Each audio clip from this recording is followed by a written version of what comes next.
Petrarch and Laura, the love that taught poetry to breathe. He saw her only for a moment, and yet that moment echoed through centuries. In the quiet tension between devotion and distance, longing and discipline, Petrarch turned private desire into a new language of feeling, giving Renaissance poetry its most intimate heartbeat. It began as many irreversible things begin in stillness, inside a church, beneath the weight of prayer, ritual, and stone, where a single glance seemed too fragile to alter history. And yet it did.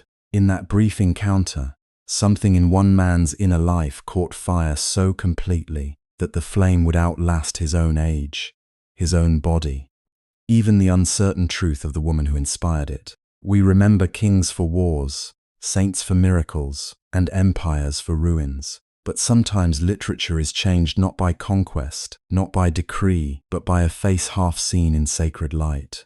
If you find this useful, subscribe to the channel, like this video, and leave a comment. Because the story of Petrarch and Laura is not only a love story, and not only a literary story.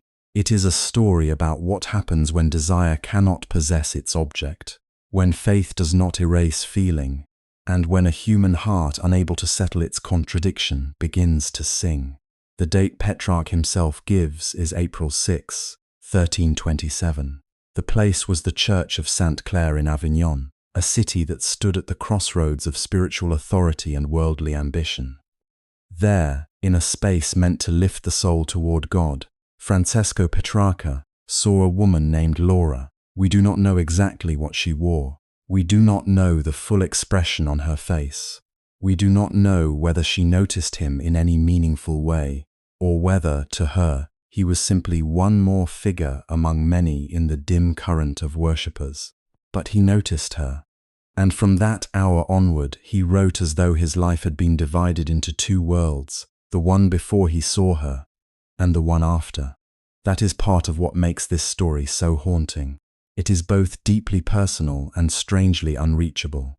Laura stands before us at once as a woman and as a question.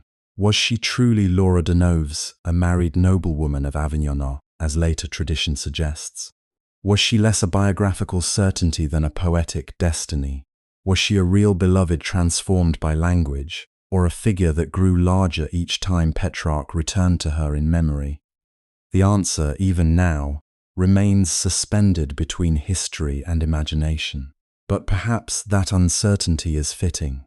Laura survives not because we can fully recover her, but because Petrarch could never fully reach her.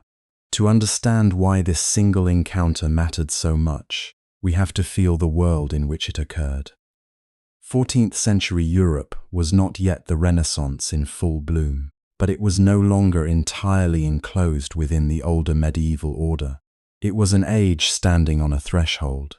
Cathedrals still governed the skyline and the calendar of life still bowed before feast days, fasts, relics and prayers. Latin remained the language of learning, theology and prestige. The soul's salvation was the ultimate concern, or at least the concern one was expected to name above all others. And yet within this world another kind of attention was growing stronger. Attention to the individual self, to earthly experience, to memory, reputation, and the shape of inward feeling. This is where Petrarch belongs. He was born in 1304, not into a settled, peaceful inheritance, but into a world of displacement and ambition. His father had been exiled from Florence, and the family's life unfolded under the shadow of political upheaval. Petrarch was educated for practical success, especially in law, but his heart resisted the path laid out before him. He was drawn instead to books, to ancient Rome, to eloquence, to fame, to the music of language itself. He studied, traveled, observed, admired Cicero and Virgil, and cultivated the life of the mind with almost sacred hunger. But he was never a calm or simple scholar. Restlessness lived in him. So did vanity. So did moral aspiration. So did loneliness. That inner division matters. Petrarch was not merely a man who fell in love. He was a man already prepared to turn experience inward, to examine it, to suffer from it, to refine it into thought. He wanted glory, but he also distrusted worldly glory. He longed for purity, but he was fascinated by the emotional storms that unsettled purity. He admired the contemplative life, but he could not stop listening to his own pulse. He was, in a profound sense, one of the first great poets of self-consciousness. He watched himself. He judged himself even as he yielded. He prayed, desired, resisted, remembered, and then shaped all of it into verse. In an earlier age, love poetry often followed inherited codes. Courtly traditions had already taught poets how to praise beauty, service, distance, and pain. But Petrarch did something different. He made the drama more interior. He turned longing into introspection. He made the beloved not only an object of praise but a mirror in which the soul sees its own instability. In his hands, desire became not just a social performance or lyrical convention, but a spiritual and psychological event. This is why that glance in church matters so much. It is not simply the beginning of an infatuation. It is the beginning of a new way of speaking from within the divided self. No poet shaped that inherited code more than Dante Alighieri, writing a generation before Petrarch was born.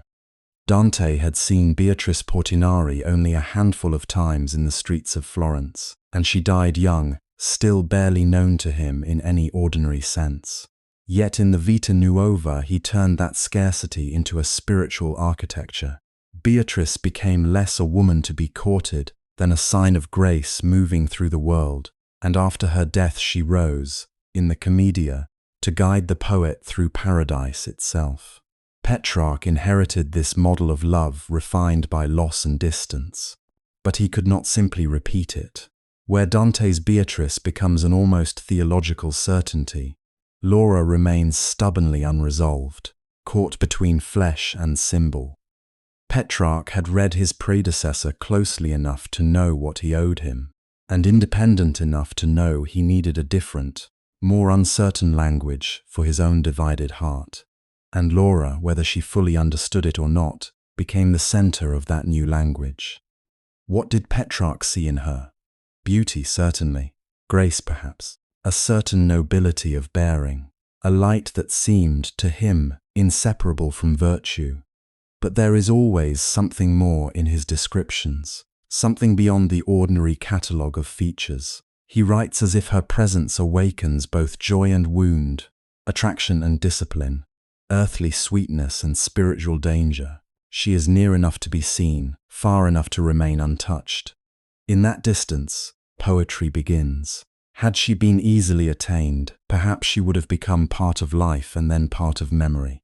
Because she remained unattainable, she became form, music, obsession, prayer, argument, and echo.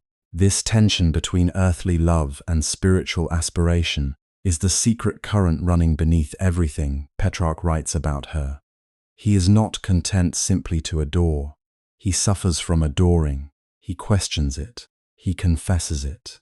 He fears what it reveals about his attachment to the world. He worries that his heart, fixed too intensely on mortal beauty, has wandered from its proper destination in God. And yet he cannot honestly say that the feeling is false. Laura's beauty seems to elevate him even as it torments him. She wounds him, but the wound sharpens his language. She humbles him, but the humility becomes a kind of greatness. Through her, he discovers that the heart is not a clean hierarchy, but a field of competing loves. That conflict would have been legible to his age, but Petrarch gives it a new intimacy. Medieval writers had long explored the struggle between flesh and spirit, sin and grace. What Petrarch adds is the trembling precision of personal sensation. He does not speak only in general moral terms. He tells us what it feels like to be captured by a look, to return inwardly to a moment, to relive desire as memory, to turn shame into cadence, to find that the soul can be both sincere and divided at once. In this he sounds startlingly modern, not because he escapes religion, but because he lets us hear how faith and feeling meet inside a single, conflicted consciousness. And that may be why readers have returned to him for centuries. Not all of us have stood in a 14th century church. Not all of us have loved someone we could never truly possess. But many have felt the strange durability of a moment that should have passed and did not. Many have known what it is to build an inward life around absence, to discover that distance can become more formative than fulfillment. Petrarch speaks to that condition with a tenderness that does not flatter it. He knows longing can enlarge the soul, but he also knows it can imprison it. He does not offer easy consolation. He offers recognition. The world around him sharpened these contradictions. Avignon in Petrarch's time was not a remote spiritual refuge.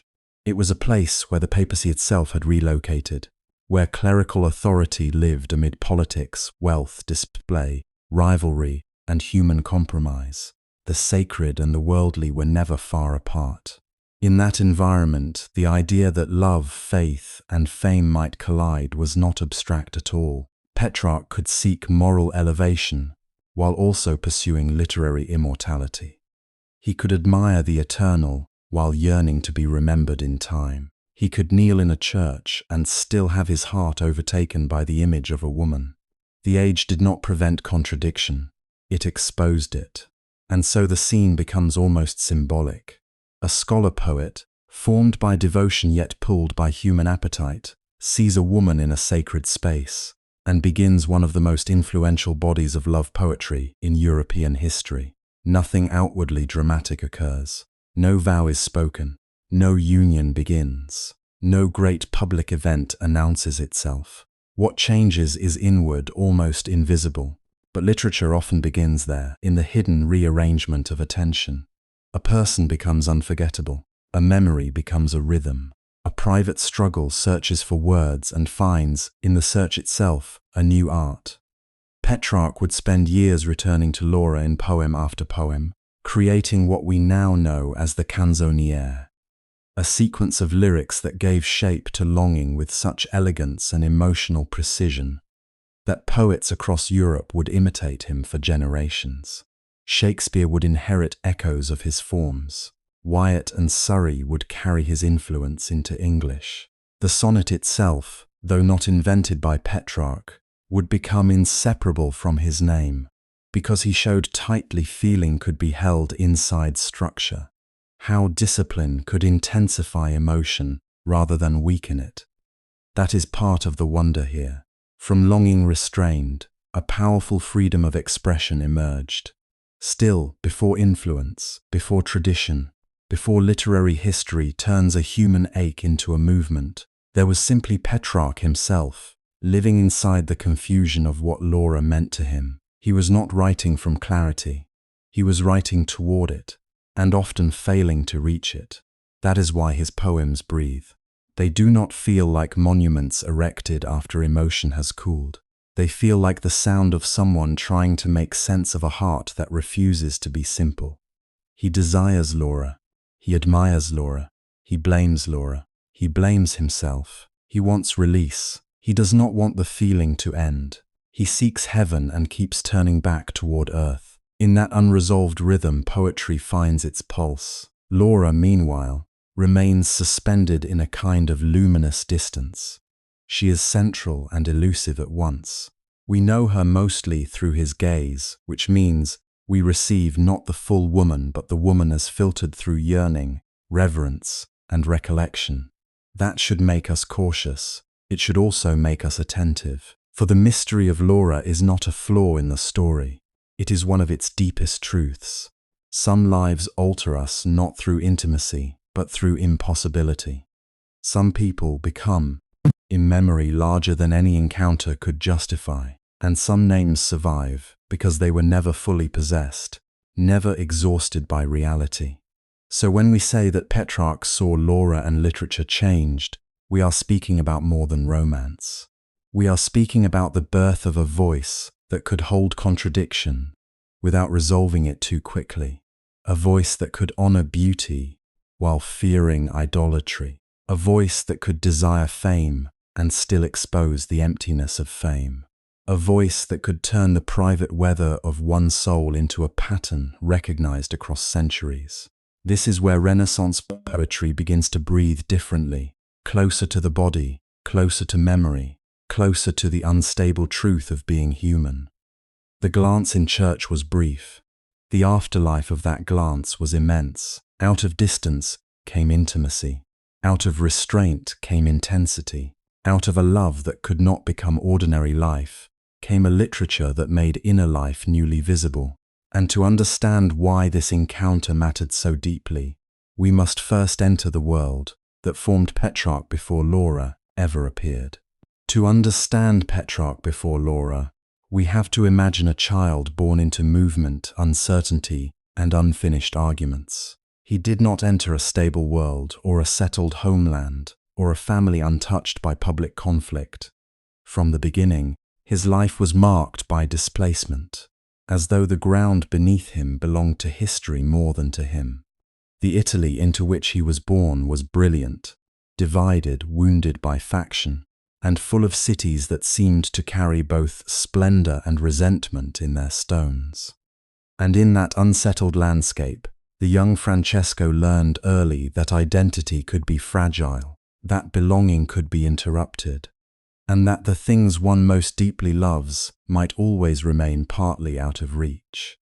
Petrarch was born in 1304 in Arezzo, not because his family had chosen it as a peaceful home, but because political exile had already shaped their path. His father, Ser Petrarcho, had been expelled from Florence amid the violent factional struggles that tore the city apart. This was not a small biographical detail resting quietly in the background. It was one of the first conditions of Petrarch's existence. His family history carried the bitterness of exclusion, the ache of severed civic ties, and the awareness that public life could abruptly invade private life and rearrange it without mercy. For a child, exile is often felt less as an idea than as a mood. It enters through overheard conversations, through the tension in adults' voices, through journeys that never quite end, through the absence of a place spoken of with longing. Petrarch inherited not only his father's displacement, but also the emotional climate that comes with it. Wounded pride, thwarted ambition, nostalgia for what had been lost, and a complicated relationship to power. Florence, for his family, was not merely a city. It was a wound. It was memory sharpened into grievance. It was home transformed into something inaccessible and almost mythic. He grew up between places, his early years divided among Tuscan and Provençal settings, eventually spending formative time near Avignon, the city where the papacy had relocated. That environment added another layer to his imagination. Avignon was rich, crowded, sophisticated, religious, political, and often morally ambiguous. It was a place where spiritual authority and worldly ambition stood side by side, sometimes in uneasy alliance, sometimes barely distinguishable from one another. For a mind as sensitive as Petrarch's would become, this mattered deeply. He was exposed early to spectacle, to ceremony, to the machinery of influence, but also to the dissonance between sacred ideals and human conduct. He was not formed in simplicity. He was formed in contrast. This is one reason Petrarch's inner life would later become so intense. He grew up in a world that offered no easy unity. The public realm was fractured. Italy itself was less a nation than a mosaic of rival powers, proud communes, ancient loyalties, and recurring hostilities. The dream of Rome still hovered as a memory of grandeur, but the present was crowded with conflict and compromise. To inherit the idea of Italy in such a moment was to inherit longing itself.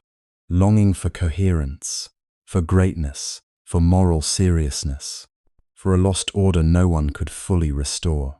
Petrarch would later become one of the great voices to speak to Italy as an idea, almost as a beloved in need of awakening. But the roots of that feeling lay in these early conditions, where political fracture entered personal consciousness.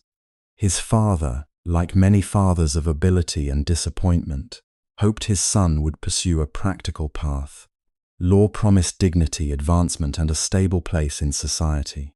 Literature, by contrast, offered beauty but little security. So Petrarch was sent to study law, first at Montpellier and later at Bologna. On paper, this was a sensible route. It aligned with family hopes. It answered the demands of the world. It gave ambition a respectable form. But already there was a division inside him. Law trained the mind in argument, structure, precedent, and external obligation. It belonged to institutions. It spoke in formulas. It pursued outcomes. Petrarch could do the work, but the work did not answer him. It did not satisfy the deeper hunger beginning to define him.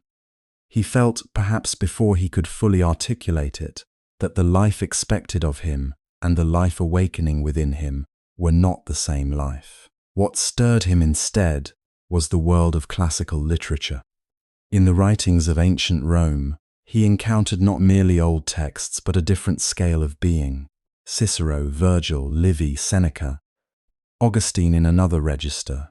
These voices seemed to speak across time with an intimacy and authority that formal legal study lacked. They offered eloquence, yes, but also moral seriousness, psychological depth, and the possibility that language could preserve what life could not. Through them, Petrarch discovered that words might outlast instability, that style might become a form of self-making, that thought itself could be an act of rescue. This awakening was not simply academic. It was emotional, almost physical in its force. Classical literature gave him what exile and ambition had left unresolved, a sense of continuity. Here, in manuscripts and memories of ancient greatness, he found a lineage not dependent on political fortune. If the world around him was fragmented, the old books offered another order. If institutions disappointed, the page still promised encounter. If one could not fully belong to a city, perhaps one could belong to a tradition. And yet even this belonging contained tension. Petrarch did not read the ancients as a detached scholar. He read them as someone seeking himself. He wanted guidance, consolation, grandeur. He wanted to be elevated by what he loved. He also wanted, very deeply, to join their company through fame. This is crucial.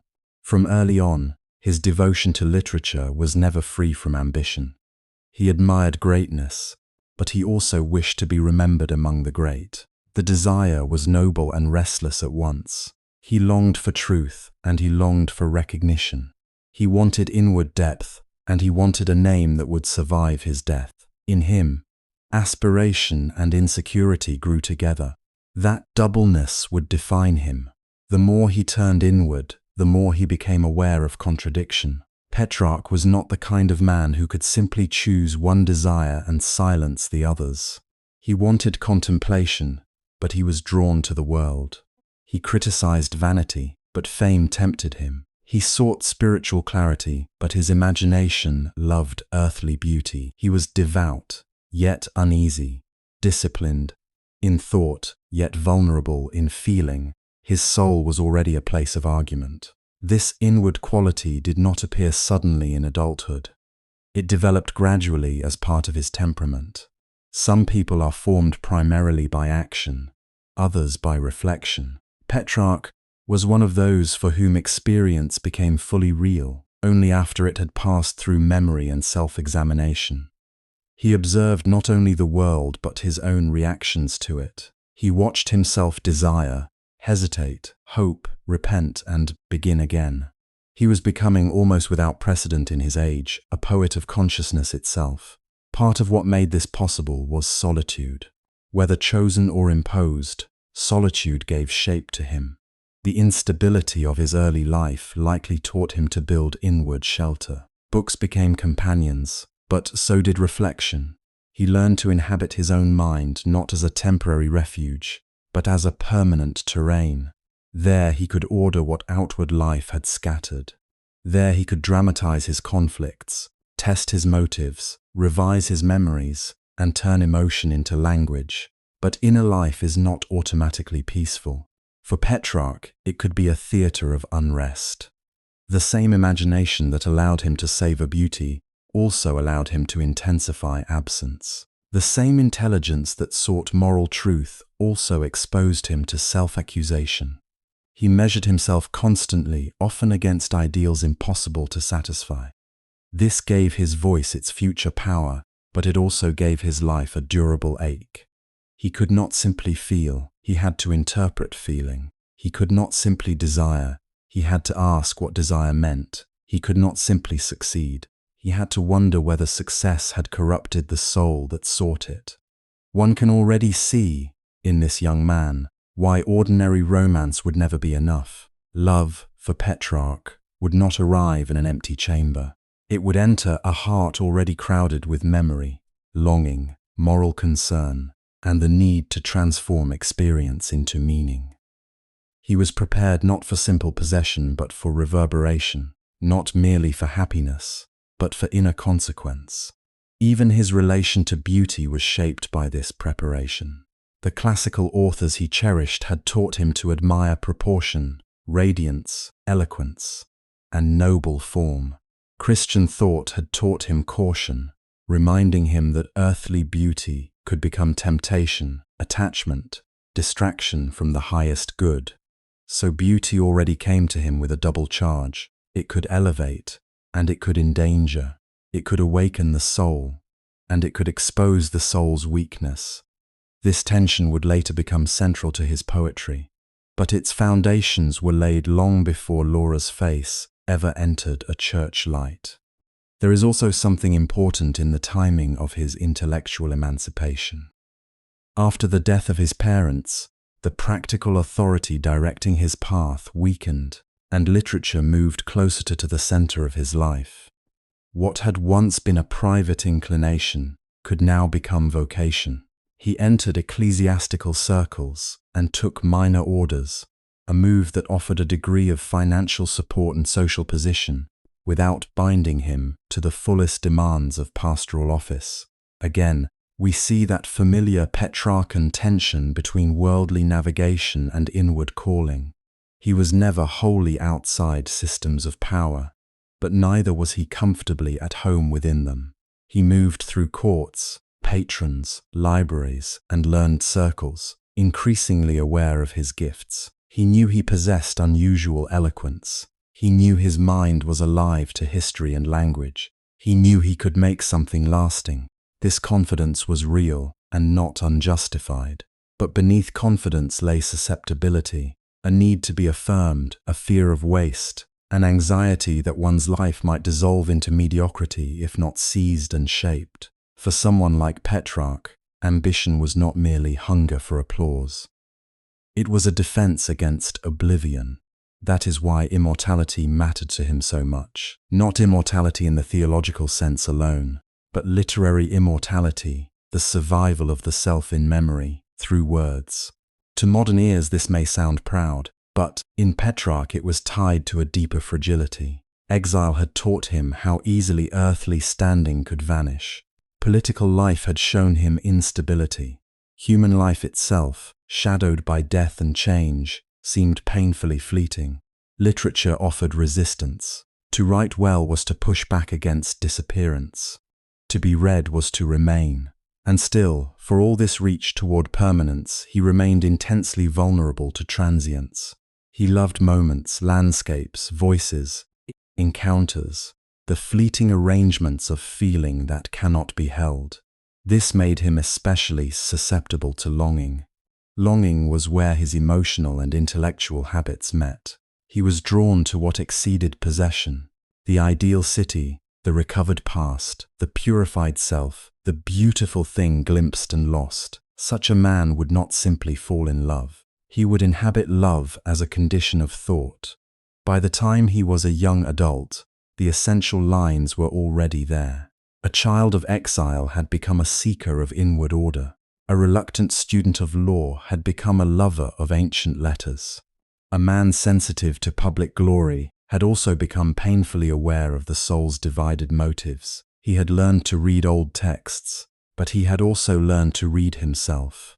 And self-reading did not bring calm so much as depth. He was already practicing the art that would define him, turning conflict into cadence, uncertainty into form, desire into speech that could tremble without collapsing. This is why Laura's arrival would matter as much as it did.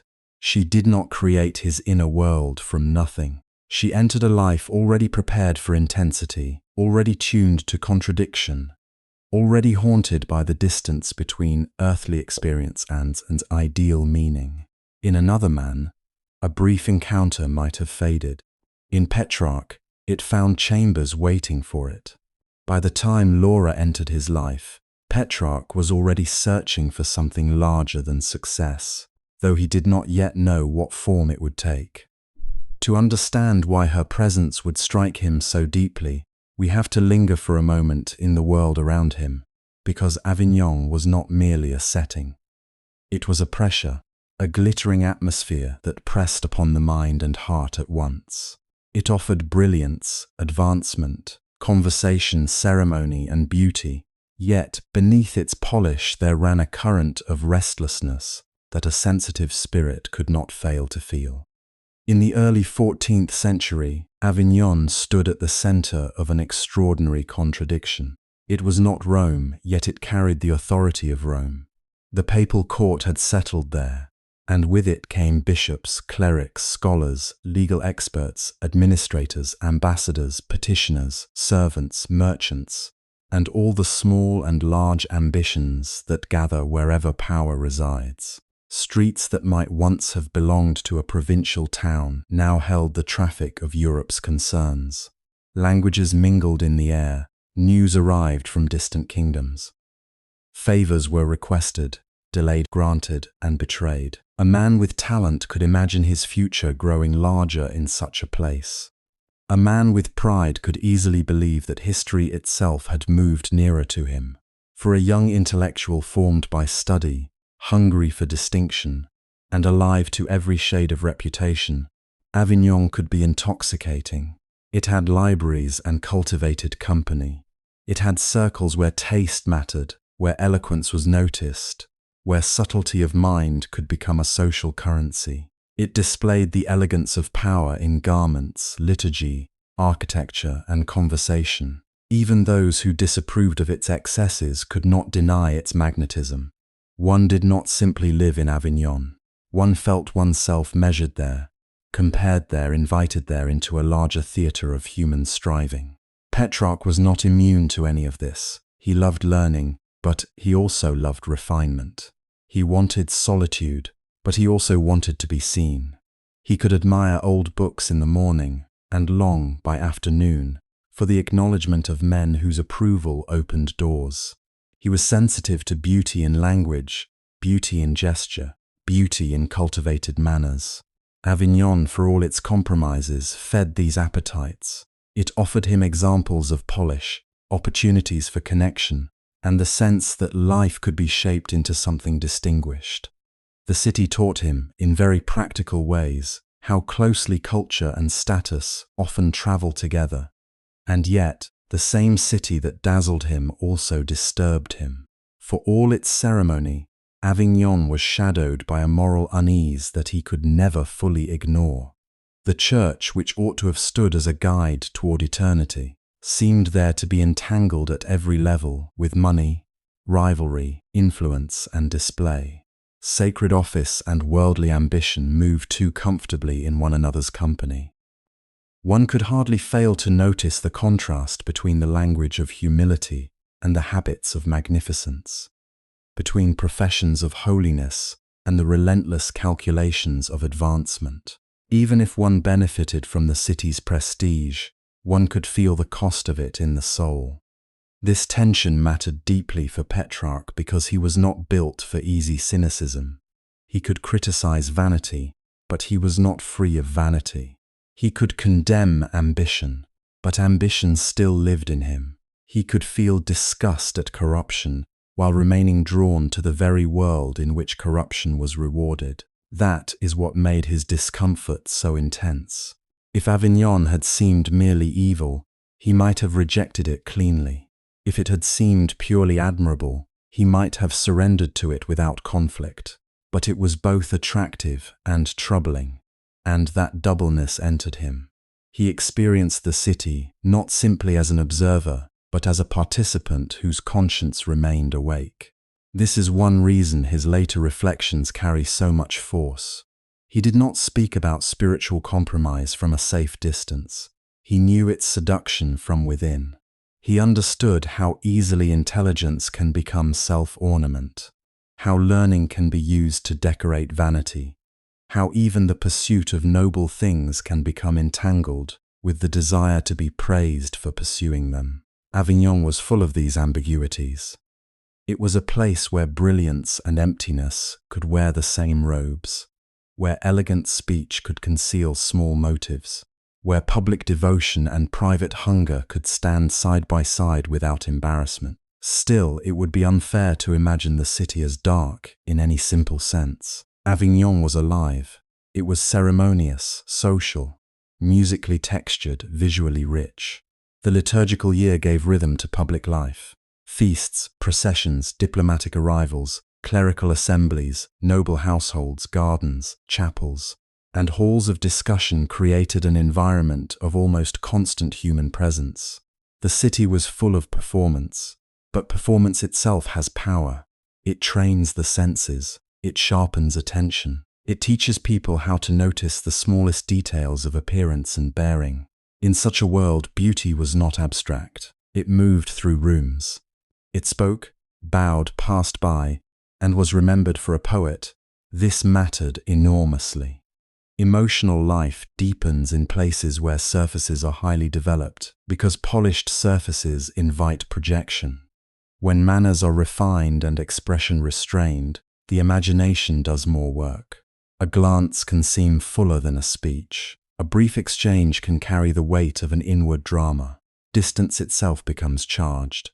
In a rougher, simpler world, desire might move toward possession with blunt directness. In a world like Avignon, desire learned to hover, to interpret, to suffer, to idealize. It became more articulate because it was more obstructed. Petrarch's emotional life was especially vulnerable to this kind of intensification. He was already inclined to self-examination, already sensitive to nuance, already prone to turning experience inward until it found hidden meanings. In Avignon, where form and restraint governed social interaction, his inner habits found exactly the kind of environment in which longing could grow subtle and enduring. The city gave him countless signs of order and elegance, but it did not give him peace. It gave him movement, noise, opportunity, and cultivated companionship, yet it also sharpened his awareness of a private emptiness no public world could fill. That loneliness is important. We often imagine loneliness as the result of isolation, but some of the deepest loneliness arises in crowded, brilliant places where everyone seems connected to a system of importance. Avignon was such a place. It gathered people together under the signs of prestige and purpose. Yet, for a thoughtful man, it could make inward separation feel even sharper. Surrounded by conversation, one might feel unheard. Surrounded by ceremony, one might feel spiritually homeless. Surrounded by polished lives, one might become more aware of the disorder within oneself. Petrarch belonged enough to be fascinated, but not enough to be at rest. He was also living in a culture that prized appearances in complex ways. Clothing, rank, speech, and patronage all conveyed meaning. One's social world was shaped by visible forms, and these forms were not trivial. They told others who mattered, who was welcome, who was admired, who was beyond reach. In such a society, the distinction between external grace and internal truth could become painfully unstable. One could be moved by elegance and suspicious of it at the same time. One could long for a purity that never appeared untouched by display. This sharpened Petrarch's sense that beauty, if it were to mean anything lasting, had to point beyond self-advertisement. It had to reveal not merely allure but order. That hunger for order was not only moral, it was emotional, intellectual, and spiritual all at once. Petrarch was seeking some principle that could gather the scattered parts of his life. Classical learning gave him one kind of orientation, Christianity another, ambition another, pleasure another. Avignon held all these forces in tense proximity. It let a man attend solemn rites and worldly receptions within the same stretch of days. It let him hear language of heaven amid transactions that belonged entirely to earth. It could make the soul feel divided, not because it denied transcendence, but because it wrapped transcendence in so much human appetite. Within this atmosphere, a figure of genuine composure would stand out with astonishing clarity. Not because beauty was rare in Avignon, but because integrity was harder to perceive. The city had splendor in abundance. What it did not easily provide was the sense that splendor could be inhabited without vanity, that grace could exist without noise, that form could shelter something inwardly still. This is where Laura begins to matter, even before she fully appears in the story. She belongs not simply as a beloved woman entering a poet's line of sight, but as an answer to an existing condition of the heart. We should be careful here. Petrarch did not know Laura as a theological symbol descending into a corrupted world. He knew her first as a presence. Yet presence can answer needs the mind has not yet named. In a city full of ceremony, she seemed to embody something calmer than ceremony. In a culture alert to rank and reputation, she seemed to carry a dignity not dependent on display. In an atmosphere where beauty could easily become a social instrument, she appeared as beauty gathered into measure, restraint, and living order. Whether this impression belonged entirely to her, or partly to what Petrarch projected onto her, is a question history cannot settle. What matters is that for him, the effect was real. It is precisely because Avignon was so refined that Laura's grace could feel revelatory. Had he encountered her in a place of simplicity, he might have loved her differently. But here, amid polished surfaces and moral fatigue, her composure seemed to answer a deprivation the city itself had helped create. The more public life taught him to distrust display, the more he would cherish any sign of beauty that seemed unstained by calculation. The more he felt the noise of ambition around him, the more powerful a quiet presence became.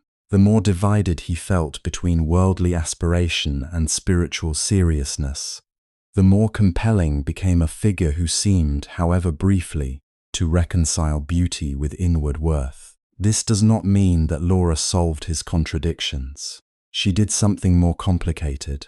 She gave them a focus. She gathered diffuse longing into a single form. The city had already trained his senses, heightened his awareness, and made his dissatisfaction acute. It had taught him the brilliance of culture and the sorrow hidden inside success. It had shown him how human beings can surround themselves with magnificence while remaining inwardly poor. In such a place, love was not merely personal feeling. It could become a way of testing reality itself. Is there anything in this elegant world that is not hollow? Is beauty only a mask? Can desire rise towards something purer than possession? Can admiration become a ladder rather than a trap? These are not the questions of a man who has simply fallen in love. They are the questions of a man whose environment has sharpened every contradiction in him. Avignon did not create Petrarch's divided heart, but it gave that divided heart a stage on which every conflict became brighter. It amplified the tension between the sacred and the social, between aspiration and conscience, between the need to belong and the need to remain inwardly free. It made him more susceptible to intense feeling because it left him suspended between attraction and disappointment. The city offered him the world and taught him not to trust it. That is why the emotional charge of what came next cannot be separated from place. Laura's significance emerged not only from who she was, but from where he was when he saw her, and from who he had become under the pressures of that world. Avignon had refined his taste, stimulated his ambition, troubled his conscience, and deepened his loneliness. It had filled his eyes while leaving his heart unsatisfied. In such a world, one meeting could feel like revelation. And for Petrarch, Laura arrived with exactly that force. So when Laura entered his sight, the moment did not arrive, as a grand event announced by trumpets or framed by destiny in any obvious outward way. It came with the ordinary stillness in which life often changes most completely. A church, a holy day, a gathering of people, the familiar order of devotion and ritual. Nothing in the setting needed to be extraordinary. And yet for Petrarch, something irreversible began there. He would later give the date with the precision of a wound remembered forever. He wanted the world to understand that this was not a vague season of admiration, not a soft recollection blurred by time, but an instant cut sharply into the fabric of his life. What did he see? We are tempted to ask for details as if beauty alone could explain what followed. We want the face, the color of her hair, the movement of her hands, the exact light that fell across her. Petrarch himself offered images, but never in a way that fully satisfies curiosity. His Laura is illuminated, but never completely disclosed. She appears in flashes: grace, gentleness, eyes, voice, bearing. What overwhelms him is not simply her appearance, but the inward effect of that appearance. The shock lies less in spectacle than in recognition, though recognition of what is not easy to say. It is as if something in him, long restless and unnamed, suddenly found its object, not because he possessed it, not even because he approached it, but because he felt himself seen by beauty in a form he could neither command nor fully understand. That distinction matters. This was not love born out of conversation, shared history, or mutual confession. It was not the slow trust of intimacy. It was the immediate authority of presence. Laura stands at the center of Petrarch's imagination, not because she became deeply known to him in the ordinary human sense, but because she was encountered at a distance that preserved wonder. She was near enough to ignite feeling, and far enough to keep that feeling from settling into habit. Between those two conditions, contact and impossibility, his poetry found its native air.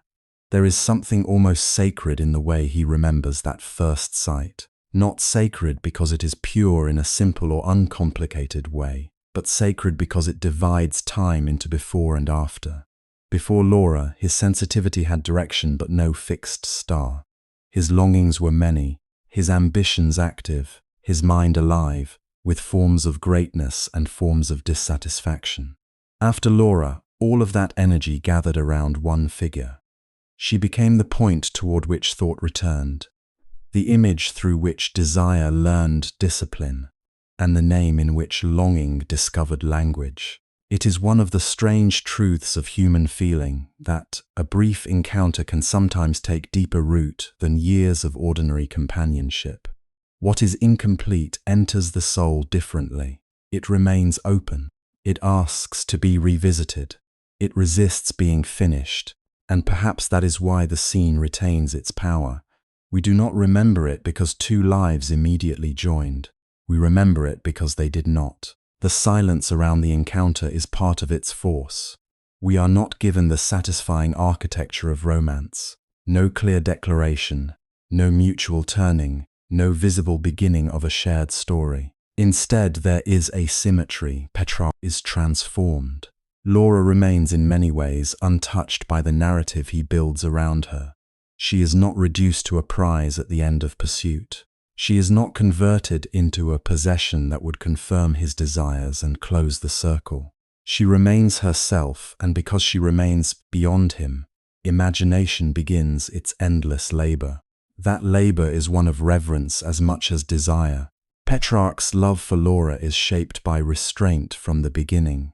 Even when the emotion is intense, even when his language burns, there is always some awareness that true love, if it is to keep its dignity, must acknowledge limits. He looks but does not claim. He praises but does not seize. He suffers, but his suffering is inseparable from admiration. In this way, Laura becomes less a partner in an earthly affair than a presence before whom he measures the nobility and weakness of his own heart. She is loved, certainly, but she is also contemplated. She is addressed as one addresses a source of moral and spiritual disturbance, someone whose beauty awakens not only appetite but conscience. This is why her distance is not a flaw in the story. It is the condition that makes the story possible. If Laura had quickly become familiar, if her daily reality had replaced the charged uncertainty of first impression, Petrarch's emotion might have taken another shape entirely. But the imagine thrives where certainty is withheld.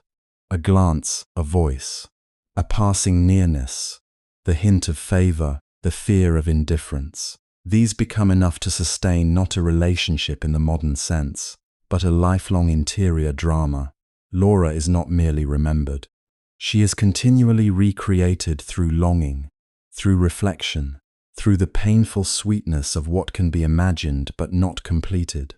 And so the first sight becomes larger than itself. It is no longer only one man seeing one woman on one day. It becomes the founding scene of an entire emotional universe. Petrarch returns to it again and again, because first encounters often contain a hidden fiction the heart cannot resist. The sense that everything was already present in seed form, that all later joy and anguish were somehow folded into that initial glance. Memory simplifies and intensifies. It turns an instant into an origin. For Petrarch, Laura's first appearance is not just an event that happened in time. It is the beginning of a personal mythology. Yet what makes that mythology enduring is not certainty but uncertainty. Even now, centuries later, Laura remains partly veiled. Was she truly Laura de Nevers, a married noblewoman of Avignon? Was Petrarch's attachment based on actual repeated sightings and restrained social contact? Or was the poetic Laura shaped so deeply by art that history can no longer separate fact from imaginative devotion? Did he love a real woman whose dignity and distance commanded his lifelong loyalty? Or did he transform a real encounter into a symbol large enough to contain all his divided longings? The answer, perhaps frustratingly, is that we cannot know in a final way. But that uncertainty does not weaken her significance. It deepens it. Laura endures precisely because she exists at several levels at once. She may have been a historical woman, moving through the world with her own duties, family, thoughts, and private interior life, only partly touched by Petrarch's gaze. She is also a literary figure, shaped by artistic selection, heightened language, and deliberate pattern. And beyond both of those, she becomes a symbol of desire refined by distance, of beauty that wounds because it cannot be possessed, of the beloved as a force that awakens the self to both its grandeur and its limits. This layered quality is one reason Laura has remained more than a biographical curiosity. If she were only a documented person, fully explained and firmly contained within historical facts, some of her radiance might disappear. If she were only an invented emblem, she might lose the ache of reality that gives Petrarch's poems their trembling credibility. Instead, she inhabits the space between. She feels real enough to hurt and symbolic enough to endure. She is woman and image, presence and absence, occasion and invention. The uncertainty surrounding her identity allows each reader to encounter her as Petrarch did, not as something fully known, but as something powerfully felt. In that sense, Laura becomes the perfect center for Petrarch's art. He was not a poet of easy completion. He was a poet of tension, recurrence, contradiction, and return. He examined his own heart with relentless precision, and what he found there was rarely simple. He wanted earthly beauty and feared its power. He longed for permanence and lived among passing things. He sought moral clarity and discovered how often desire clouds the soul without wholly corrupting it. Laura gave these inner conflicts a face. Through her, his private divisions became lyrical form. Through her, emotion could be both confessed and disciplined. She did not resolve him, she revealed him. That is why the first sight matters so much. It is the moment when his inward complexity finds its living mirror. Not because Laura reflects him back in any direct psychological sense, but because she becomes the surface upon which his deepest conflicts gather. Her beauty calls him outward, while her distance sends him inward. Her reality stirs desire, while her inaccessibility turns desire into meditation. If she had been merely attainable, she might have remained one more object among many in a social world crowded with attractions. If she had been merely abstract, she could not have ignited the blood. But, as presence suspended between nearness and removal, she becomes uniquely generative. She gives the heart something to seek, and the mind something to shape. There is also tenderness in the very incompleteness of the encounter. We often imagine fulfillment as the highest form of love, but Petrarch's story suggests another truth, harder and perhaps sadder. Sometimes what most forms a life is not what we finally hold, but what remains just beyond our reach. Not because frustration is noble in itself, but because the unreachable refuses to collapse into use. It stays radiant. It keeps asking for words. It returns in memory at different ages, under different skies, with new shades of meaning. In youth it may seem like passion, in maturity like loss, in later years like a question asked by fate about what the soul truly loved. For Petrarch, the power of Laura's first appearance lies exactly there, in what it does not complete. It opens a wound and a world together. It gives him no settled happiness, no simple possession, no resolution that ordinary biography could easily narrate. Instead, it gives him duration. It gives him material for self-examination, prayer, regret, ecstasy, shame, exaltation, and song. It gives him an image through which time itself can be felt, the way desire survives, changes, resists, and remembers. The incompleteness of the moment is not an accidental feature of the story. It is its engine. What cannot be fulfilled begins to expand in imagination, and what expands in imagination begins to ask for form. From that asking, poetry is born, and perhaps this is the deepest reason Laura becomes immortal in Petrarch's work. She is not only loved, she teaches love how to speak. Before her, feeling may have been abundant, but after her, feeling becomes architecture. The sonnet becomes a chamber in which contradiction can breathe. Desire can rise and recoil. Joy can shade into guilt. Hope can be lit for a moment and then darken. Her first sight does not simply inspire a few lyrical outbursts. It establishes the emotional grammar of an entire poetic life.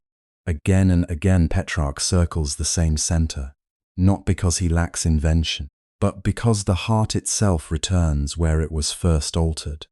So the famous meeting endures not as a solved historical episode, but as an inexhaustible beginning. We can picture the stillness of that day, the sacred space, the brief human visibility of one life to another. We can feel the quickening that passed through him, the sense that beauty had appeared not merely before his eyes, but within the deepest chamber of recognition. And we can understand, too, why such a moment would never stop unfolding. It remained unfinished, and therefore alive. It remained distant, and therefore luminous. It remained uncertain, and therefore large enough to hold both the woman he may have seen and the ideal he spent a lifetime pursuing through words. From that instant forward, Petrarch's heart no longer moved in a straight line, but in circles of desire, restraint, memory, and song. What made those circles so painful and so enduring was that they never belonged to desire alone. If he had simply loved in the ordinary sense, if he had only admired a beautiful woman and suffered the usual sadness of distance, his feeling might have faded into one more private ache among many. But Petrarch was not built for simple feeling. He was a man trained to examine his own soul, a Christian mind sharpened by conscience, by study, by the fear that the heart could betray its higher calling. So every movement toward Laura carried another movement with it, a recoil, a judgment, a question. He did not merely long for her. He also watched himself longing and trembled at what that longing revealed. That's part of what gives his love its strange intensity. He experiences sweetness and guilt at the same time. Laura appears as grace, as radiance, as something almost cleansing in its beauty. And yet, The very pleasure of dwelling on her becomes for him a source of unease. He knows how quickly admiration can become attachment, how attachment can become dependency, and how the soul can begin to kneel before an earthly image with the devotion meant for God. In that fear there is no cynicism, no contempt for beauty itself. On the contrary, he feels beauty too deeply to dismiss it. His struggle comes from the fact that beauty seems to awaken what is noblest in him and what is weakest in him at once. This is why his poetry does not sound like the language of conquest. Laura is not treated as a prize to be won, nor as an object to be possessed. Again and again she remains distant, and that distance defines everything. It protects her purity, at least within the poetic world he creates around her. It keeps the relationship suspended in a space of longing rather than fulfillment. But the same distance that preserves her also consumes him. Because she is unattainable, she cannot be reduced to habit. Because she is removed, she cannot be brought down into the ordinary compromises of life. She remains elevated, and therefore his desire remains active, unspent, and painfully alive. In another kind of story, closeness might relieve longing. Here, distance feeds it. Every glimpse becomes more charged because it is brief. Every memory becomes more vivid because it cannot be replaced by daily familiarity. He does not have the comfort of real intimacy, of shared routine, of speech that settles uncertainty. Instead, he lives inside intervals, inside signs, inside moments that may mean everything or nothing. A passing look, a remembered gesture, the sound of a name, the recurrence of a place or season. These become enough to stir entire tempests within him. And because so much is withheld, imagination is forced to complete what life does not grant. But imagination is never innocent in Petrarch. He does not trust his own heart simply because it feels strongly. He interrogates it. He asks what exactly he loves. Is it Laura herself?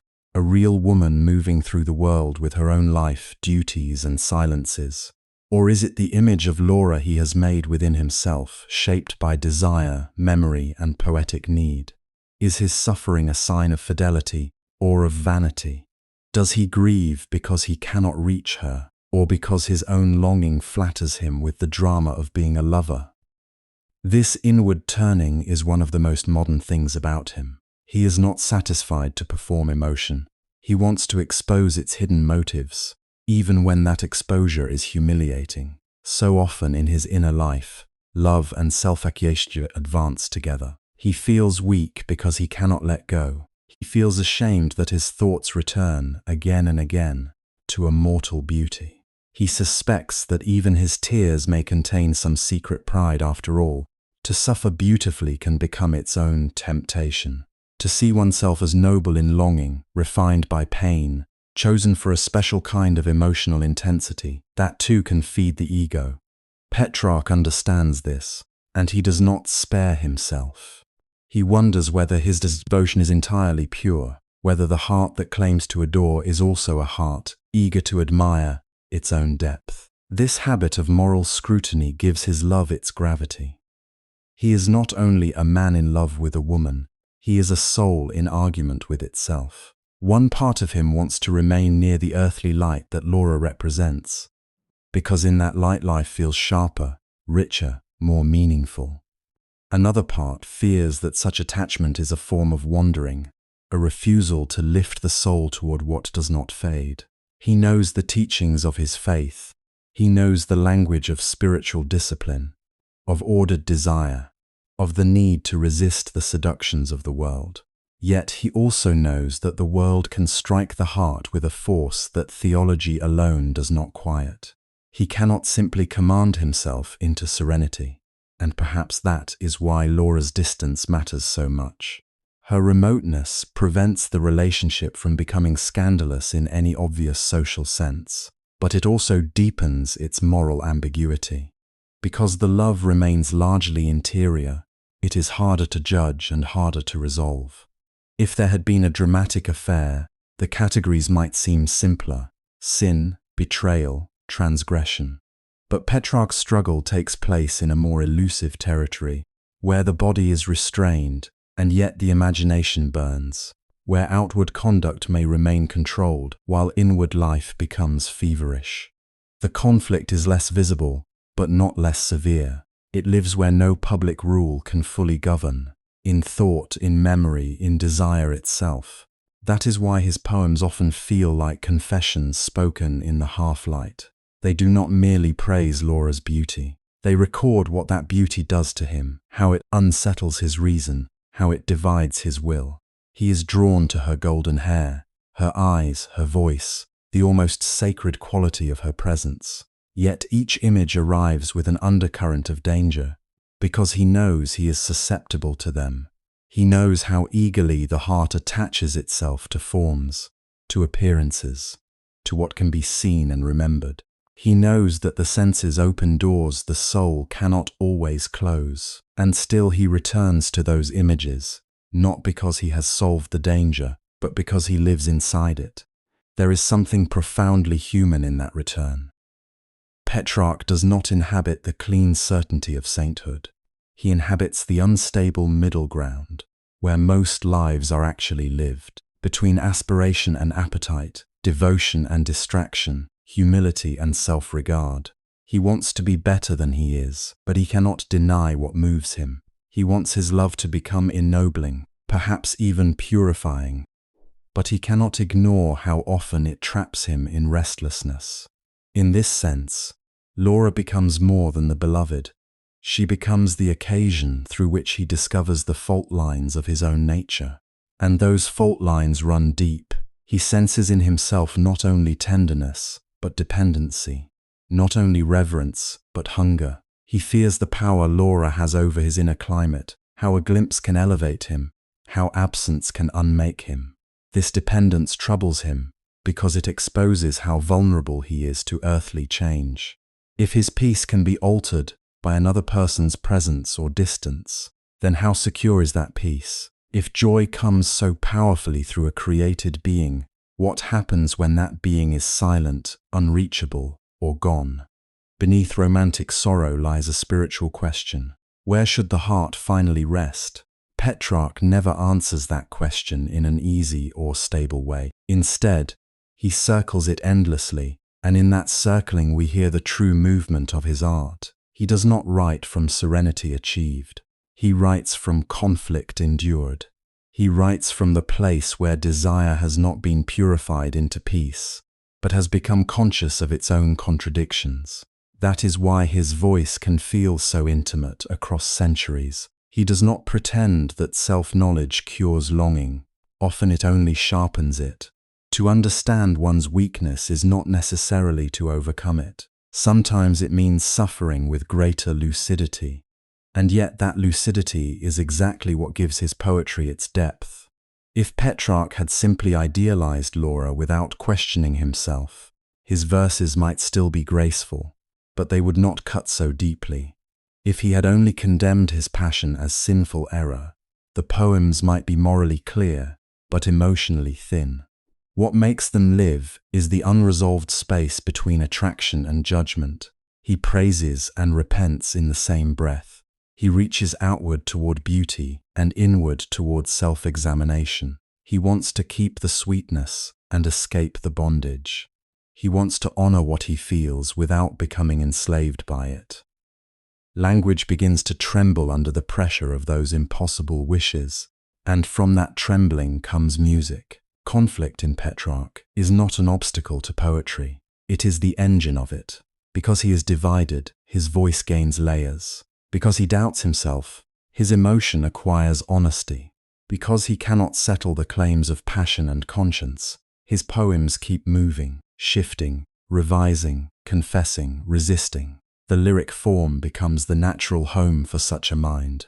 Brief enough to hold a moment of feeling, flexible enough to turn suddenly from delight to remorse, from memory to prayer, from praise to self-rebuke. In his hands, the poem becomes a chamber where contradictory truths can stand close together without cancelling one another. This is also why Laura's purity matters so much within his poetic world. Her distance is not only a social fact, it is part of the moral architecture of the love. She remains elevated, almost untouchable, and therefore his desire is continually refined by frustration. It cannot sink easily into possession. It must remain in the mode of looking, remembering, yearning. That does not make it less intense. In some ways it makes it more intense, because what cannot be consummated often becomes more inward, more symbolic, more absolute. Laura is preserved from the ordinary wear of relationship, but Petrarch is left to bear the full emotional cost of that preservation, and so he keeps turning the feeling over, asking what it has made of him. Has love enlarged his soul, teaching him attentiveness, humility, awe? Or has it narrowed him, fastening his whole being to one earthly figure? Has Laura become a ladder toward higher beauty, or a beautiful interruption that keeps him from rising? Even when he hopes for spiritual growth, he cannot be sure his hope is not another disguise for attachment. The mind examines, the heart returns, the conscience warns, memory sweetens. He is never entirely free of either impulse. In that restless exchange between temptation and reverence, self-accusation and delight, Petrarch found a voice unlike the inherited formulas around him. He did not speak as though the heart were simple. He spoke as though it were a room full of echoes, where desire could sound like prayer and vanity could hide inside grief. He let the listener hear the private trial of a man who could neither surrender fully to love nor release it without sorrow. That honesty is one reason his work lasts. We recognize in him the painful dignity of someone trying to tell the truth about inner life, even when the truth arrives divided. Out of that division came not emotional paralysis, but form. The very tension that might have silenced a lesser writer became, for Petrarch, a discipline of expression. He learned how to shape contradiction into cadence, how to make uncertainty sing, how to give longing a structure delicate enough to hold both pleasure and blame. And because the struggle was never fully resolved, the poems could continue. Each lyric became another attempt to understand what the last had not settled, another turning of the heart toward what wounded and sustained it. Out of that conflict emerged not silence, but one of the most influential love sequences in literary history. Out of that conflict emerged not silence, but one of the most influential love sequences in literary history. Petrarch's response to Laura did not become a single lament or a handful of polished compliments addressed to an admired woman. It became a book, though even that word can feel too still for what he made. The Canzoniere is not simply a collection gathered after the fact. It is a long interior passage, a record of feeling as it alters, returns, deepens, resists itself, and searches for meaning over time. What gives it its lasting power is not only that Petrarch loved and suffered, but that he allowed the reader to witness the movement of a mind living inside those conditions day after day, year after year. At its heart, the Canzoniere is organized around Laura, yet it is never only about Laura. She is the radiant center toward which the poems repeatedly turn, but the sequence also becomes a study of perception, conscience, memory, and desire. The beloved is both person and presence, earthly beauty and spiritual problem, historical figure and inward force. Petrarch writes as someone caught between impulse and reflection. He sees, he burns, he withdraws, he accuses himself, he returns. And because he does not flatten these motions into a single moral lesson or a neat romantic narrative, the poems remain alive. They breathe with hesitation, with revision, with relived feeling. That is one of the first things to understand about the Canzoniere. It does not unfold like a simple love story with a beginning, climax, and end. Petrarch does not say, "I saw her, I loved her, I lost her, and here is what it meant." Instead, he circles, he revisits moments, reopens wounds, reconsiders earlier states of mind. Time in this book is both chronological and emotional. The poems move through seasons, anniversaries, absences, glances, rumors, dreams, prayers, and recollections. but just as often, they move according to the weather within him. A brief encounter may expand into spiritual crisis. A memory may arrive with the force of present experience. A day of beauty may turn, within a few lines, into shame at his own attachment to earthly things. The result is not disorder, but a subtle kind of order shaped by recurrence and variation. This is why the Canzoniere feels so modern. It grants unusual access to a private consciousness. We do not simply hear that Petrarch is in love. We hear how love changes the texture of thought. We hear a man monitoring his own heart, surprised by it, impatient with it, unable to master it. He studies his reactions as carefully as he praises Laura's grace.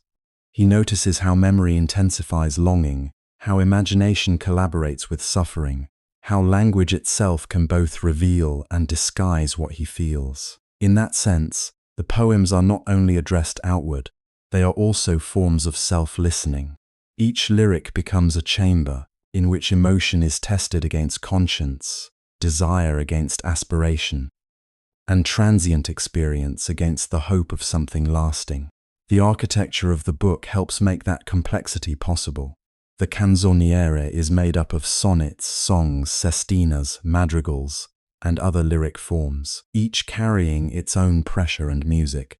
Most famous among them are the sonnets, with their disciplined shape and capacity for inward turning.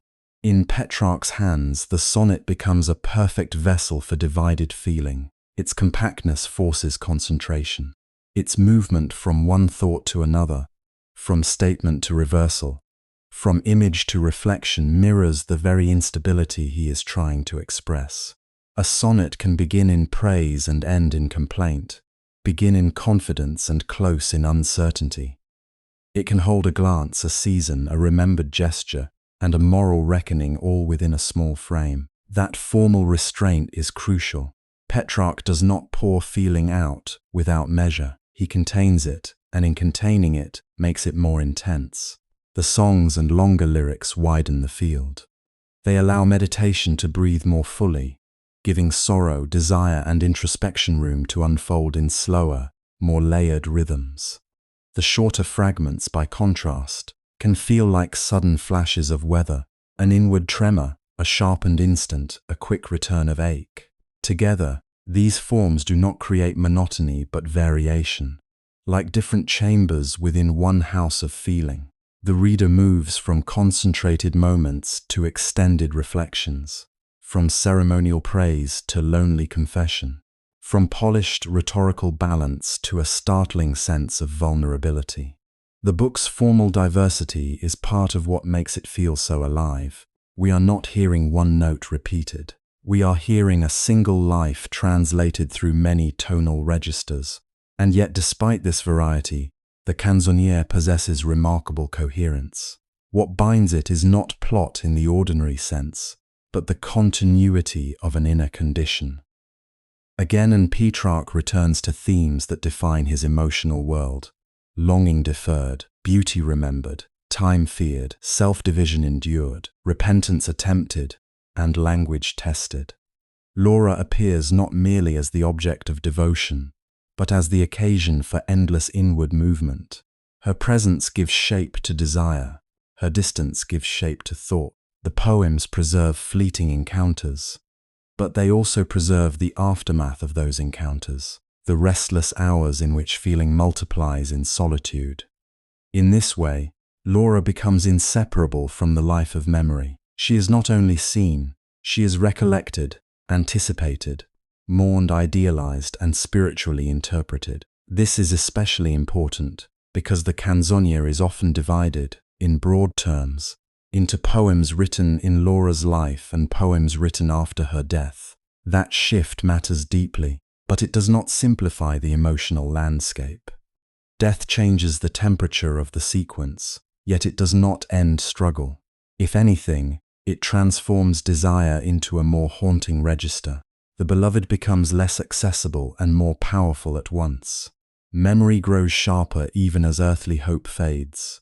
Grief enters, but so does a new kind of spiritual pressure. Petrarch must ask not only what it meant to love Laura in life, but what remains of that love when the beloved has passed beyond the visible world. The sequence, therefore, stretches across two realms of experience: desire sustained by presence and desire haunted by absence. Both are forms of attachment, both expose the vulnerability of the self. Because of this, the Canzoniere becomes a spiritual as well as psychological journey. The word journey matters here, not because the book moves steadily toward peace, but because it records a consciousness in motion. Petrarch is always trying to interpret his own condition. He wants to know whether his devotion ennobles him or entangles him, whether beauty leads him upward or binds him to what passes away. He is never indifferent to these questions. The poems are filled with moral awareness. He knows time is slipping by. He knows desire can become self-enclosure. He knows that admiration of created beauty can shade into idolatry, yet knowledge does not free him. That gap between understanding and transformation becomes one of the book's deepest human truths. How often do we know the shape our trouble and still remain within it? Petrarch gives that experience form with painful precision. What emerges, then, is a portrait not only of love but of self-division. The Petrarch who speaks in these poems is rarely at rest. He is split between hope and resignation, vanity and humility, appetite and devotion, performance and sincerity. At times he seems to delight in his own suffering, because it proves the depth of his feeling. At other moments he is ashamed of exactly that indulgence. He wants Laura near. He fears the turmoil her nearness causes. He wants to forget. He cannot bear forgetting. He seeks solitude, yet in solitude his thoughts grow louder. This instability is not a flaw in the sequence. It is its pulse. The poems matter because they do not hide contradiction under elegant surfaces. They transform contradiction into art. That art depends on discipline as much as emotion. One reason the Canzoniere became so influential is that it showed later poets how refinement of form could intensify interior life rather than diminish it. Petrarch's language is crafted with extraordinary care. Images recur and echo across the sequence: light wind, laurel, spring, tears, chains, fire, and wandering all gather symbolic force. Repetition becomes memory within the book itself. A phrase or motif returns altered by new experience, just as a feeling returns altered by time. The sequence teaches us how lyric poetry can create continuity, not through narrative explanation, but through resonance. Meaning accumulates. A reader begins to feel not only what each poem says, but how each poem remembers the others. This cumulative quality is part of the Canzoniere's genius. Any single sonnet may be beautiful on its own, but the full experience comes from dwelling in the sequence, from sensing how one emotional state shades into another.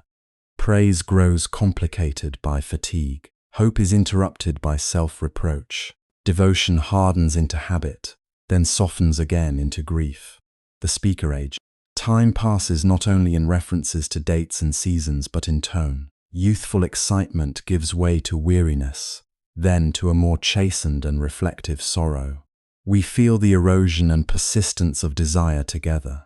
Love does not remain the same, and neither does the self that bears it. For that reason, the Canzoniere offered something rare in earlier literature: the unfolding of inwardness as a sustained subject. Many poets before Petrarch wrote beautifully of desire, beauty, grief, and praise. But Petrarch's sequence feels singular in the clarity with which it allows us to inhabit an evolving inner life. He does not stand above his emotions as a detached moralist, nor surrender to them without scrutiny. He remains inside them while also observing them. That double position gives the poems their remarkable intimacy. We hear not a public declaration alone, but a private consciousness thinking in real time. Even when the language is elevated, the feeling of access is personal. We sense the tremor of a man in speaking to himself while speaking to the world. And that intimacy is one of the reasons readers across centuries continue to recognize themselves in him. not because everyone has loved exactly as Petrarch loved, but because many have known what it is to live under the pressure of a feeling that cannot be settled by logic. Many have experienced the persistence of memory, the strange companionship of longing, the embarrassment of self-awareness, the wish to be delivered from desire, and the simultaneous wish not to lose what desire has made vivid. Petrarch gives literary shape to these paradoxes. He shows that inner life is not a straight line, but a chambered space where moods return, deepen, disguise themselves, and ask again to be understood. The literary importance of the Canzoniere is immense, but its influence begins in this emotional truthfulness. Long before it became a model for poets across Europe, it was a daring act of self-composition. Petrarch took personal experience, filtered it through classical inheritance, Christian consciousness, and formal brilliance, and made from it something at once deeply individual and widely imitable. That balance is astonishing. The poems feel unmistakably his, yet they opened a path that countless others would follow. The very term Petrarchan would come to define a language of love poetry for generations.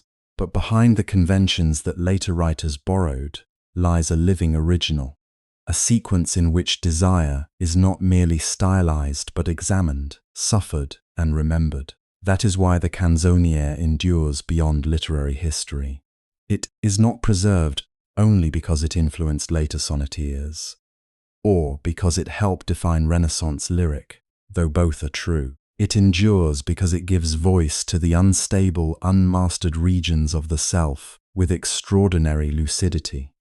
In these poems, feeling does not arrive already interpreted. It struggles toward interpretation. It changes under the pressure of time. It resists conclusion. The book does not offer us a perfected lover or a solved soul.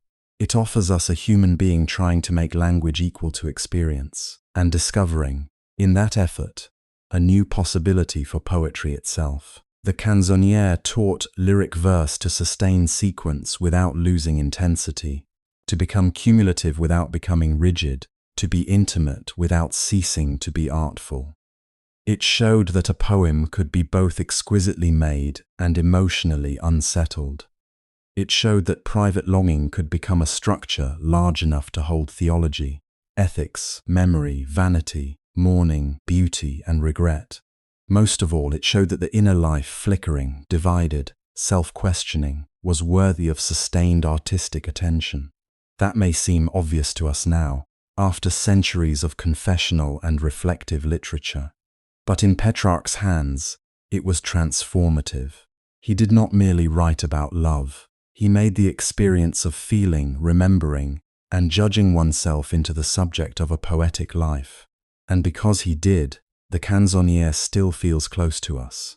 Across the centuries, its voice remains startlingly near, restless, lucid, wounded, disciplined, tender, ashamed, hopeful, and unresolved.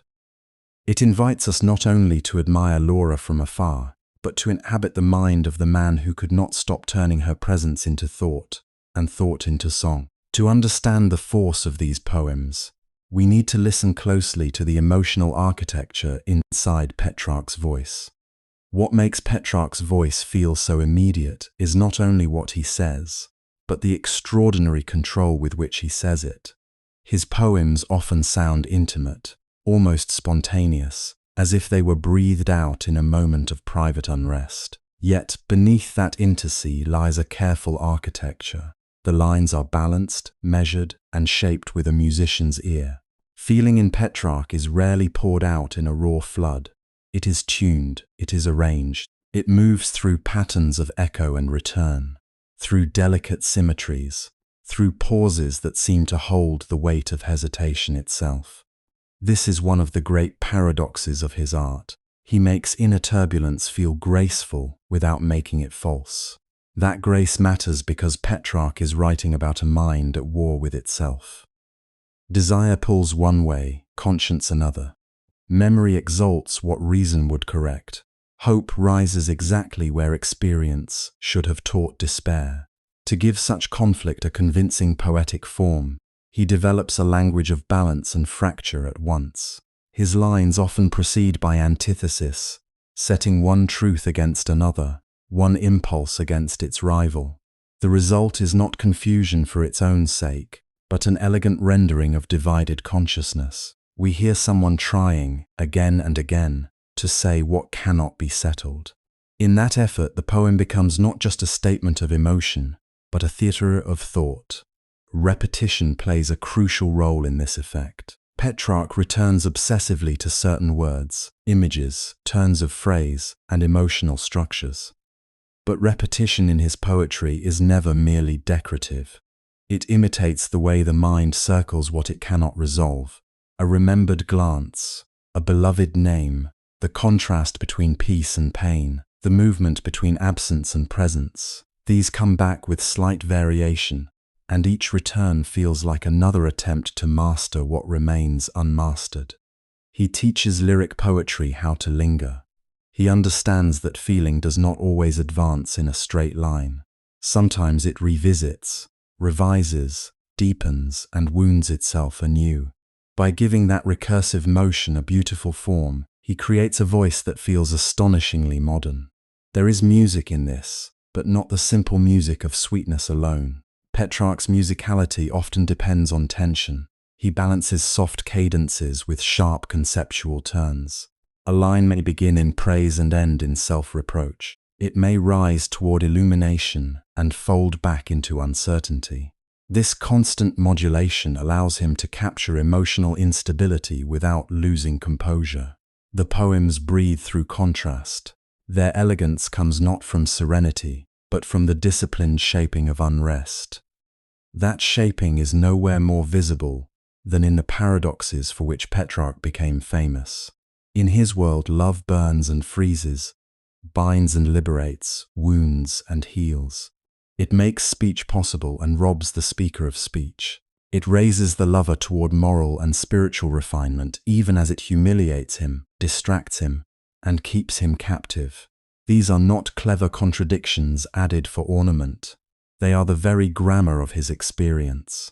Ordinary language, Petrarch seems to suggest, is too blunt for love's divided reality.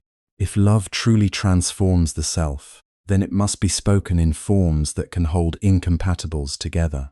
So he gives us the beloved as both salvation and peril. Laura is the source of light and the cause of sleeplessness.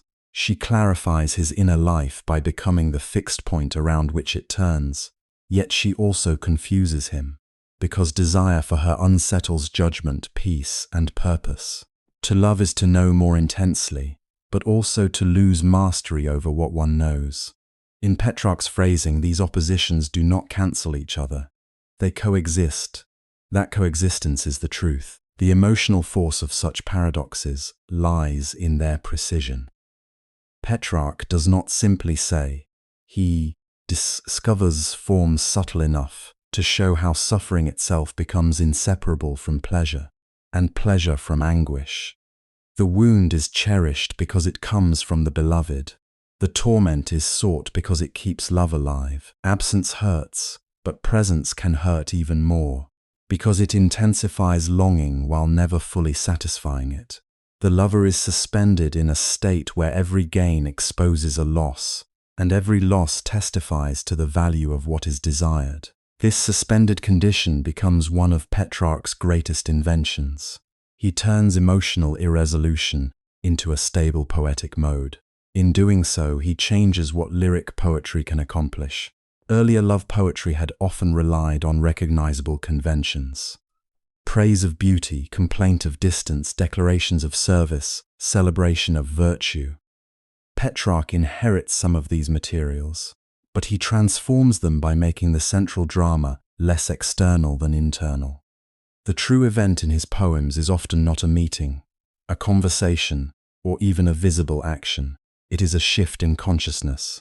A memory returns at dawn. A glance is reinterpreted years later. A prayer becomes entangled with desire. Time moves, the body ages, the world changes, and the poet studies, with relentless attentiveness, what these movements do inside the soul. That interior emphasis is revolutionary. It teaches later writers that the self, in all its fluctuation, is not too small a subject for art. It is one of art's deepest territories. His imagery serves this interiority with extraordinary refinement. Nature appears everywhere in Petrarch, but not as a passive backdrop. Breeze, river, grass, spring air, laurel shade, birdsong, distant hills. These are not merely pleasant decorations surrounding an idealized beloved. They become extensions of surfaces on which emotion sees itself reflected. A quiet landscape may preserve the trace of a remembered encounter. A changing season may register the movement from hope to desolation. A solitary place becomes a partner to thought, a witness to private struggle. When Petrarch walks through the natural world, he is never only describing what is there, he is reading his own condition in it. Light is especially important in this poetic universe. Laura's beauty is often figured through radiance, golden hair, shining eyes, luminous presence. But this light is never purely physical.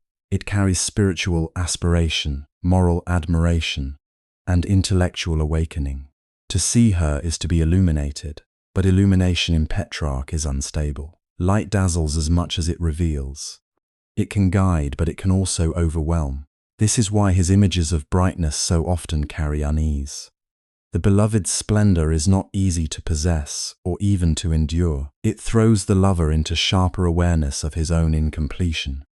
In that sense, light becomes a mirror not only of beauty, but of distance. The distance between the human and the ideal, the desired and the attainable, the earthly gaze and the hope of something higher. Time, too, becomes one of Petrarch's great emotional instruments. In many traditions, time is simply the setting in which love unfolds. In Petrarch, time is an active pressure. It wounds, instructs, erodes, and preserves. The passing of days deepens longing rather than resolving it. Memory keeps the past painfully present, while mortality makes every moment fragile. The lover is not only caught between desire and restraint. He is caught between what once was, what never fully happened, and what can no longer be recovered. This tension gives the poems their haunting quality. We feel not only the presence of love, but the ache of duration. To love in Petrarch is to be made acutely aware that life is moving, and that no emotional revelation can escape the laws of loss. This is part of what makes his vocabulary so rich with sacred resonance. He borrows the language of devotion, reverence, pilgrimage, salvation, confession, and grace, but he uses it in a space where earthly love and spiritual aspiration overlap uneasily.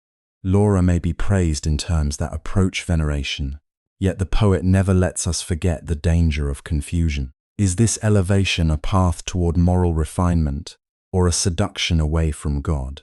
Does beauty awaken the soul to higher things, or entangle it more deeply in mortal attachment? Petrarch does not solve these questions once and for all. Instead, he makes them structurally central to the poems. Sacred language becomes one more way of dramatizing inward conflict. That conflict is so compelling because it is rendered with honesty rather than certainty. Petrarch does not present himself as a hero of feeling. He is too self-aware for that.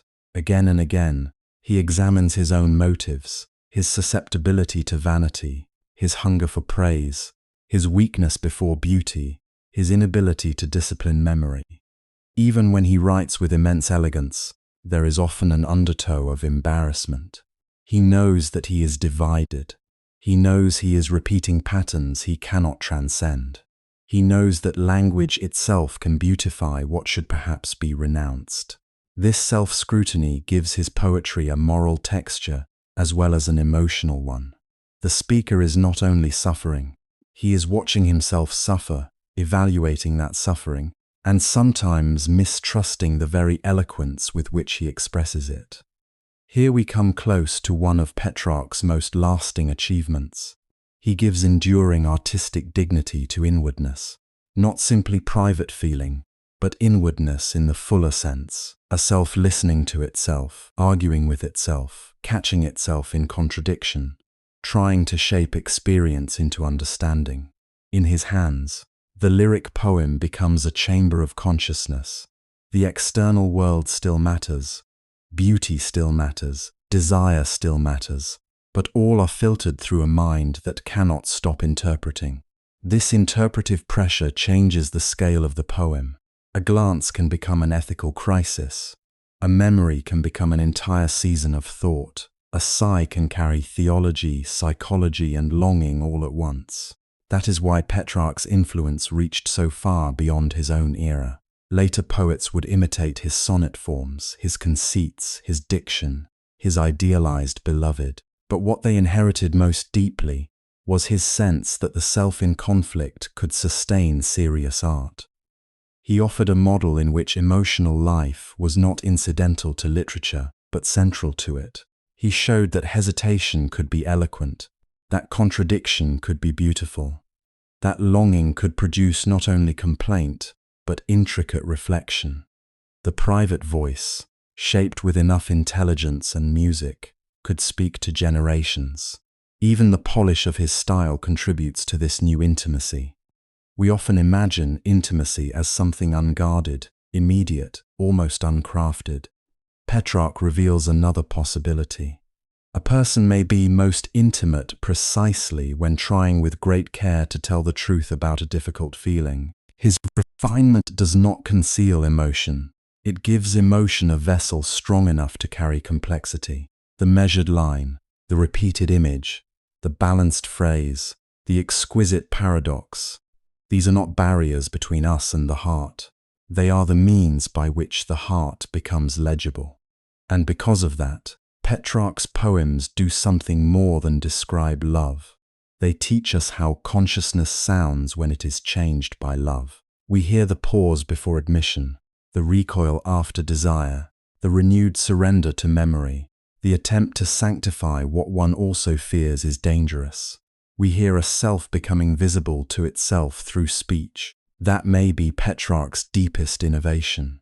He turns lyric into a form of inward seeing, yet this achievement comes with a cost. The more brilliantly Petrarch transforms experience into language, the more Laura is drawn into that language's orbit. Her gestures, her beauty, her silence, even her absence become part of a poetic system designed to register the poet's inner life. She shines there with unforgettable power, but she also becomes inseparable from the meanings projected onto her. Yet the more beautifully Petrarch spoke of love, the more difficult it became to separate Laura the woman from Laura the idea. And so the question rises almost inevitably, who was Laura, really?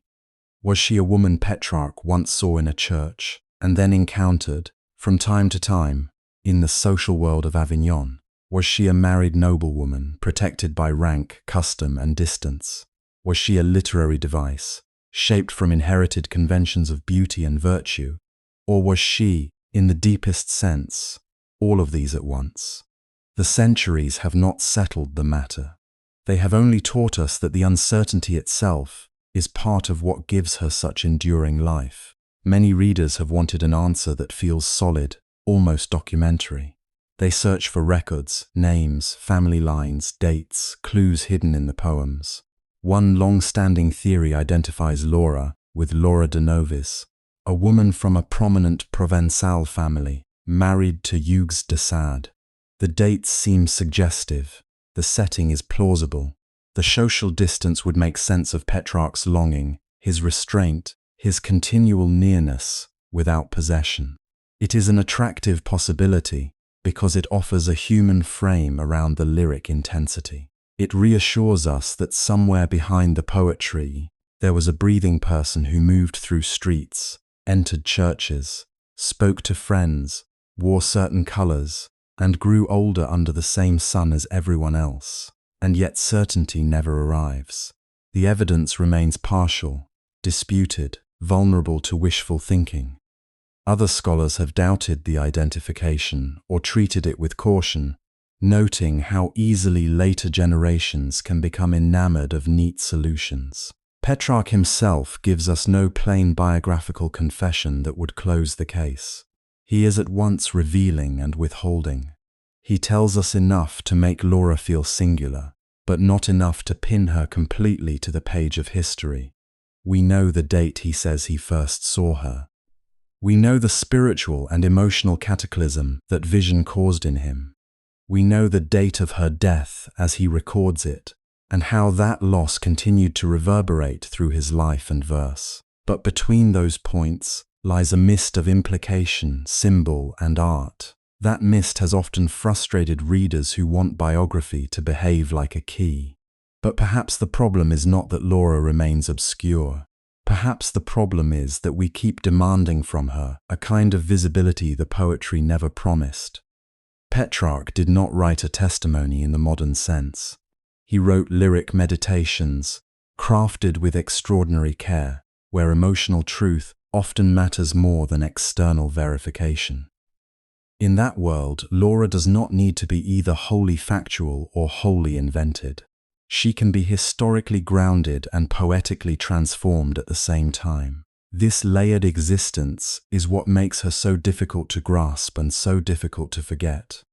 On one level, Laura appears as a woman seen within society. She is not a myth descending from nowhere. She inhabits churches, gardens, spring light, passing conversations, public spaces where one can glance but not claim. She is located in time. She is surrounded by the ordinary structures that make longing painful: marriage, decorum, reputation, mortality. There is a social reality around her, however dimly outlined, and that reality matters. It gives resistance to desire. It gives shape to absence. It reminds us that Petrarch's love did not unfold in a dream vacuum, but within a world of rules and distances. On another level, Laura becomes an ethical ideal. She is not merely beautiful in the shallow sense. Her beauty in Petrarch's poems often points beyond the body, even when the body is vividly present. She becomes associated with restraint, dignity, purity, measure, a kind of elevating force that both torments and corrects the lover. This is one reason Petrarch's love is so restless. He does not only want Laura, he wants to become worthy of what her presence seems to ask of him. She appears as an image of order before a soul inclined to disorder, as a calm light before a consciousness crowded with appetite, vanity, ambition, and fear. In this way, she is not simply desired, she is morally interpretive. She helps give his inner conflict a face. And then there is Laura as poetic construction, perhaps the most powerful and most troubling form of all. The Laura we inherit is made of words. She exists in similes, rhythms, echoes, repeated motifs, carefully managed returns. Her hair catches light not only because Petrarch once saw it, but because light itself becomes part of his symbolic vocabulary. Her eyes do not simply look. They wound, guide, judge, redeem, deny. Her silence does not merely indicate privacy. It becomes a chamber into which the poet pours meaning. Every remembered gesture grows larger inside verse than it might have been in lived time. Poetry preserves her, but it also rearranges her. It turns contingency into pattern. It teaches memory how to select. This is not a reason to dismiss her as unreal. It is a reason to understand how literary love works. When we speak of a muse, we often imagine a figure who inspires without cost, as though being admired by art were a form of uncomplicated immortality. But muse-making is never innocent.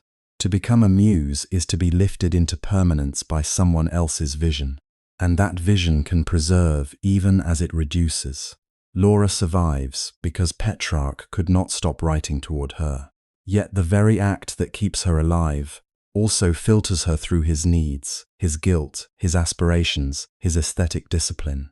We receive not Laura in full, but Laura as one consciousness could bear to remember and remake her. There is tenderness in that, but there is also loss. We do not know what Laura thought of being seen.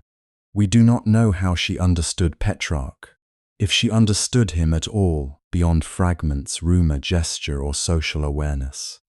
We do not hear her side of the exchange, her interior life, her private fears, her own desires, her fatigue, her wit, her ordinary concerns, the exact texture of her days.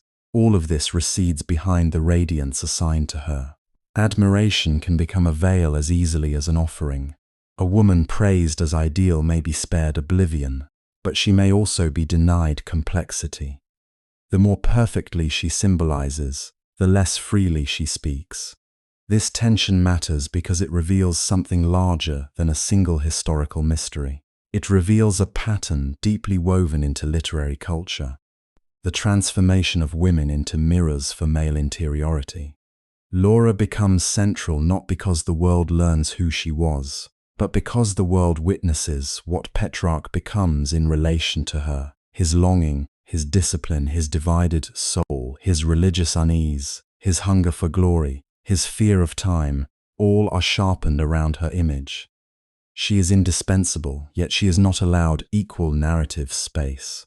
That imbalance is one of the great paradoxes of her legacy. She stands at the center of a tradition and remains partly unreachable within it.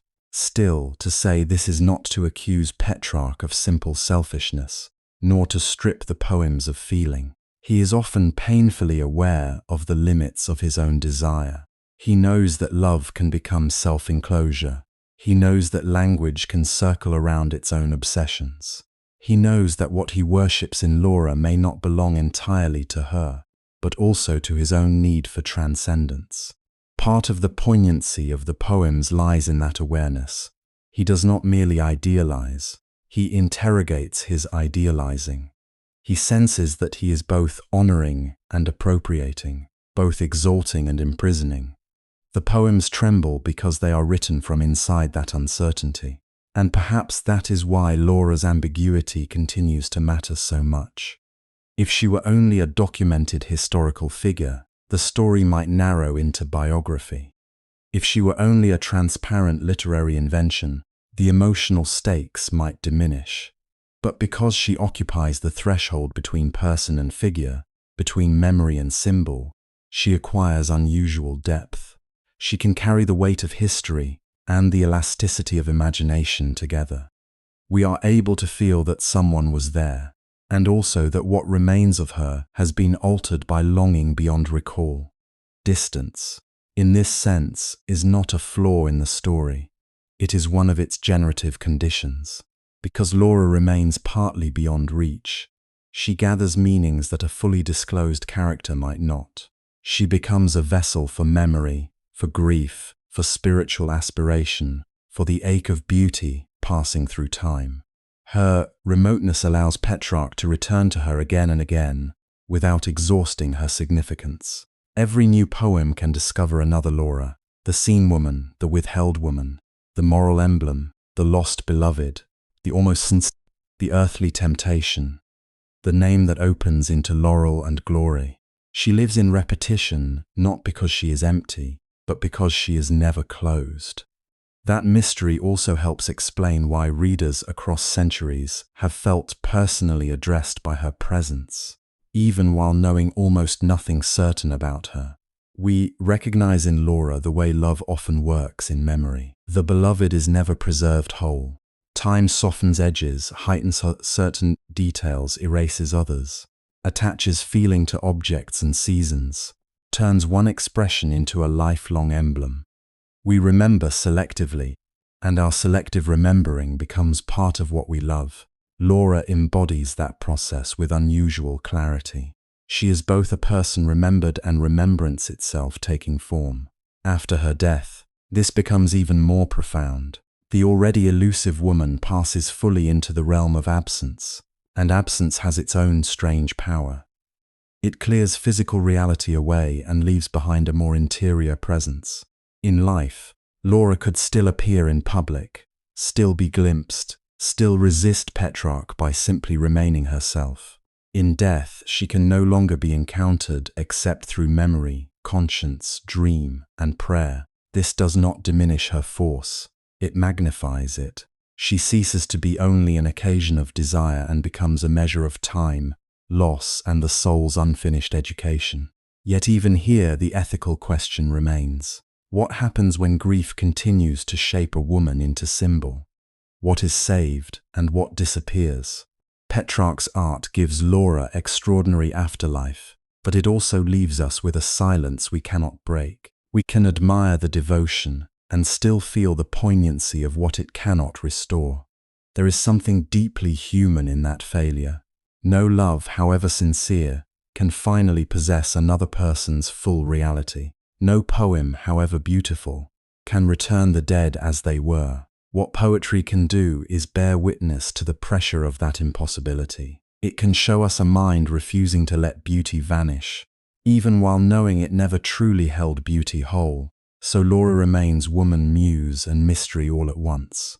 To flatten her into one category is to miss the delicate tension that gives Petrarch's story its emotional reach.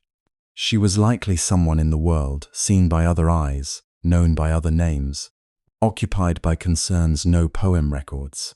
She was also an ideal through which a restless mind tested itself, and she was undeniably a creation of language, shaped by the craft of one of Europe's great lyric poets. These identities do not cancel one another.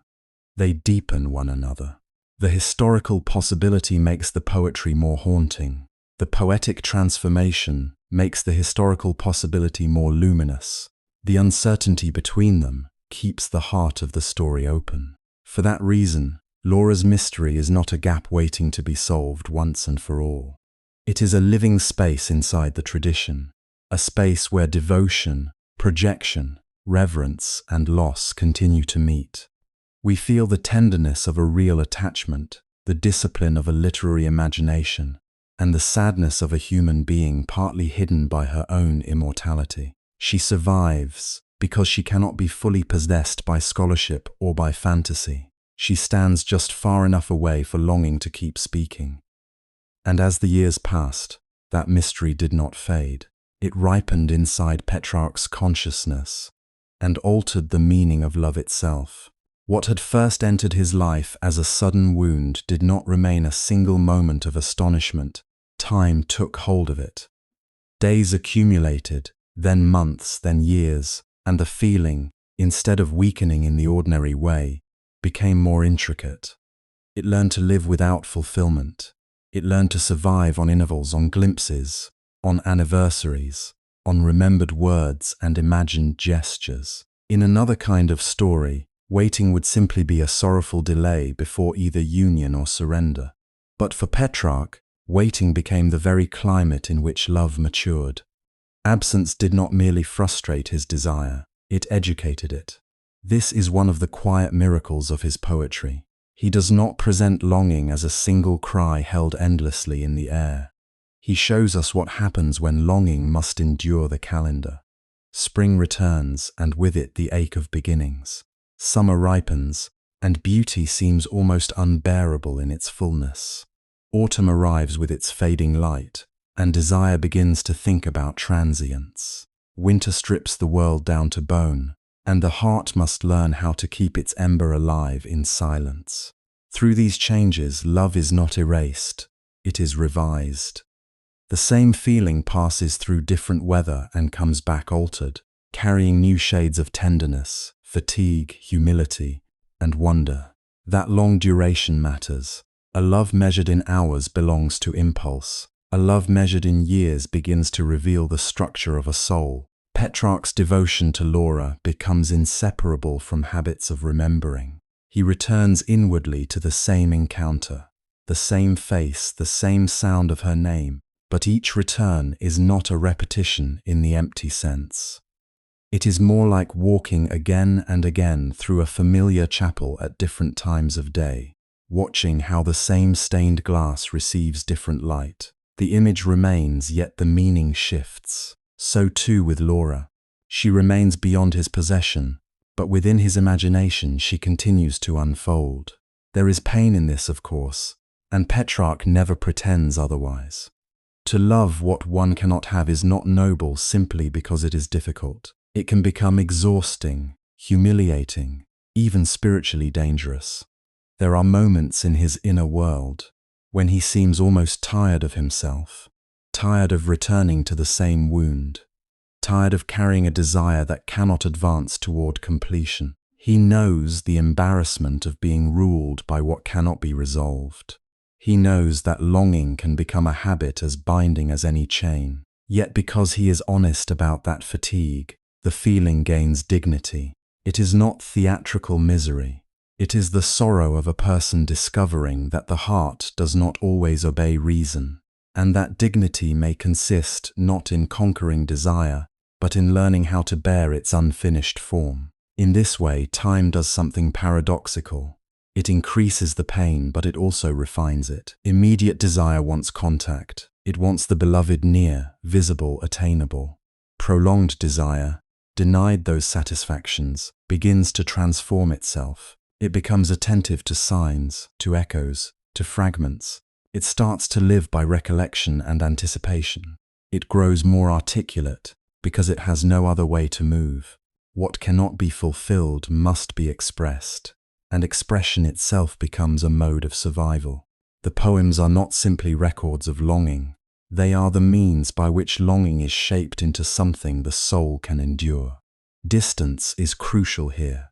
If Laura had been continuously present, if the beloved had been ordinary in the daily sense, love might have settled into familiarity. Instead, separation leaves room for imagination to work. This does not mean Petrarch merely invents her. It means that distance allows emotion to become reflective. The raw force of attraction is slowed down. It has to pass through memory, through thought, through conscience, through language.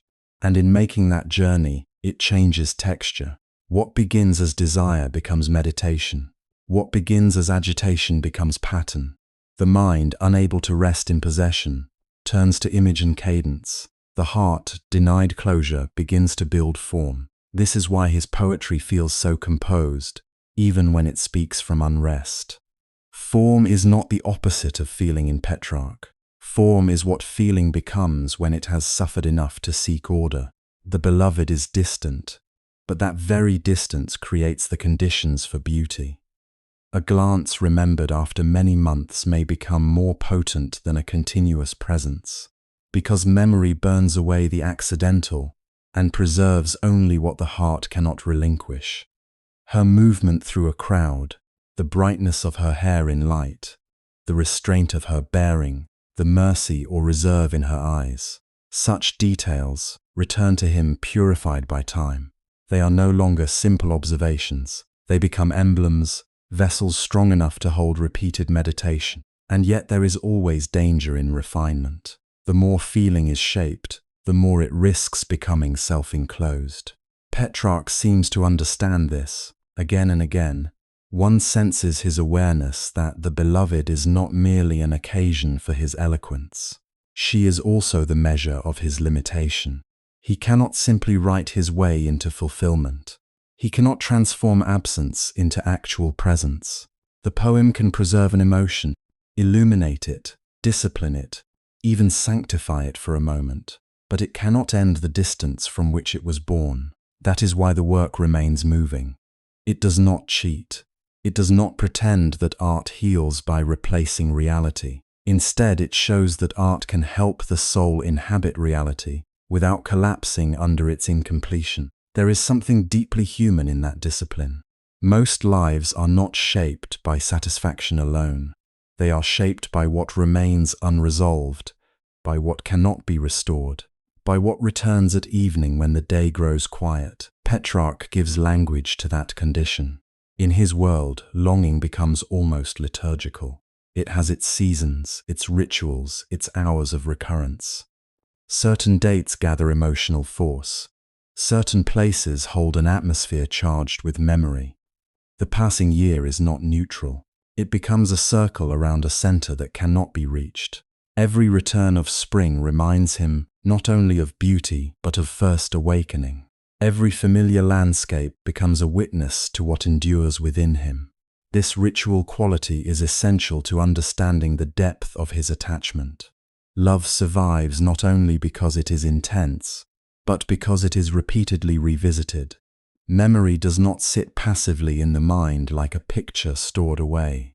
It is actively kept alive.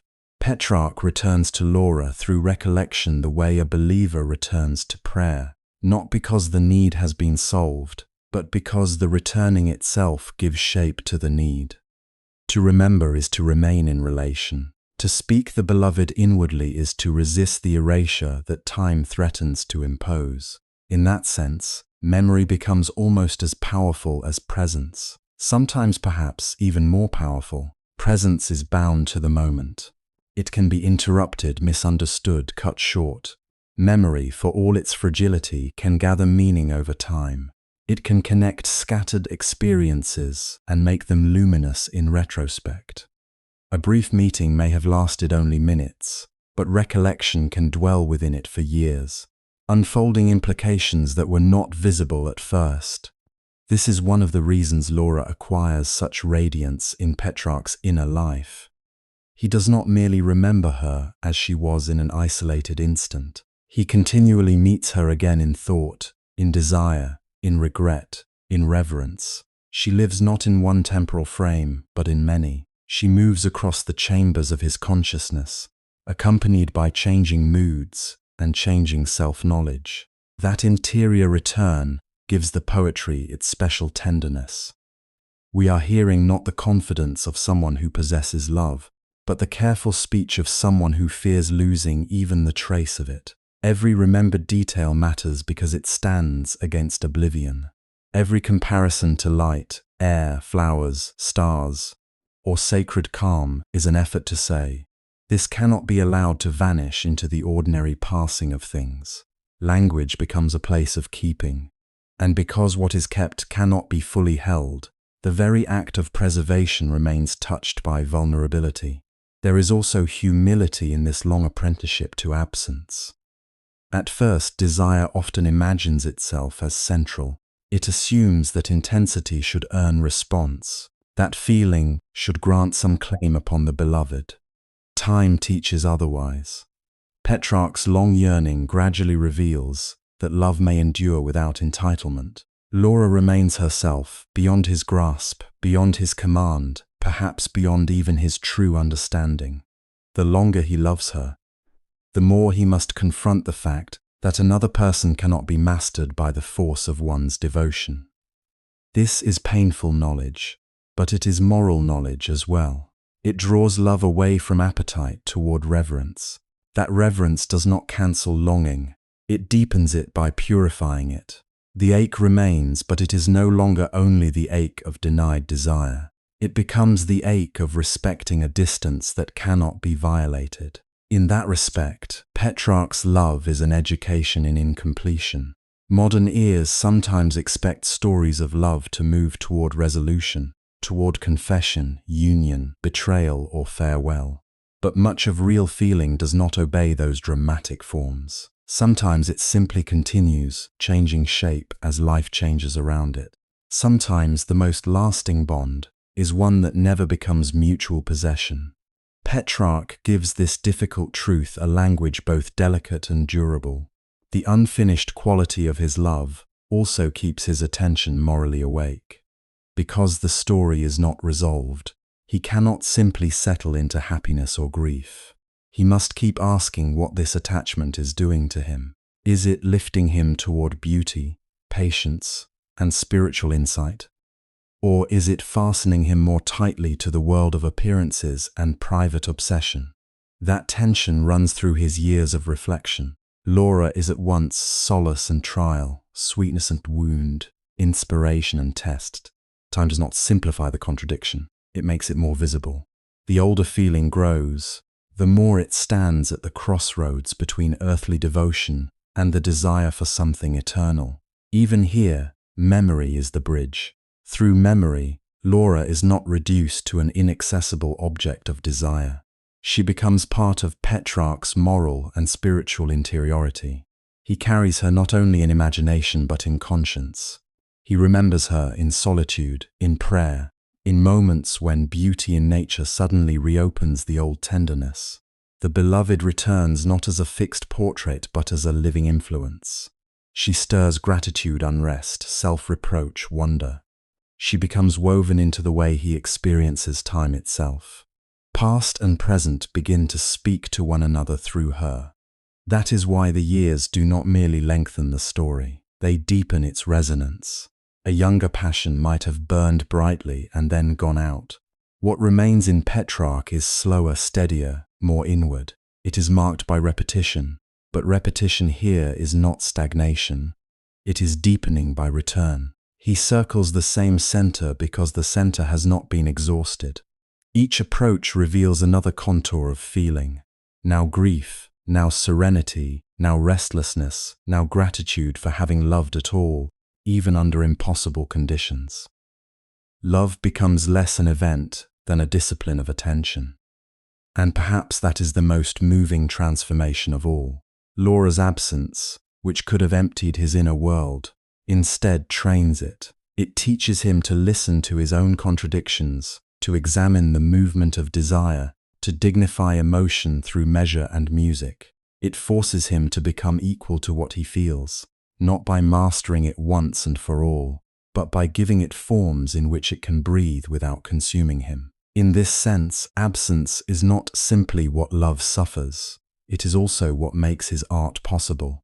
The distance hurts him, but it also gives him space enough to think, to refine, to pray, to remember, and to sing.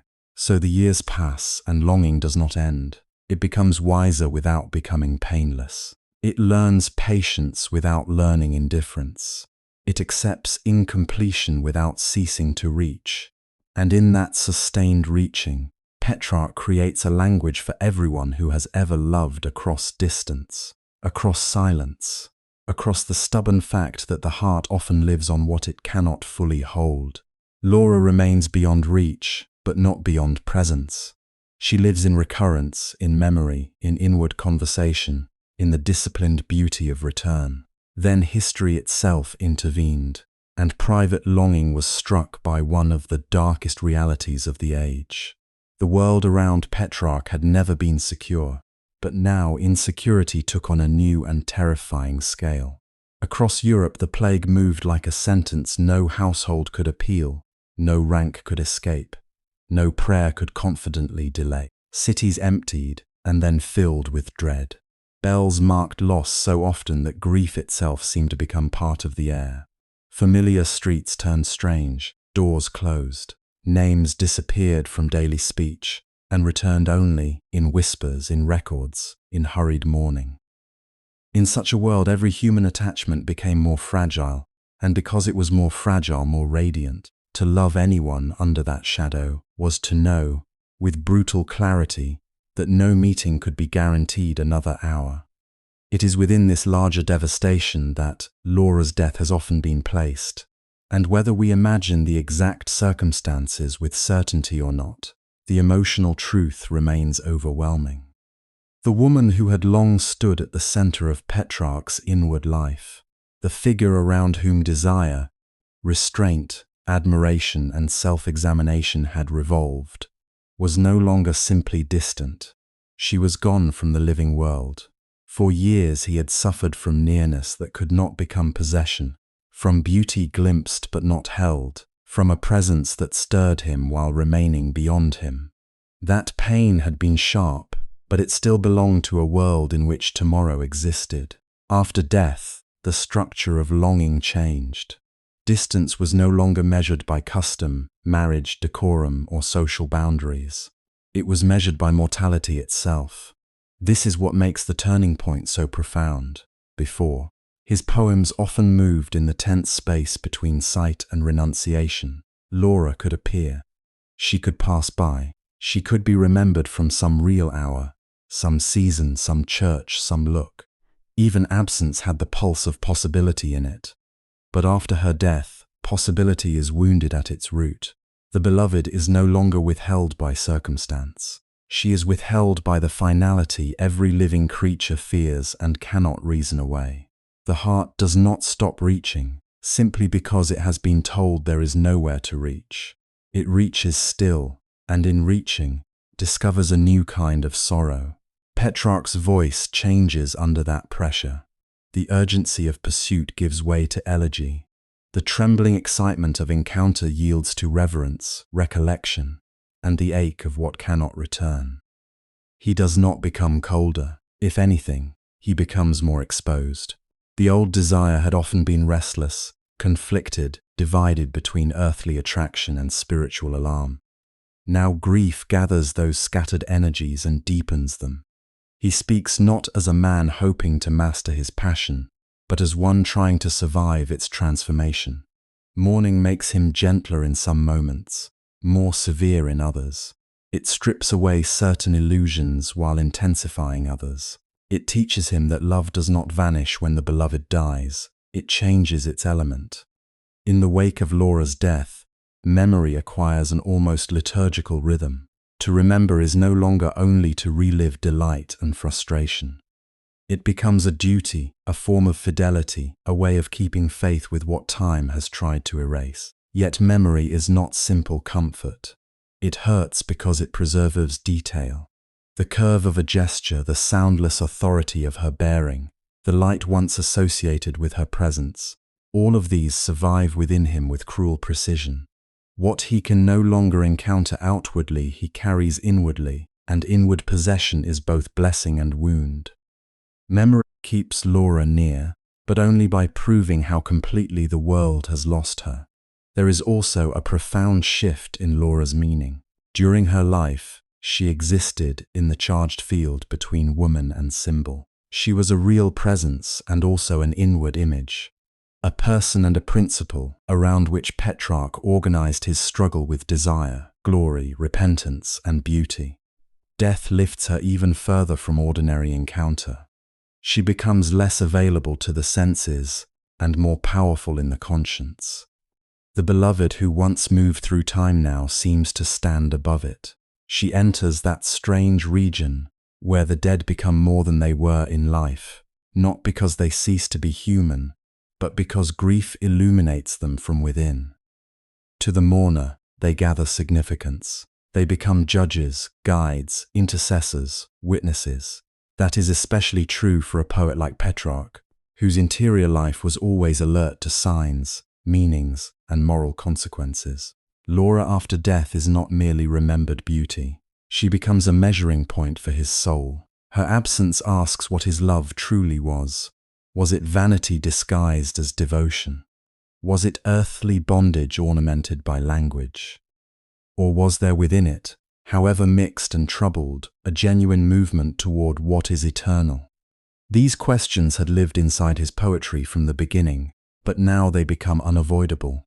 Death has a way of refusing elegant evasions. It narrows the path. It requires an answer from the heart, not just from style. And still, grief does not purify love by making it less intense. It purifies by forcing it through fire.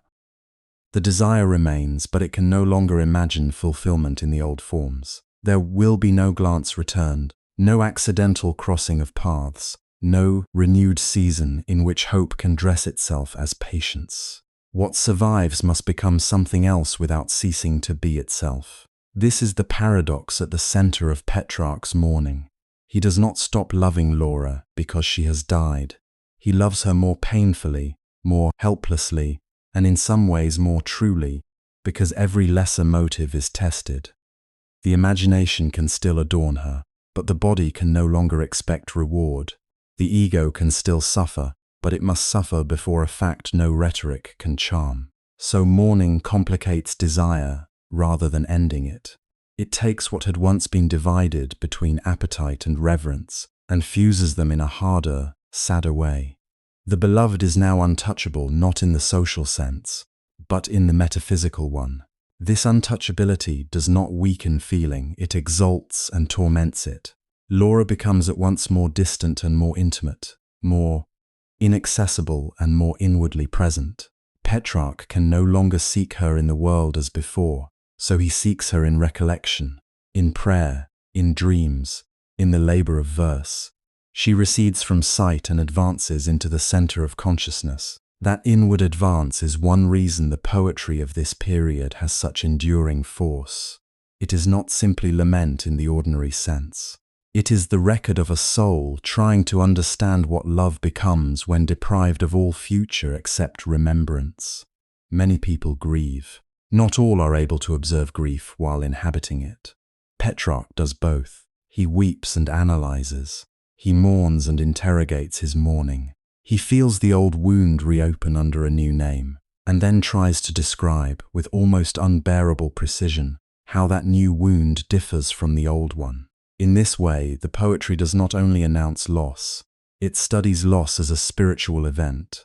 And the spiritual dimension matters here, because death throws all earthly things into a harsher light. Under the plague's shadow, impermanence was not an abstract meditation borrowed from monks and moralists. It was visible in the emptied chair, the unopened door, the suddenly silent voice. Petrarch had always known, intellectually and religiously, that human life was unstable. Now instability had entered the core of his most intimate attachment. The lesson no longer came from books or sermons alone. It came from bereavement. Laura's death made mortality personal in the deepest way. And once mortality becomes personal, language changes. It slows. It listens differently. It no longer treats time as a background condition, but as a force pressing on every joy. This is why the poems after Laura's death carry such a distinct tenderness. There is sorrow in them, certainly, but also a softened attentiveness. The beloved is no longer an occasion only for inner conflict. She is also an object of homage. The voice that once struggled against her power now bows before her memory. Yet even this reverence is not pure serenity. It contains regret, because death seals all unfinished things. Whatever might have been clarified remains unclear. Whatever words were never spoken remain unspoken forever. In mourning, the mind returns again and again to incomplete scenes, not because it expects to alter them, but because the heart cannot easily accept that there will be no sequel. At times, Laura begins to seem almost sacred in Petrarch's imagination, though never in a way that entirely erases her humanity. She is elevated not into doctrine, but into moral radiance. Her image consoles and chastens. She appears as one who has passed beyond the turbulence that still grips him. In that sense, she becomes part of his spiritual reckoning. He looks toward her as one might look toward a star that cannot be reached, but can still orient the traveler. The earthly woman who once awakened longing now also awakens shame, aspiration, prayer, and the hope that love itself might be transformed into something worthy of eternity. Yet this transformation is never easy. Petrarch is too honest, too divided, to pretend that grief instantly resolves his old contradictions. He does not emerge from mourning, purified into simple, triumphant way. Instead, he enters a more difficult honesty. He sees more clearly how bound he remains to the world, to beauty, to self, to sorrow itself. Even his tears can become a kind of attachment. Even memory can become a chamber in which the soul lingers rather than ascends. That is part of what makes this phase of the story so moving. It is not the story of a man whose beloved dies, and who immediately learns how to let her go. It is the story of a man who cannot let her go, and who must therefore discover whether clinging can become devotion without becoming idolatry. In this struggle, Laura's death enlarges rather than diminishes the emotional scope of the love story. While she lived, the drama often depended on interval, decorum, and the disciplines of earthly separation. After her death, the drama enters the vast terrain between memory and transcendence. The beloved can no longer answer, and because she cannot answer, the lover must confront himself more fully. What remains when reciprocity is impossible? What kind of fidelity is available when all outward relation has ceased? Can love become more spiritual without becoming less real? These are not minor refinements. They are the central human questions grief asks whenever it enters a life. The plague years make those questions feel even more urgent. Laura's death is not an isolated tragedy floating above history. It belongs to an age in which many discovered, all at once, how quickly the living can be converted into memory. That broader devastation does not make Petrarch's sorrow less singular, it sharpens it. In a world where death moved from house to house, each surviving bond seemed infinitely exposed. To lose the one person who had shaped the deepest patterns of his inner life under such conditions was to feel both personal bereavement and the collapse of human assurance itself. The age became a mirror of the heart, and the heart a small echo of the age's desolation. And yet from within that desolation, something enduring is born. Not consolation exactly, and not release, but a deeper register of truth. Petrarch's mourning teaches him that love is not refuted by death, though it is forever altered by it. The beloved's disappearance from the world does not erase her presence in the soul. If anything, it reveals how profoundly love had already become an interior life. But now that interiority can no longer rely on hope of earthly renewal, it must decide whether memory will remain merely a wound or become also a path. That decision is never settled once and for all. It has to be made repeatedly, poem by poem, prayer by prayer, recollection by recollection. Laura remains the source of tears but also of discipline. She remains lost, but she also becomes a way of thinking about what it means to endure loss without surrendering the capacity for praise. The language of desire is not abandoned. It is transfigured into the language of elegy, and elegy in turn strains towards something larger than itself. Through grief, Petrarch comes closer to the hardest knowledge love can give. That to cherish another truly is to accept vulnerability to irreparable absence, and still to call that cherishing meaningful. After Laura's death, the love story did not close. It entered its most searching and spiritually difficult phase.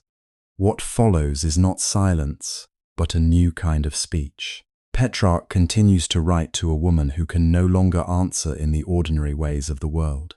And yet in the poems she has not vanished. She survives as presence within absence, as voice that seems to rise from memory, as an image that returns with piercing clarity, as a moral summons that unsettles and guides him at once. Death removes her body from time, but it does not remove her from his inward life. In some ways, it makes her more powerful there. The beloved who once appeared in glimpses, in passing meetings, in the fragile theatre of earthly circumstance, now inhabits the mind with a freedom that no social barrier can limit and no earthly reunion can complete.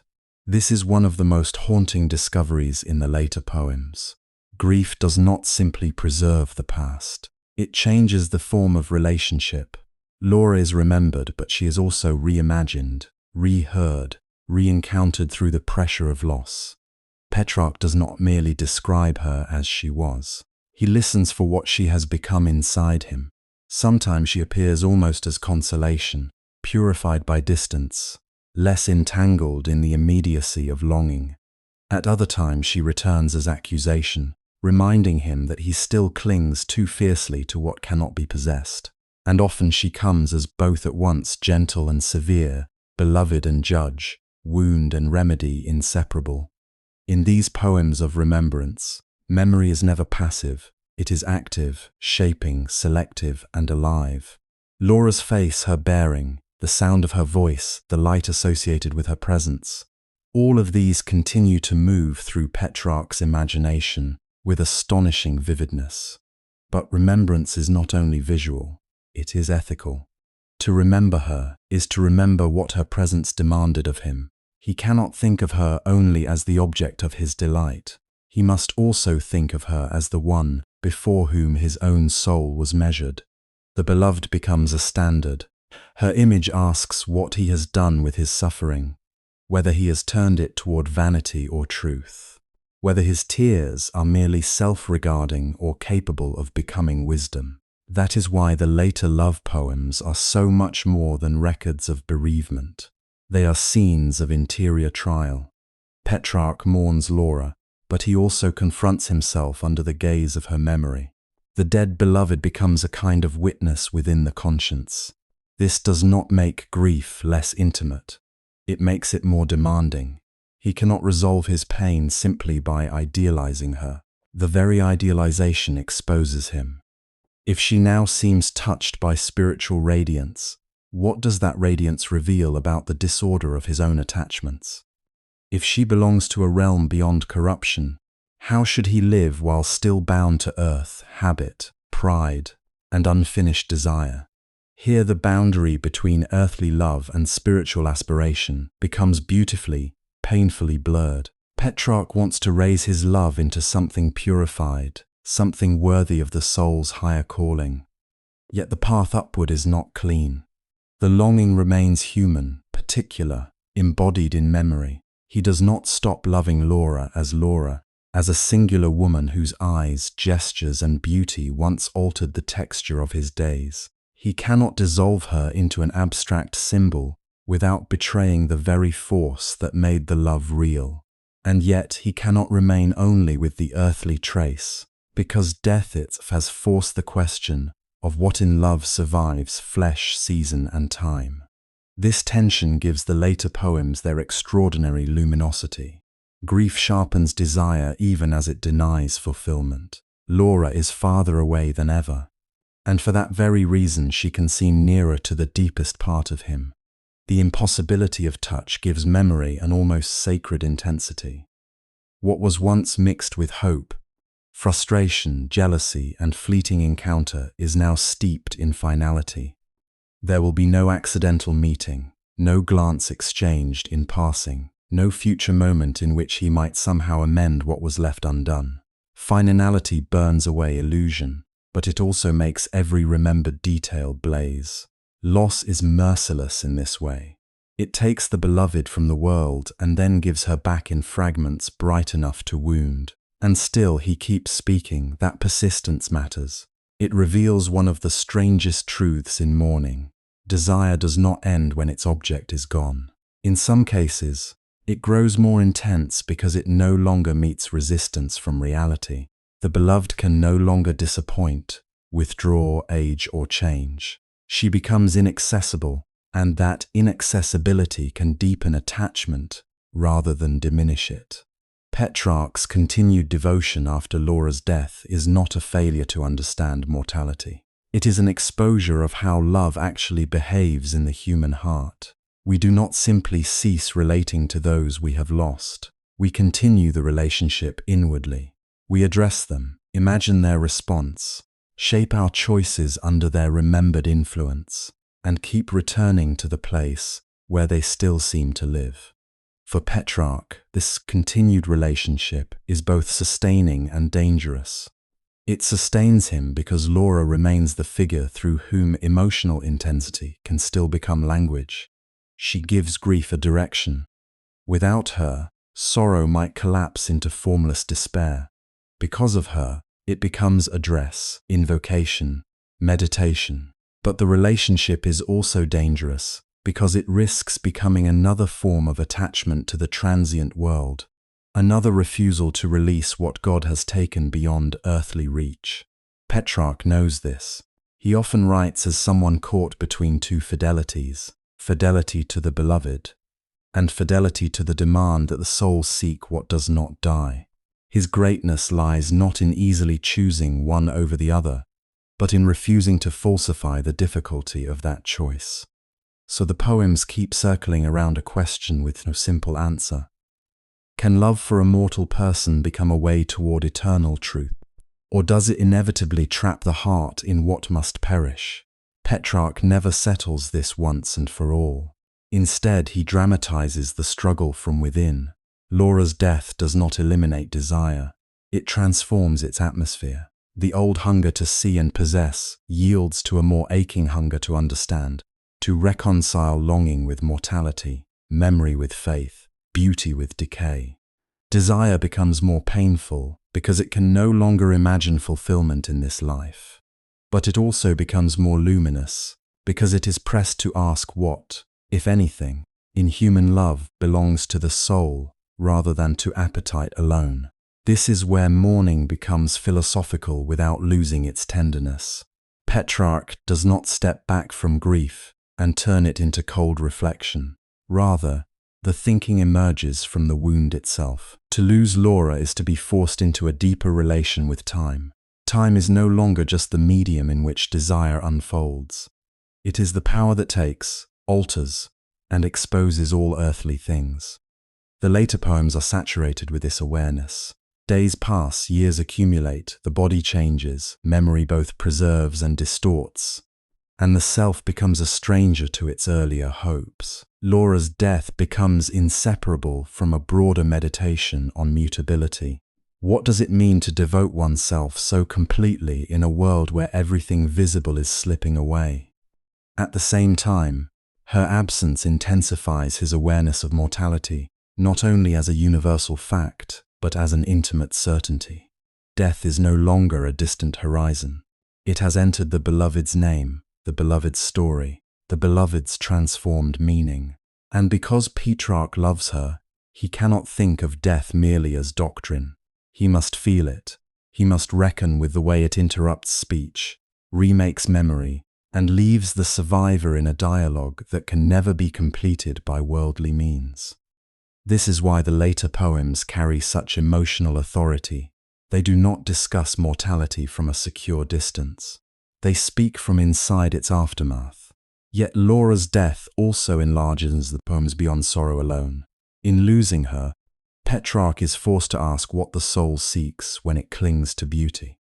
Was he only loving what would fade, or was he, through that visible beauty, reaching towards something enduring that he did not fully understand? The question is dangerous because it can become self-flattering. To spiritualize desire too quickly is to evade its earthly intensity. Petrarch resists that evasion. He admits how bound he remains to Laura's singularity. But he also senses that love, precisely because it wounds us with impermanence, may awaken hunger for a permanence the world cannot give. In this sense, Laura after death becomes not less personal, but more expansive in meaning. She remains the woman he loved, and also becomes the occasion through which he confronts eternity. This doubleness is essential. If Laura were only a memory, the poems would narrow into nostalgia. If she were only an allegory, they would lose their heartbeat. Instead, she hovers in that difficult space where human particularity and spiritual significance meet. Petrarch can grieve her hair, her glance, her voice, and still feel that these are not trivial details but portals into larger questions. Why does beauty awaken reverence as well as hunger? Why does love so often teach us the value of a life only when that life is threatened or gone? Why does the soul attach itself to what cannot remain? And what does that attachment reveal about our deepest nature? The later poems do not answer these questions by argument. They let them resonate through lament, and because they do, love itself begins to expand in meaning. It is no longer merely the drama of one man pursuing one unattainable woman, however refined that drama may be. It becomes a meditation on the human condition. To love is to live under the sign of time. To remember is to discover that absence can be as formative as presence. To mourn is to learn that relationship does not end where physical nearness ends.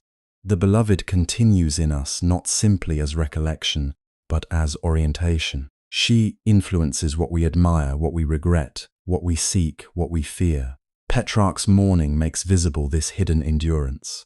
Laura is gone from the earth, yet she continues to shape his inner weather, his prayers, his language, his understanding of himself. There is something profoundly moving in the fact that he never treats this endurance as purely consoling. Continued inward relationship is not peace.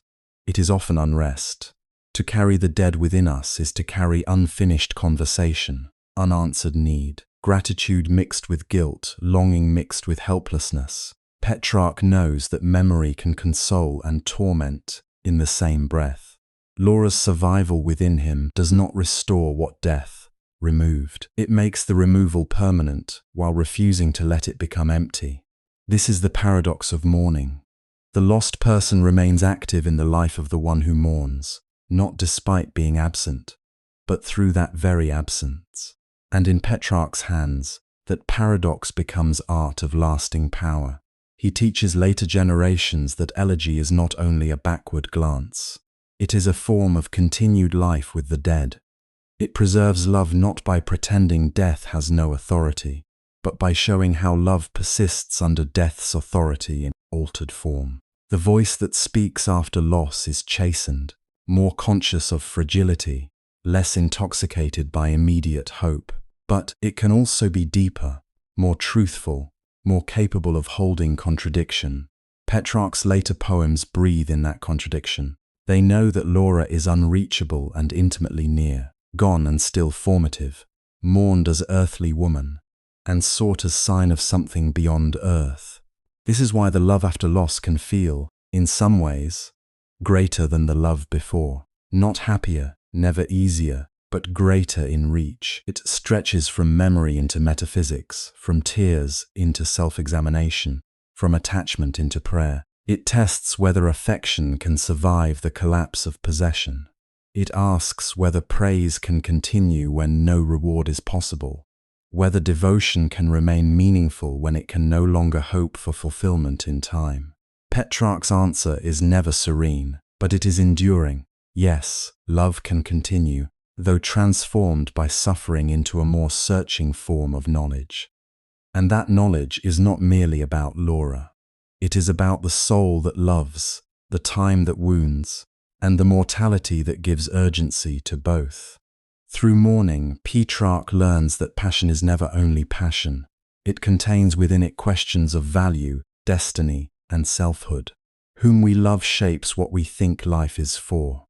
Whom we lose reveals how little mastery we possess over our own hearts.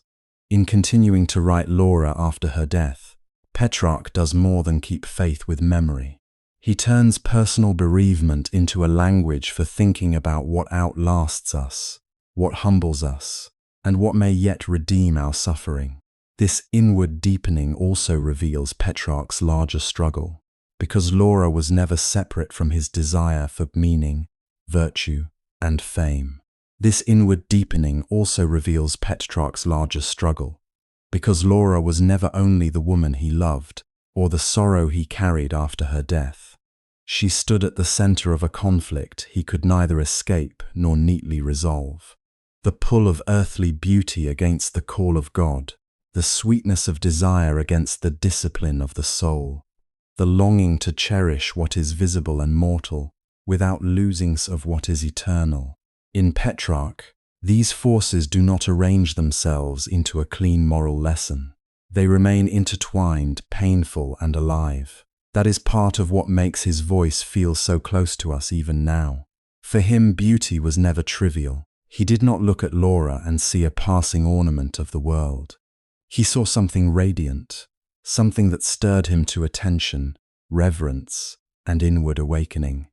Her presence could quiet him, unsettle him, elevate him, and wound him at once. In the very act of loving her, he became more aware of the depths within himself.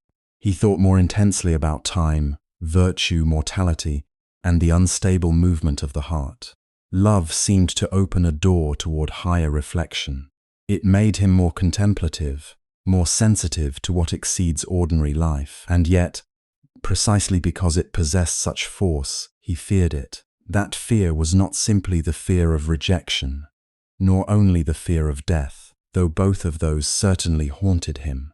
It was the fear that the soul, once captivated by a beautiful creature, might stop there. It might rest in the image, cling to the form, and fail to continue upward toward the Creator. Petrarch inherited a Christian moral world in which the heart must be watched carefully, because even noble feelings can become disordered when they take the wrong place. To love beauty was not in itself a sin, but to make beauty into an idol, to let it govern one's inner life more than God, was a danger he knew too well. This is why his poetry so often trembles between praise and rebuke. One moment Laura appears as light, grace, gentleness, almost as if her beauty carries a hint of the divine. The next moment he turns sharply against himself, accusing his own weakness, his attachment, his inability to master longing. He does not write as a man comfortably celebrating romance. He writes as someone who feels divided in the deepest chambers of conscience. His tenderness is real, but so is his alarm.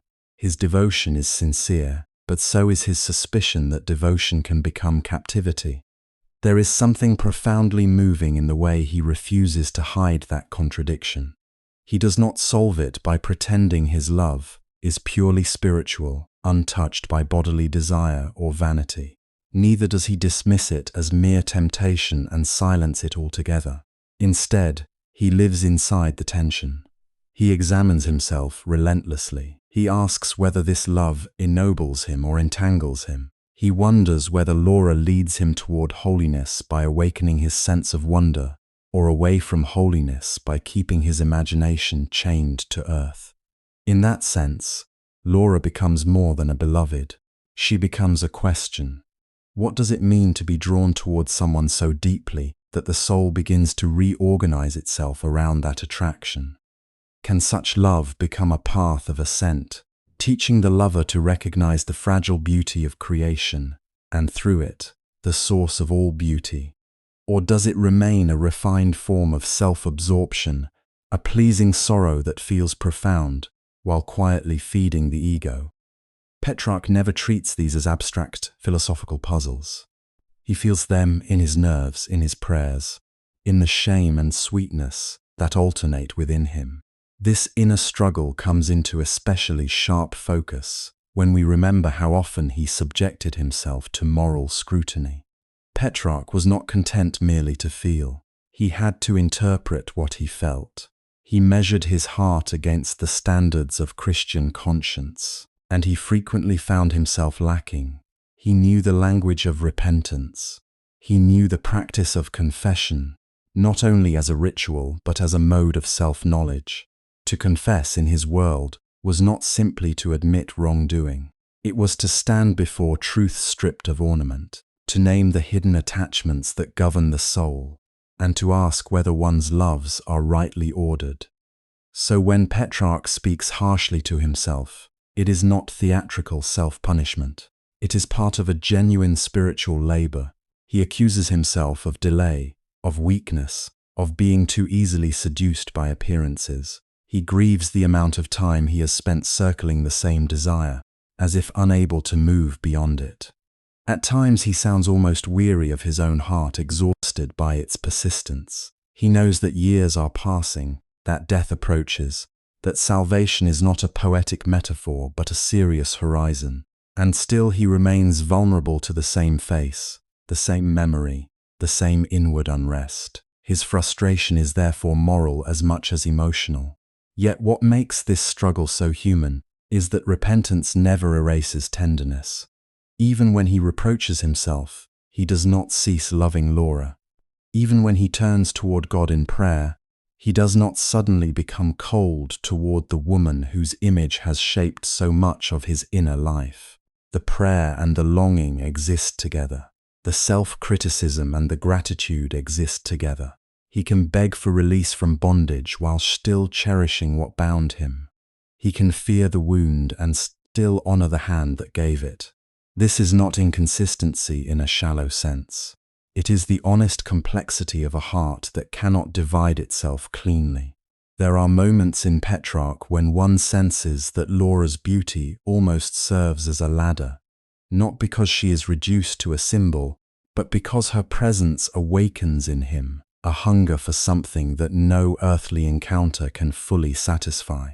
She becomes the occasion for discovering that desire always reaches beyond its object. He looks at a mortal face and feels within himself an ache that mortality cannot answer. In this way, love exposes its own incompleteness. It points beyond possession, beyond fulfillment in the ordinary sense, toward a greater reality for which the soul was made. But ladders can also become traps if one refuses to climb. That is Petrarch's fear. If Laura is a rung toward transcendence, then to cling only to her image is to halt midway, to settle for reflection instead of source. The danger is not that beauty is false. The danger is that beauty is so persuasive, so intimate, so emotionally convincing that one may mistake the sign for the destination. Petrarch seems to understand this with painful clarity. The more elevated his language of love becomes, the more necessary self-examination also becomes. He cannot trust himself simply because his feelings seem noble. He knows the soul can disguise its attachments in beautiful words. This is why his religious consciousness does not stand outside his love poetry as an unrelated layer. It pulses within the poetry itself. The beloved and the eternal are constantly brought into relation. The language of desire shades into the language of devotion, and devotion itself is tested by desire. Laura is not merely competing with God in a simple binary. Rather, she becomes the place where Petrarch confronts what kind of seeing he is capable of. Can he look at beauty and let it become praise? Can he receive delight without turning it into possession? Can he admire the created world while remembering that it was never meant to be his final home? These are old religious questions, but in Petrarch, they feel startlingly intimate because they are attached to one person, one memory, one face that will not leave him. The drama of spiritual struggle is not staged in abstract theological language alone.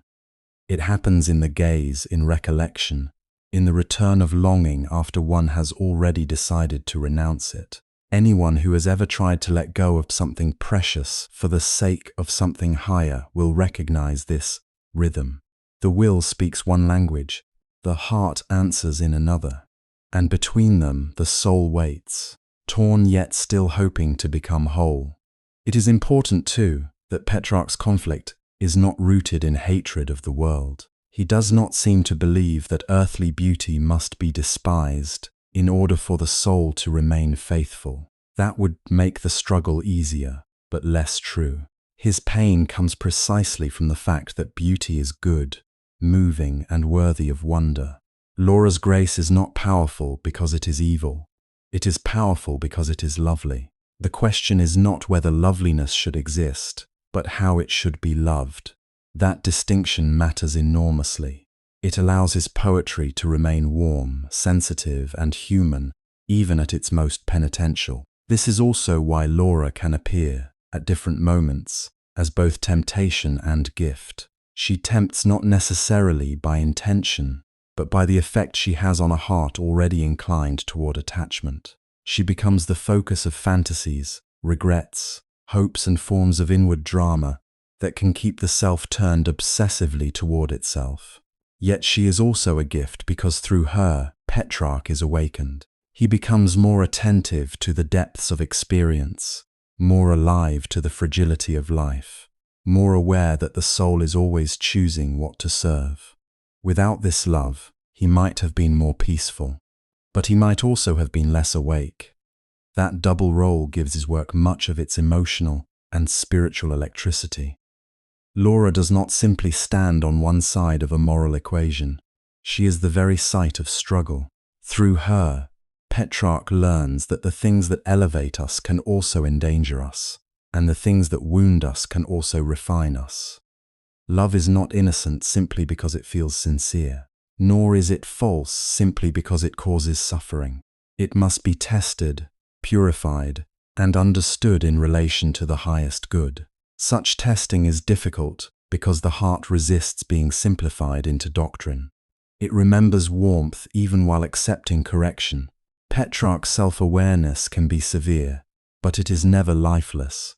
He does not sound like a man reciting borrowed pieties. He sounds like a man who truly wants to be better, who truly wants his soul to rise, and who also cannot deny the emotional reality of what he has lived. There is humility in that. He knows he is not master of himself. He knows the mind can perceive truth while the affections lag behind. He knows conversion is often gradual, uneven, and incomplete. In admitting this, he gives later readers something more valuable than certainty. He gives them recognition, because who has not, in one form or another, faced the wish to honor beauty without becoming imprisoned by it? Who has not feared loving a good thing too much, leaning so heavily on it that it begins obscure rather than illuminate? Petrarch's struggle endures because it belongs not only to saints or poets, but to ordinary human beings trying to live faithfully in a world full of things that stir the heart. We are drawn by faces, voices, memories, ambitions, works of art, and dreams of happiness. We do not want to become cold, but neither do we want to lose ourselves in what cannot save us. That is the fragile line Petrarch walks. He wants to preserve the tenderness of his love, without surrendering his freedom to it. He wants to acknowledge Laura's beauty, without granting it absolute sovereignty over his soul. He wants, somehow, to let earthly love become transparent to a higher love, rather than opaque with obsession. Whether he fully succeeds is less important than the seriousness with which he tries. The attempt itself is what gives his writing its haunting dignity. He does not cease to desire. He learns to question desire from within. He does not stop loving. He asks what love must become if it is to lead upward rather than inward. And so the battle between earth and heaven in Petrarch is not a battle in which one side simply destroys the other. It is a long, trembling negotiation over what the heart is for. Laura remains luminous, but she is no longer only the object of longing. She is also the mirror in which he sees his own disorder, the window through which he glimpses transcendence, and the test by which he measures whether beauty will deepen his worship or divide it. In loving her, he confronts the oldest and most difficult human task, to receive what is beautiful with gratitude, without asking it to be God. And within that moral struggle, another desire kept pressing forward, the desire not only to love deeply, but to be remembered forever. This, too, belongs to the truth of Petrarch. His heart was not divided only between earthly love and spiritual aspiration. It was also divided between humility and ambition, between the wish to bow before something greater than himself, and the wish to leave behind a name that time could not erase. He knew how fragile human life was. He had seen plague, political instability, exile, broken institutions, the collapse of certainty. He knew how quickly faces vanished, how easily voices were lost, and perhaps because he felt this so acutely, he wanted to build something that could endure when breath, youth, and beauty had all passed away. In that sense, his longing for Laura and his longing for fame do not stand apart as two separate stories. They lean toward one another. They nourish one another. The beloved awakens the poem, and the poem becomes a shelter against oblivion. To write of love is not only to confess feeling, it is also to resist disappearance. In its own quiet ways, this moment mattered, this face existed, and this wound was real, this heart lived. What the body cannot keep, language tries to carry. Petrarch understood that memory is one of the few human answers to time. We cannot stop time. We cannot persuade it to spare youth, or beauty, or joy. We cannot make spring remain, but we can remember. More than that, we can shape remembrance into art, and in doing so, grant passing things a second life. This is part of what his poems are doing again and again. They are not merely recording emotion. They are rescuing it from the abyss of the ordinary, lifting it into a form that asks to survive. That desire for survival was not simply vanity, though vanity was certainly somewhere within it. Petrarch was too honest an observer of himself not to know that praise can intoxicate, that renown can seduce, that even the most elevated artistic labor may conceal a hunger to be admired. He recognized in himself the dangerous sweetness of being seen. He wanted readers. He wanted posterity. He wanted to be counted among the greats, to stand in conversation with ancient voices and not be silenced by them. The old Roman dream of glory still burned in him, even as Christian humility instructed him to distrust it. That conflict gives his work an added depth.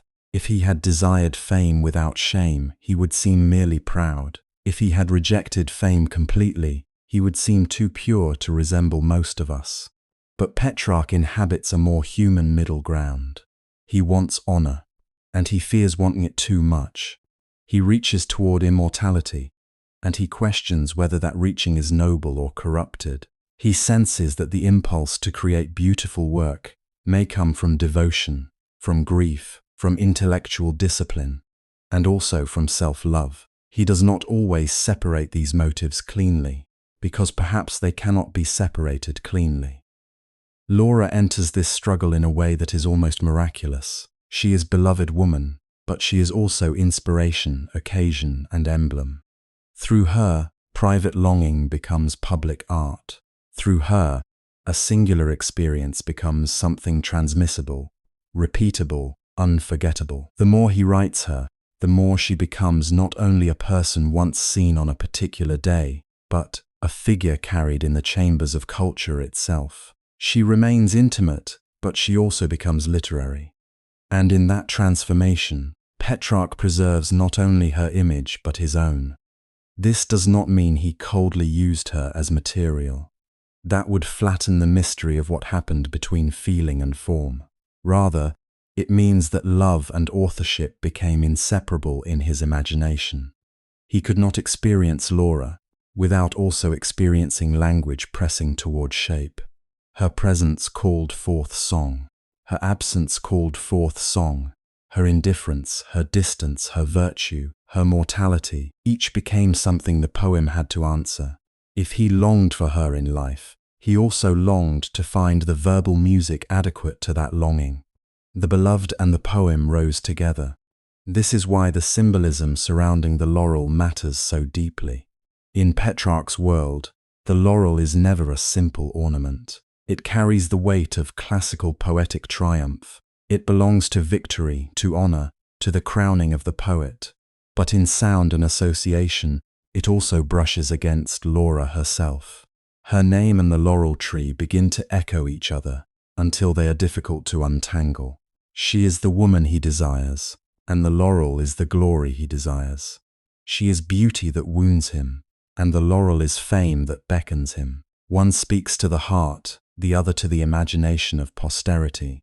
Yet in Petrarch, these are not rival symbols placed side by side. They become folded into one another. So when he pursues Laura, he is also, in some dim and troubling way, pursuing the immortality that poetry promises. And when he pursues poetic greatness, he cannot do so without passing again through the image of Laura.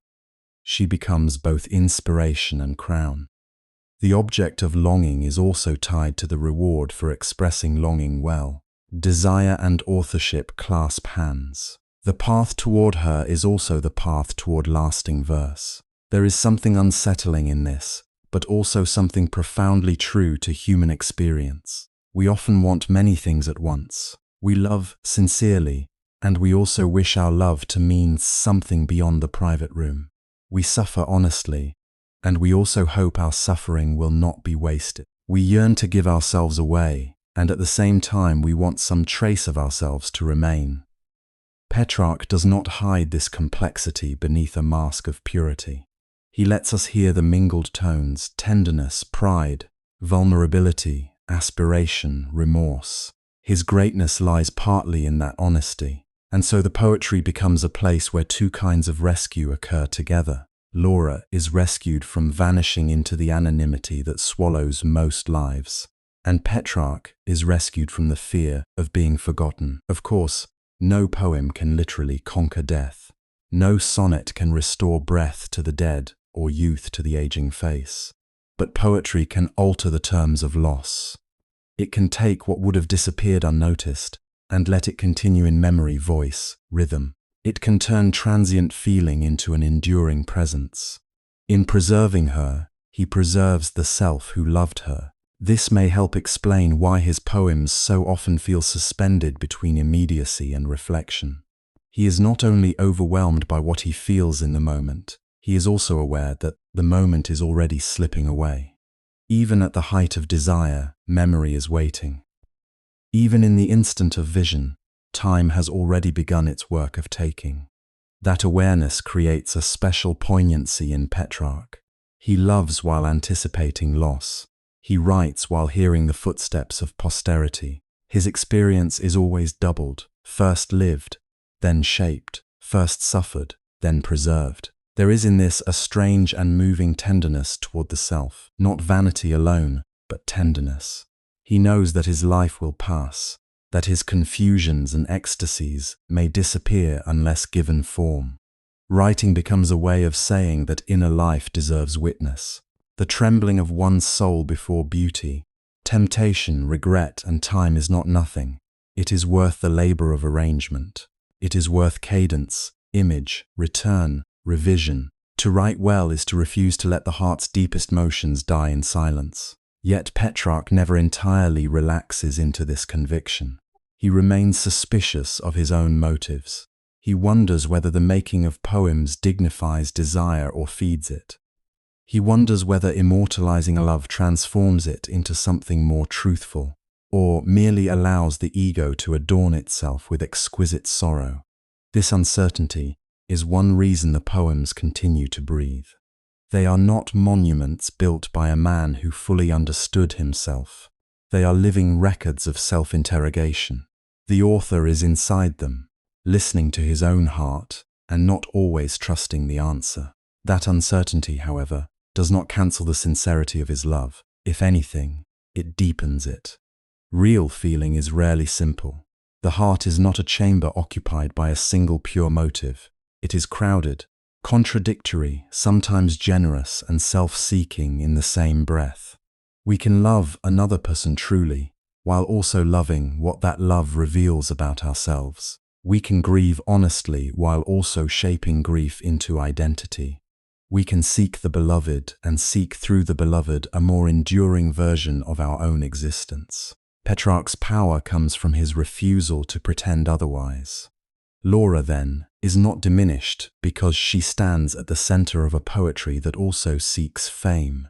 The opposite may be closer to the truth. Precisely because she is bound to his highest artistic ambitions, she receives from him an attention of extraordinary intensity. He does not glance at her and move on. He returns, circles, studies, remembers, laments, praises. He gives her not only desire but duration. He lets her remain. And in remaining, she becomes more than an episode in a man's life. She becomes one of the great presences in literary memory. At the same time, the poems reveal that fame itself is never enough. Even if the poet is crowned, the crown does not heal longing. Even if his name survives, survival does not restore what was lost. Literary glory can answer time in one register, but not in all registers. It can preserve the song. It cannot satisfy the hunger that gave rise to the song. This is another reason Petrarch remains moving rather than merely triumphant. He does not simply convert pain into achievement and walk away redeemed. He carries the contradiction with him. He is rewarded and restless, celebrated and unsatisfied. That restlessness is part of what makes his voice feel modern. He knows that success cannot solve the deeper riddle of desire. To be remembered is not the same as to be fulfilled.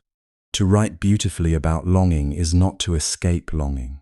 Yet he writes anyway, perhaps because the work of shaping experience is itself a kind of meaning. If the heart cannot be wholly healed, it can at least be heard. If time cannot be defeated, it can be answered. If love cannot remain untouched by ambition, perhaps ambition can still be transfigured by love. In the end, Petrarch's second beloved may indeed be fame, but not fame in the shallow sense of applause alone. It is fame as persistence, as afterlife in language, as the hope that one's most inward truth might outlive the body that felt it. And because Laura is the fire through which that language is forged, she and poetic glory become inseparable. The laurel crown and Laura's name shimmer together. The woman and the work, the wound and the renown, the private ache and the public art, each helps create the other. This is not a flaw we must excuse. It is one of the most revealing features of his genius. Petrarch shows us that human motives do not arrive neatly sorted into sacred and selfish, pure and compromised. They come braided. They come with shadows attached. And sometimes, when a great artist is honest enough to admit the entanglement instead of denying it, the result is not lesser beauty but greater depth. His love remains tender, his ambition remains restless, and the poems become the place where both desires learn to speak in the same breath. Because Petrarch gave such perfect form to this entanglement, later generations did not merely admire him, they learned to imitate him. And in imitating him, they carried something more than a set of pretty conventions from one court to another. They carried a way of feeling in language. They carried a script for desire, a distant beloved, a divided self, a heart that suffers and yet refines itself through suffering, a voice disciplined by form, even as it trembles with longing. What began as one man's struggle to speak honestly about love became, over time, one of the most recognizable emotional dialects in European literature. This spread did not happen all at once, and it did not happen by accident. Petrarch wrote in a moment when Latin still possessed enormous prestige, yet he chose to make his deepest lyric experiment in the vernacular. That choice mattered. It meant that feeling could move through a language people lived in, dreamed in, prayed in, and desired in. His poems could travel not only through scholars, but through readers, singers, copyists, courtiers, and aspiring poets. They entered cultural life as living speech shaped into uncommon elegance. And because the forms were precise, because the emotional patterns were memorable, because the tension between restraint and passion felt so deeply human, the poems became teachable, portable, repeatable. In Italy, this happened first and most intensely. Petrarch's sonnets did not remain isolated achievements admired from a respectful distance. They became models to practice, revise, and inhabit. Poets studied the architecture of his lines, the turns of thought, the subtle movement from external beauty to inward disturbance. They noticed how he could begin with a glance, a gesture, a change of season, a shaft of light in the hair of the beloved, and from that small occasion unfold an entire drama of conscience, desire, memory, and self-scrutiny. Love in this new mode was never just an event, it was an interior weather.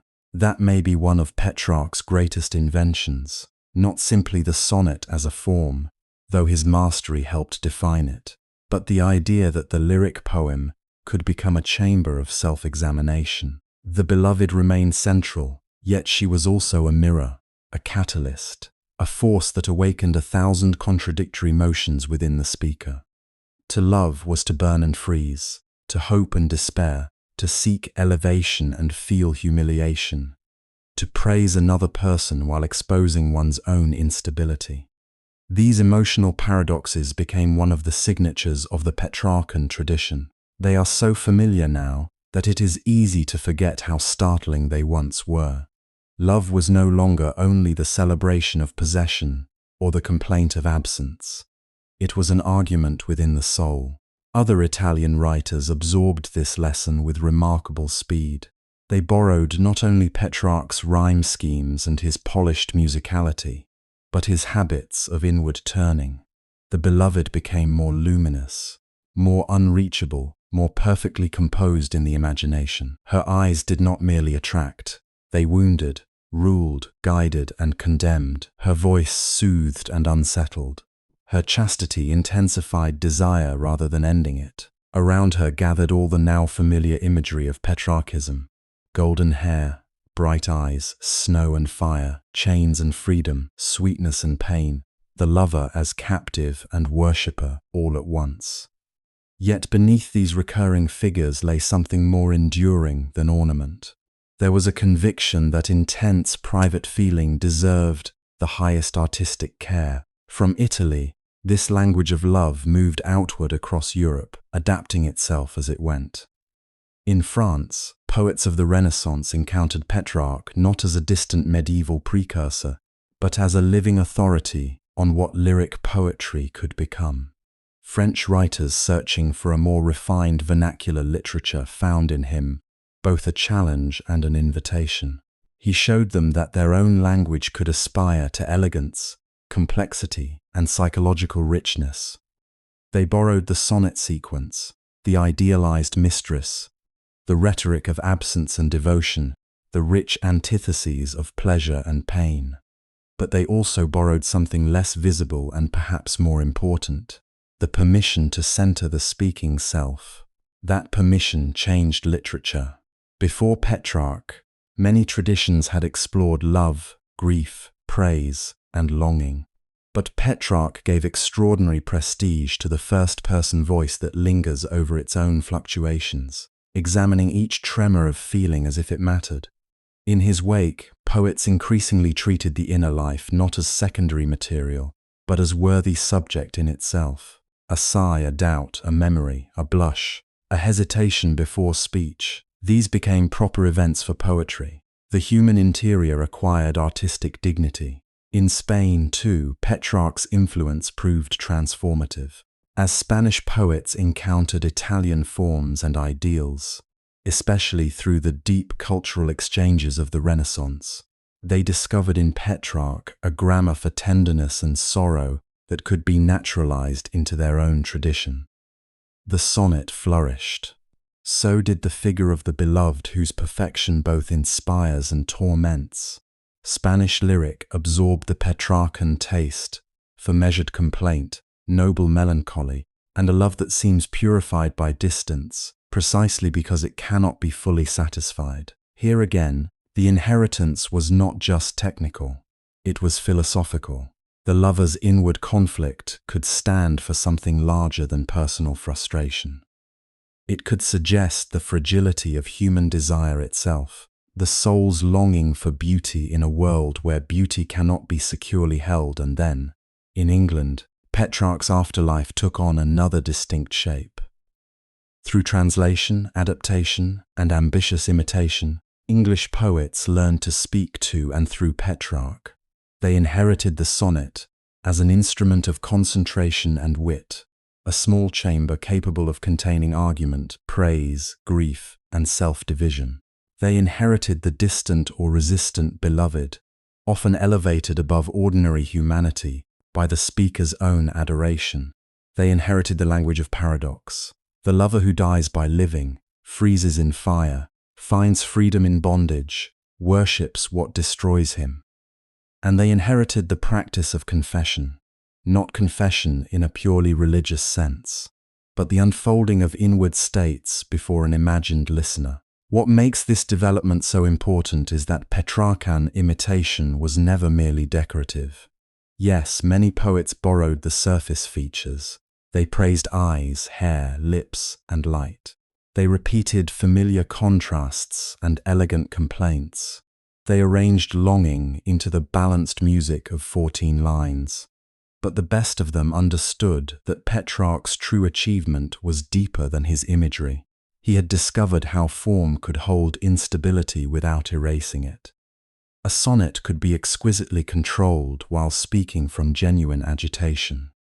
The poem could seem orderly even when the soul inside it was not. That tension became a defining feature of Renaissance lyric. In a period so often associated with harmony, proportion, and renewal, Petrarch offered something subtler than serene balance. He offered balance under pressure. His poems do not deny conflict, they shape it. They let the speaker hesitate, reverse himself, accuse himself, idealize, repent, remember, and desire, all within a structure that gathers these motions into art. Later poets found in this method an irresistible model. It allowed them to transform private unrest into public form, to make feeling legible without making it simple. This is one reason Petrarch's influence spread beyond love poetry in the narrow sense. His way of writing encouraged Renaissance writers to believe that an individual emotional experience, fully examined and carefully expressed, could carry general meaning. The poem did not have to choose between being personal and being significant. On the contrary, it could become significant through its very particularity. One person's longing, if rendered with enough precision, might reveal something about longing itself. One person's divided heart might illuminate a shared human condition. That idea would become central to the Renaissance understanding of lyric expression. The self was not merely a private enclosure. It could be a site of discovery. To look inward was not necessarily to turn away from the world. It could be another path toward understanding it. Petrarch's speaker, with all his hesitation and self-scrutiny, helped establish this possibility.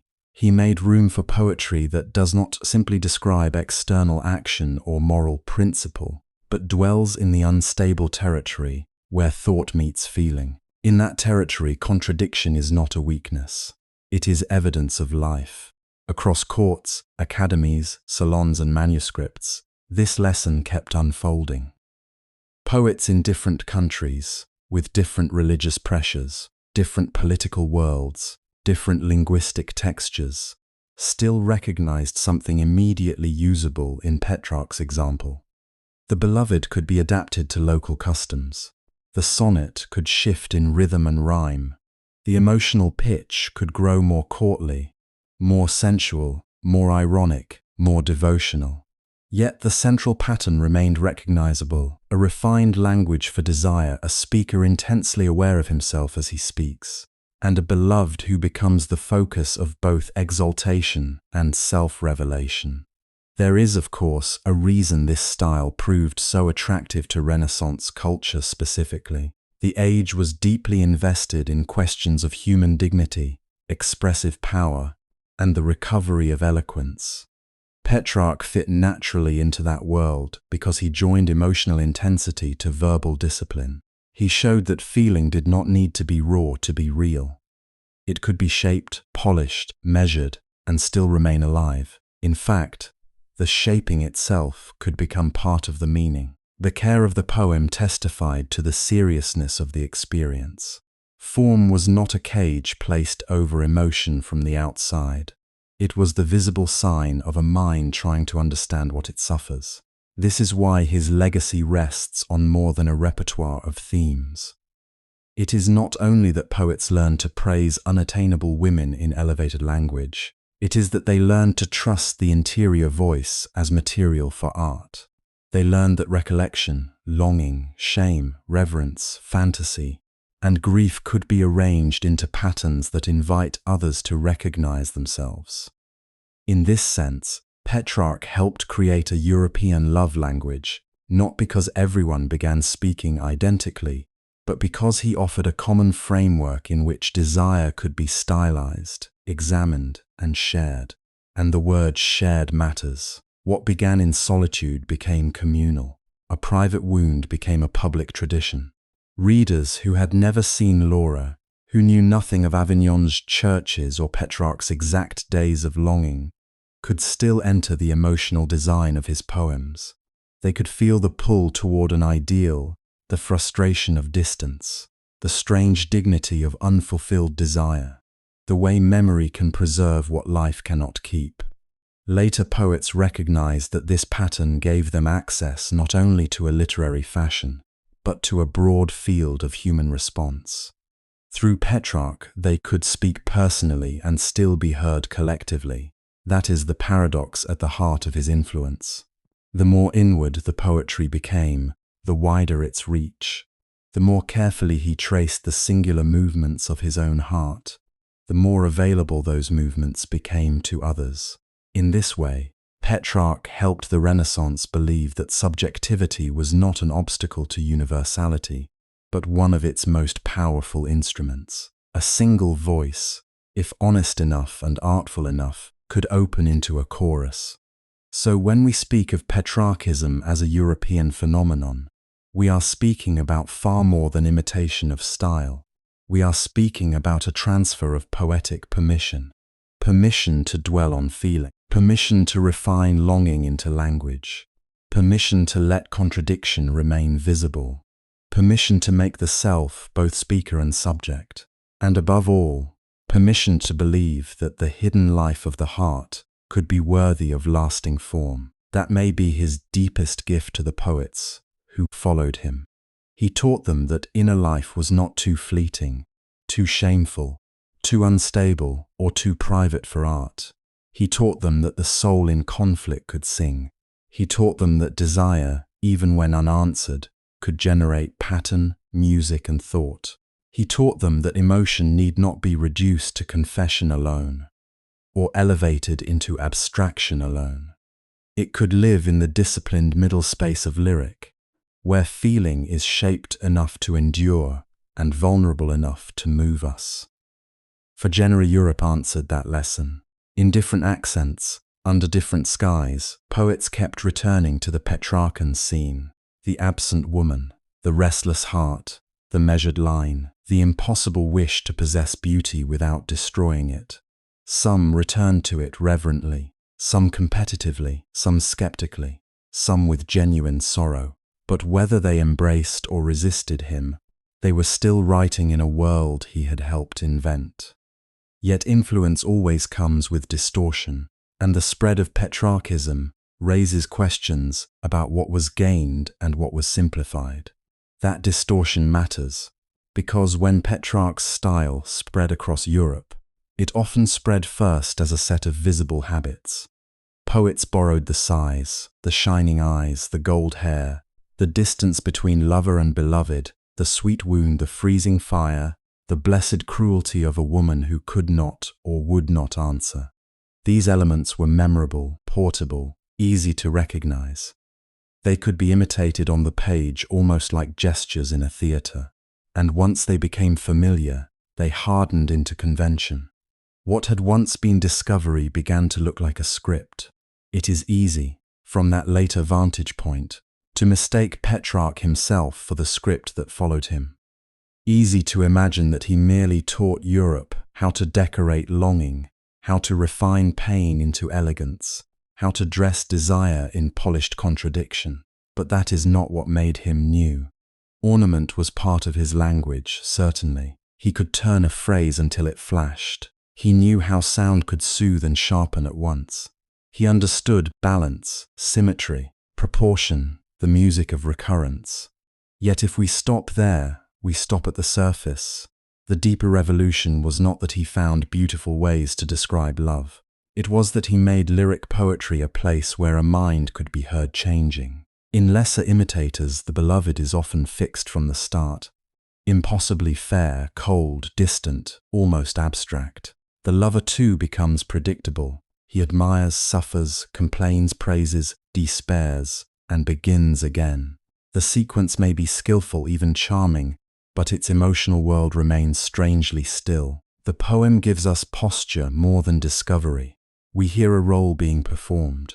We do not always hear a person thinking. With Petrarch, by contrast, the most important movement is inward. Laura is radiant, yes, and often remote. Desire is painful, yes, and frequently unresolved. But the true drama is not only between man and woman. It unfolds within the speaker himself, in the unstable space where passion, conscience, memory, ambition, shame, tenderness, and spiritual longing all press against one another. He does not merely say, "I suffer." He asks what kind of suffering this is, what it reveals, what it costs, whether he has cherished it too much, whether he has turned it into identity, whether the very act of writing preserves the wound he claims to lament. That restless self-questioning is the pulse of his poetry. This is why his voice still feels alive when so many Petrarchan echoes feel embalmed. He is not presenting a finished emotional emblem. He is recording a consciousness that cannot settle. One moment he exalts Laura as though beauty itself had entered time. The next, he rebukes himself for earthly fixation. One sonnet rises in gratitude for the sweetness of having seen her at all. Another sinks under the knowledge that such sweetness has become a chain. He seeks mastery over feeling, yet returns to it. He longs for peace, yet keeps listening to the turbulence. He knows the language of devotion, but he also knows the vanity hidden inside devotion. He is not pure in his suffering, and because he is not pure, he is human. That humanity is precisely what later convention often thinned out.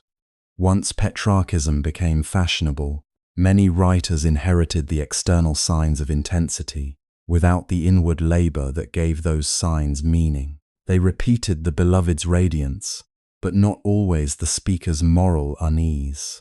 They adopted the vocabulary of contradiction, but not the genuine contradictions of a soul divided against itself. They learned how to say that love burns and freezes, wounds and heals, enchants and destroys.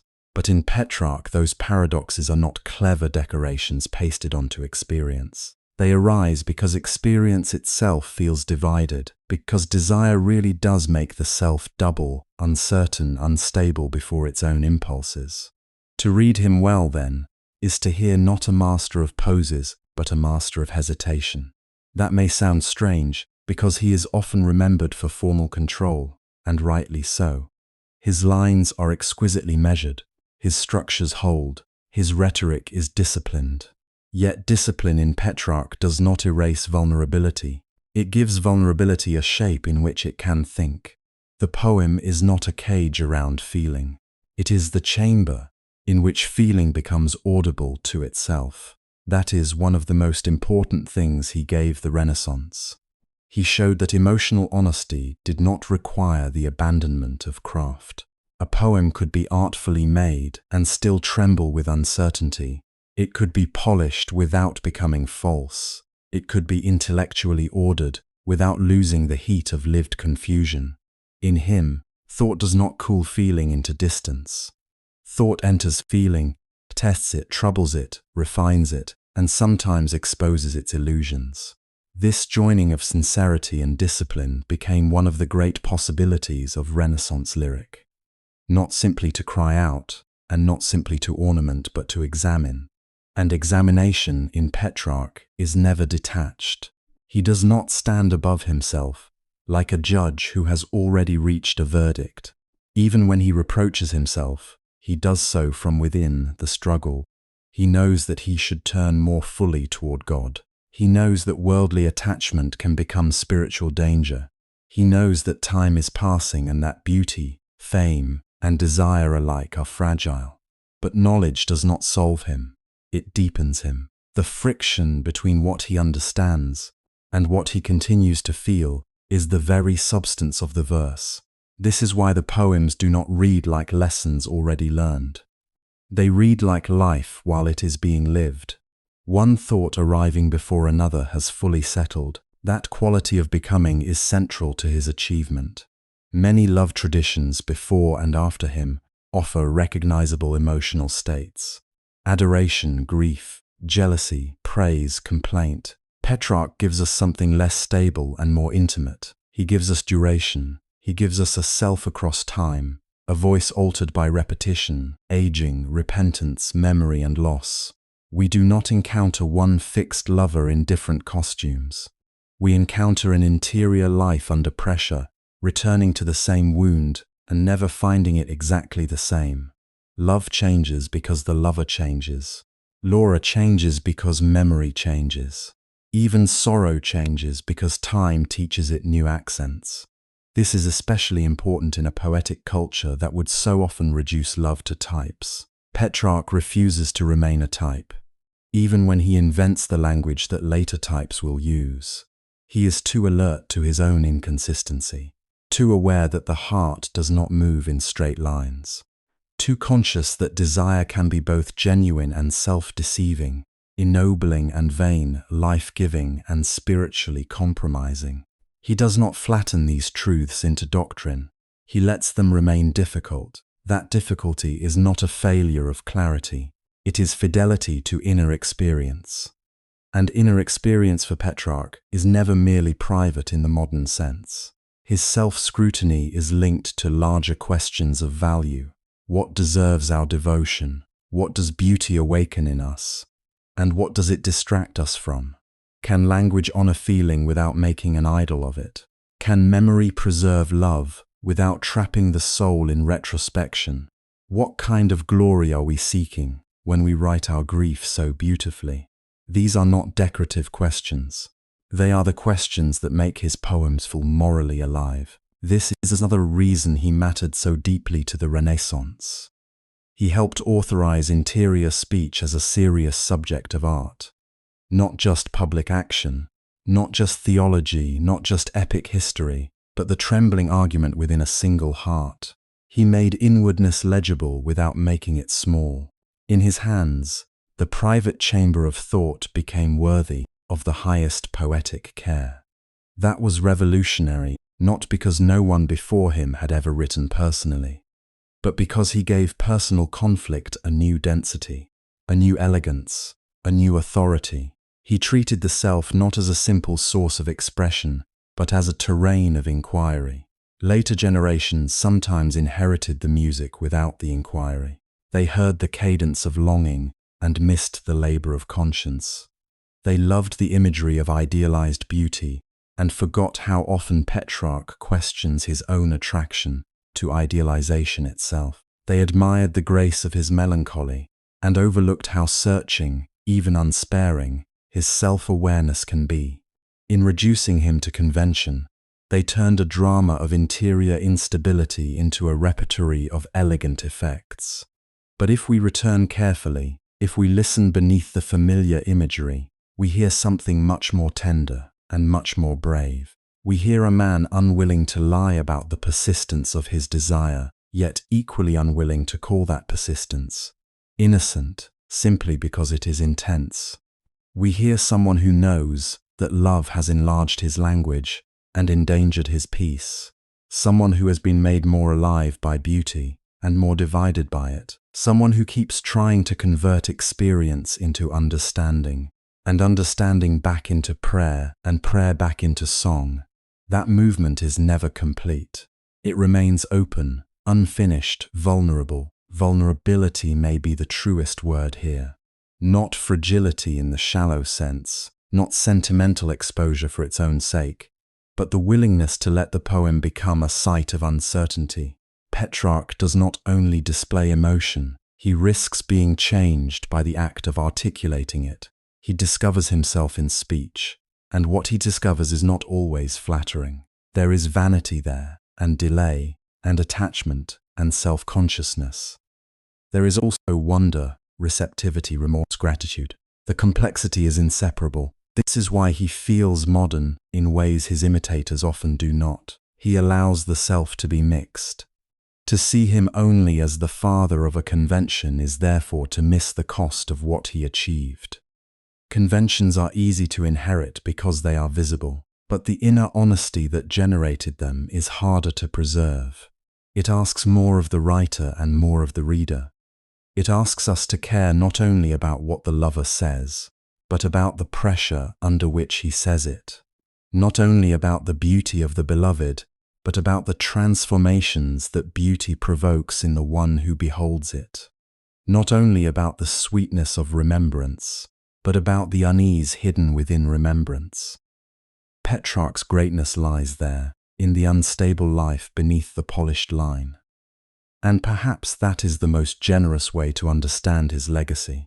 He did not simply leave behind a template for love poetry. He opened a path for poets to make form answer to inward complexity. He showed that lyric could hold contradiction without resolving it too quickly. He showed that dignity and confession need not cancel each other.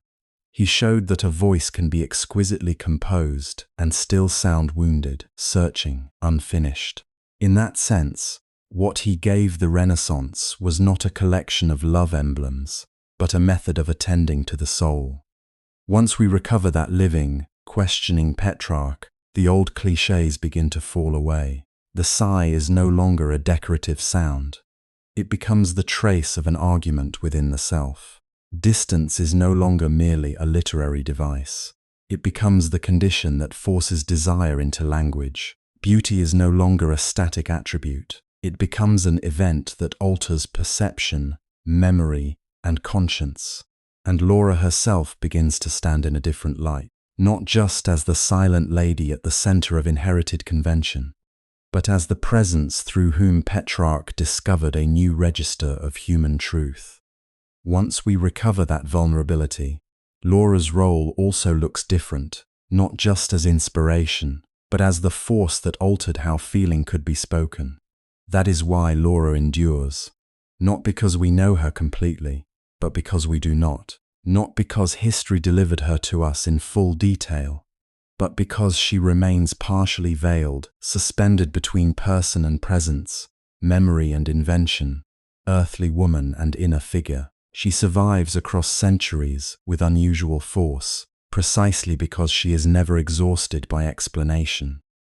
The moment we think we have reached her, she withdraws again into distance, and in that withdrawal, she continues to generate meaning. Many figures in literary history are preserved by abundance. We know their letters, their movements, their arguments, their choices. We can place them in rooms, reconstruct their motives, follow the visible arc of their lives. Laura is preserved differently. Her power comes from a kind of resistance. She is not fully possessed by narrative. She does not submit herself to the reader as a solved character. She cannot be folded neatly into biography, nor reduced to a single function, nor contained by the categories that later ages tried to assign her. Was she beloved, symbol, spiritual test, poetic device, historical woman, or some trembling combination of all these? The question remains open, and that openness is part of her permanence. There is something deeply human in the hold of what remains unfinished. We are often shaped most intensely, not by what comes to completion, but by what escapes it. Not by the love we learned how to live inside comfortably, but by the love that remained just beyond our grasp, asking us to become larger than we were. Laura endures because she belongs to that region of experience. She is not simply remembered as the object of affection.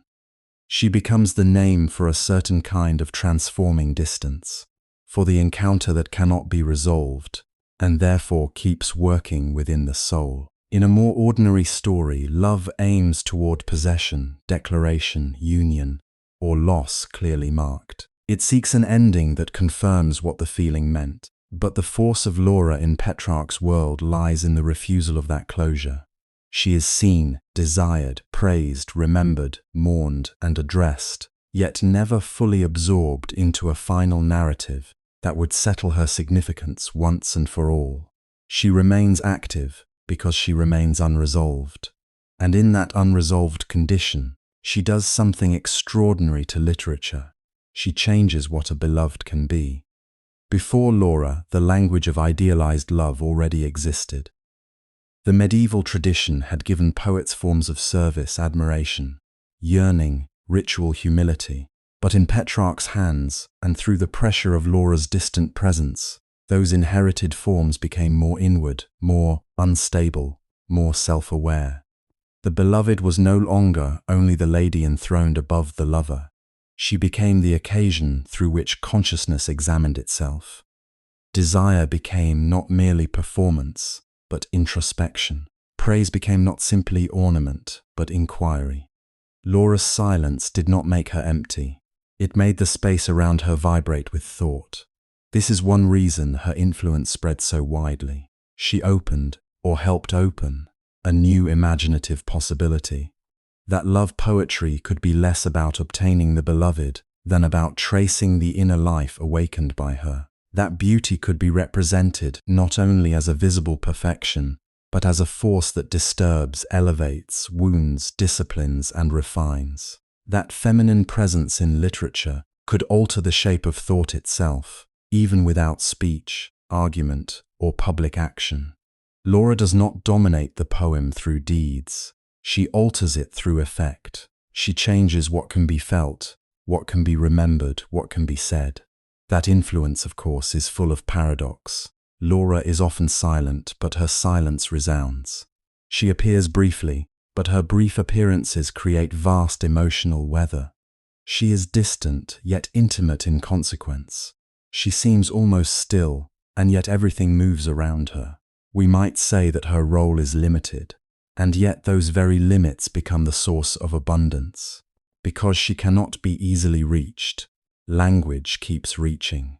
Because she cannot be fully known, imagination keeps returning. Because the relationship cannot unfold through ordinary fulfillment, it unfolds through metaphor, rhythm, contradiction, memory, and prayer. Constraint becomes fertility. This paradox helps explain why Laura remained so compelling not only to readers, but to later writers. She offered a model of feminine significance that did not depend on direct power in the political or public sense, and yet was unmistakably transformative. That does not mean she should be romanticized into passivity or stripped of whatever historical reality she had.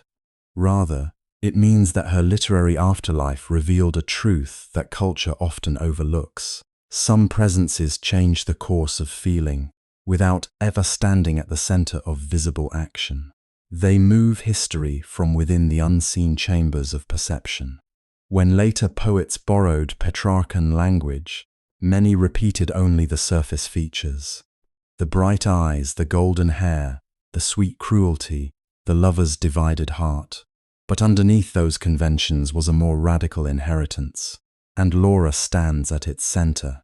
The beloved had become an organizing principle for consciousness. She could provoke moral struggle, aesthetic invention, spiritual aspiration, and psychological complexity all at once. In this way, Laura's legacy exceeds the details of her image. It lies in the new depth granted to emotional response itself. She also endures because restraint has a peculiar staying power. Modern readers sometimes mistrust restraint, imagining that truth is proven only by disclosure. That feeling becomes real only when fully enacted and confessed, consummated, or explained. But Laura belongs to another knowledge. Her story suggests that what is withheld can sometimes intensify rather than weaken meaning. A boundary can become a shaping force. A silence can become a chamber where emotion acquires resonance. The unsaid is not always emptiness. Sometimes it is pressure. Sometimes it is form. Sometimes it is the condition that allows feeling to remain alive instead of collapsing into conclusion. And perhaps this is why Laura still feels strangely near, even though she comes to us through a world so unlike our own. Most people, in one way or another, know the experience of being altered by something they could not fully claim. A person, a season, a version of life, a hope, a path not taken. We carry these unfinished things within us. They do not disappear simply because they were not completed. Sometimes they deepen. Sometimes they become the very lenses through which we later understand beauty, regret, longing, and tenderness. Laura lives in that intimate human territory. She is historically distant but emotionally familiar. There is also dignity in the fact that she is not consumed by explanation. In many narratives, especially those shaped by later curiosity, we want to master the past by naming it exactly. We ask who she really was, what she felt, whether she returned his gaze, whether she understood the scale of what was happening in his imagination. These are natural questions.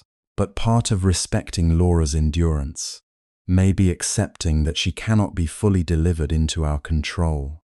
Her significance lies not in satisfying all inquiry, but in surviving it. She remains larger than the frameworks brought to contain her. That largeness matters, because it protects her from becoming merely illustrative.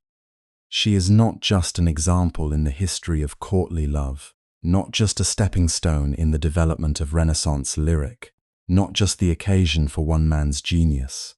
She becomes, instead, a figure through whom literature discovered the emotional and artistic potency of incompletion.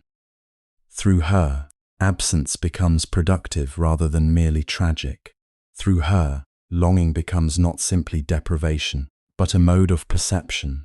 Through her, the beloved becomes not only desired, but also ethically and imaginatively consequential. To say this is not to deny the cost. Distance wounds. Restraint aches. Unfinishedness is not a serene condition.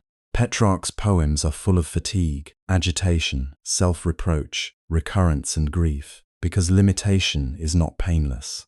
Laura's endurance does not come from being the center of a beautiful abstraction untouched by life. It comes from the fact that the feeling around her remains convincing in its strain. The abundance she made possible was not easy abundance. It was wrested from conflict. It emerged from the friction between desire and boundary, memory and present absence, earthly attachment and the wish for spiritual clarity. The poems continue to breathe because they do not hide that effort. And this, too, is part of Laura's meaning. She reminds us that not all fruitfulness comes from fulfillment. Some of the richest inner lives are formed around what could not be completed. Some of the most enduring works of art arise not from satisfaction, but from sustained encounter with limit.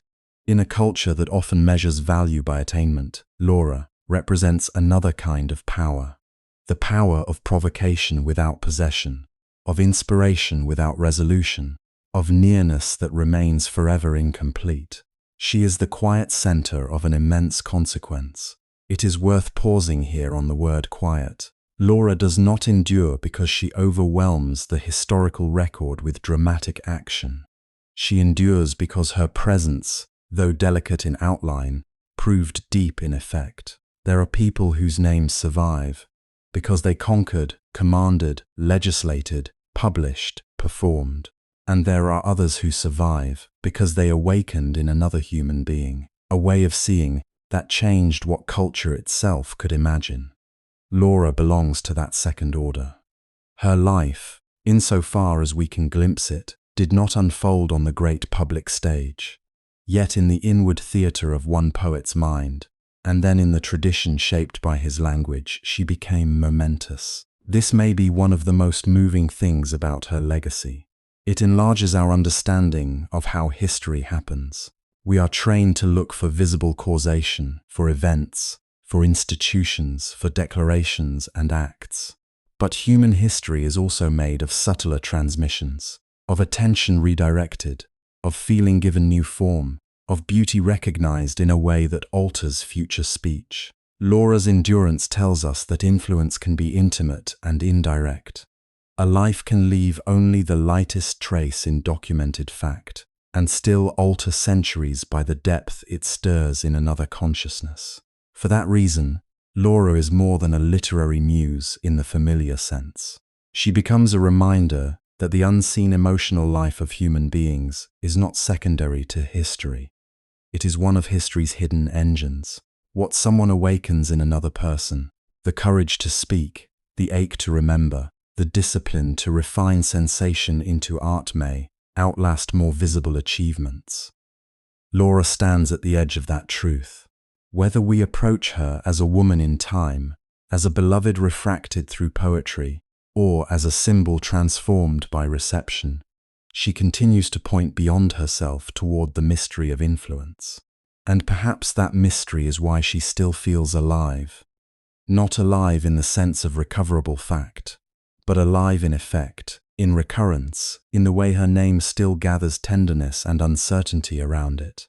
She is one of those rare figures who remain meaningful because they were never flattened into simple knowledge. Their unfinishedness is not a defect in their legacy. It is the source of its motion. Laura keeps moving through literature because she was never pinned down long enough to become still. In the end, the story of Petrarch and Laura belongs not only to literary history, but to anyone who has been changed by what they could not keep. That is why this story still feels so near. Not because most of us have stood in a church in 14th century Avignon, or written sonnets to a woman we could never truly know, but because almost everyone has loved something from a distance. Almost everyone has felt the strange power of a person who remains partly unreachable, and therefore somehow grows larger inside the mind than they ever could in ordinary life. We know in our own ways what it means to live beside an absence that becomes a presence. Petrarch's longing survives because it is not only about one man and one woman. It is about a pattern of feeling that repeats across centuries. A glimpse becomes important. A voice, a face, a gesture, a season. A room touched by someone's passing begins to gather a meaning out of proportion to the event itself. We tell ourselves that if life had arranged itself differently, if timing had been kinder, if courage had been greater, if circumstance had bent just a little, then perhaps everything would have changed. But often it is precisely because everything did not change that feeling deepens. Desire denied an ordinary path begins to travel inward. It occupies memory. It sharpens imagination. It creates its own weather. Many people know this without naming it. They know the ache of caring for someone who belongs, in one way or another, elsewhere. They know what it is to love through restraint, through distance, through the etiquette of silence. They know how powerful a brief encounter can become when it is never resolved by daily life. There are relationships that unfold through shared meals, practical decisions, fatigue, and familiarity. And then there are attachments formed in fragments, made of glances, missed chances, words remembered too long, and possibilities that never had time to become imperfect. The second kind can haunt a life with unusual force, not because it is necessarily greater, but because it remains unfinished. That unfinished quality is central to the emotional truth of Petrarch and Laura. Completion often clarifies, it also limits. To live fully with another person is to discover their habits, moods, contradictions, needs, and indifference. It is to encounter the real weight of a human life. But to love at a distance is to be left with outlines, with luminous partial knowledge. The mind fills what reality does not supply. Admiration blends with invention. Tenderness begins to work as an artist. The beloved becomes at once more personal and less knowable. In that space, longing is not merely endured, it becomes creative. This is one reason memory matters so deeply in the story. Memory is never a simple storehouse. It does not preserve experience like a sealed box preserves objects. It selects, rearranges, intensifies. It lingers over what wounded us and what sustained us, often unable to tell where one ends and the other begins. A moment that seemed small when it occurred may grow enormous over years, while events once thought decisive can fade into almost nothing. What life withholds, memory often enlarges. It returns to the unfinished scene and keeps opening it, as if some final understanding might still be waiting inside. Petrarch seems to have understood that instinct with painful clarity. The Laura of the poems is not simply the woman first he's seen and then remembered. She is also the result of remembrance itself, of the mind revisiting, refining, preserving, and transforming what it could not possess. That is not a failure of honesty. It is one of the most honest things about human feeling. We do not only love people as they are before us, we also love them as they continue within us, altered by time, sorrow, guilt, hope, and imagination. The heart does not archive, it composes, and because it composes, it sometimes grants a brief encounter the force of a lifelong event. Many listeners will recognize that. A connection that lasted weeks can cast a shadow over years. A person barely touched by daily intimacy can become one of the permanent figures of a private inner world, not because the facts demand it, but because the emotional meaning does. We are shaped not only by what was fully ours, but by what remained just beyond reach, sometimes especially by that.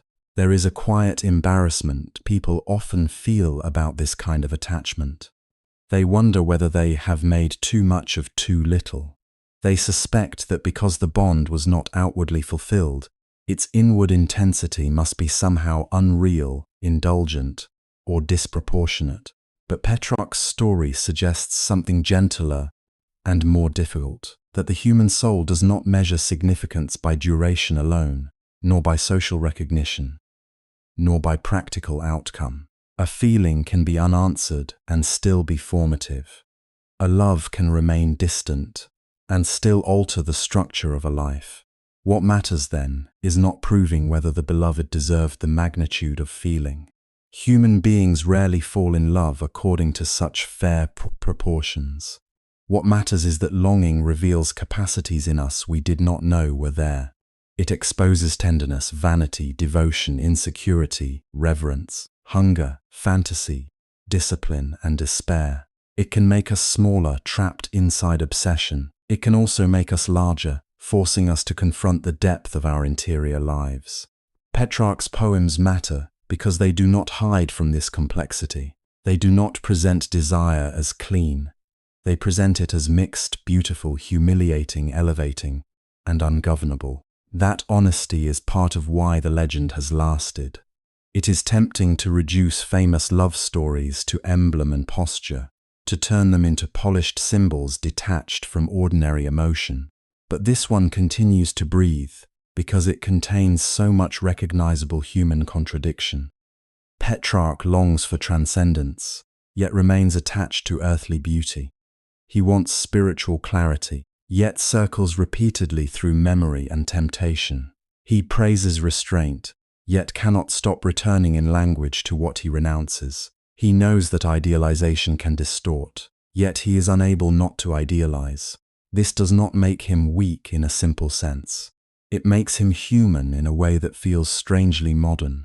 And Laura, whether encountered as person, figure, or poetic construction, becomes part of that human truth, not because we finally solve her, but because she stands where so many of our own unfinished stories stand. At the crossing point between reality and inward life, most people carry someone like that, even if they never speak of it. Someone who was never fully theirs, someone they knew only in fragments, someone whose importance seems difficult to explain to anyone else. Over time, that person may cease to be a practical possibility and become instead a vessel for memory, regret, gratitude, or self-knowledge. They remain less as a future than as a chamber in the heart one still passes through. This is where art enters with such profound necessity, not to flatter pain and not to trap us inside it forever, but to rescue it from muteness. Private ache left unspoken can become shapeless. It circulates without release. It hardens into loneliness because it cannot be shared except in crude summary. But when feeling is given form, rhythm, image, and voice, something does impinge not. It becomes legible. It can be held, repeated, listened to. It becomes part of a human conversation rather than a private prison. That may be one of the deepest gifts of lyric poetry. It takes emotions that seem too unstable, too embarrassing, too inward to survive in public speech, and gives them a pattern strong enough to carry them. A sonnet does not solve longing. It does something subtler. It gives longing a room with structure. It lets contradictions speak without collapsing into noise. It allows desire and conscience, memory and fact, reverence and frustration to exist in the same breath. Through art, feeling is not denied its disorder. It is shaped so that the disorder can be endured. For Petrarch, this shaping was not merely decorative. It was existential. The poems did not erase his conflict, but they transformed helpless repetition into deliberate expression. They turned inward turbulence into language others could enter. That movement matters. So much suffering becomes heavier because it feels singular, isolated, almost unspeakable. But when one person finds words precise enough for the ache, others recognize themselves there. The private wound becomes, if not less painful, at least less lonely. This is why readers across generations have returned to him. Not because every reader shares his exact circumstances, or his theology, or his social world, but because the emotional architecture is familiar. To remember too much, to imagine too far, to what never became fully real, to be ashamed of one's own attachment and yet unable to dismiss it, to feel that time should have diminished a person's importance, only to discover that time has refined it instead. These are not medieval feelings, they are enduring ones. And there is another truth hidden inside this endurance. Human desire is rarely neat enough to close on command. We like endings. We like to believe that maturity means clean conclusions, that grief should finish, that love should either be fulfilled or abandoned, that the heart should eventually sort itself into clarity. But much of real life refuses that design. Some feelings do not end so much as change temperature. They cool at the surface and continue burning underneath. They cease to govern daily decisions, yet remain woven into identity. We outlive them, and still in some sense live by them. That is why unfinished desire can be so powerful in art. It resembles the actual shape of inner life more than tidy resolution does. Petrarch's devotion does not survive because it offers closure. It survives because it refuses to pretend that closure is always available. The poems know that a person can learn, age, repent, reflect, and still feel the pull of what was never completed. They know that the heart is not a straight road from passion to wisdom. It is a place where wisdom often arrives carrying passion's echo. Perhaps this is the deepest human truth inside the legend. We are made not only by what we attain, but by what eludes us. Fulfilled love changes us, certainly. Shared life changes us. But so do the doors that never opened, the conversations never had, the tenderness never spoken in time, the face that remained luminous precisely because daily life never wore its edges down. The self is partly built from absences, not empty absences, but resonant ones. And if that sounds sorrowful, it is. But it is not only sorrowful. There is dignity in the fact that human beings can make meaning from what they cannot complete. There is dignity in remembering without possession, in honoring what shaped us even when it did not stay. There is dignity, too, in discovering that beauty can arise from restraint, from distance, from the long labor of trying to understand one's own desire rather than merely satisfy it. Petrarch's legacy is not an argument that pain is preferable to joy. It is a witness to the fact that when pain does come, it need not remain formless.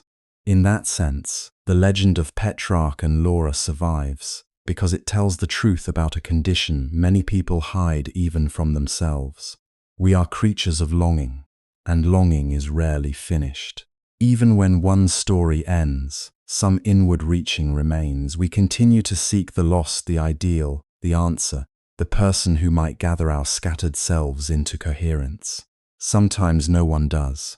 Sometimes what remains instead is the attempt itself, and the language born from it. That too can become a kind of companionship. So when we hear Petrarch speaking across the centuries, we are not only hearing a poet address a beloved, we are hearing a human being trying to live with a disproportion between desire and reality.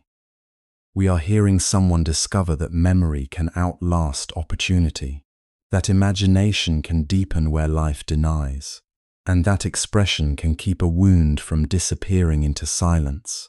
We recognize him not because our stories are identical, but because our hearts, in their unfinishedness, still move along familiar lines.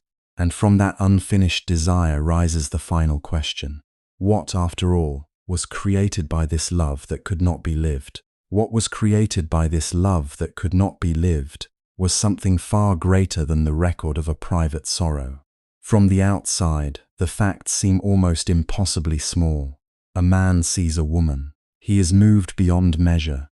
He cannot truly possess what he desires, cannot settle the unrest that takes hold of him, cannot make the inward drama yield to the simplicity of earthly fulfillment. And yet, from that narrow opening came a body of verse that widened the possibilities of poetry itself.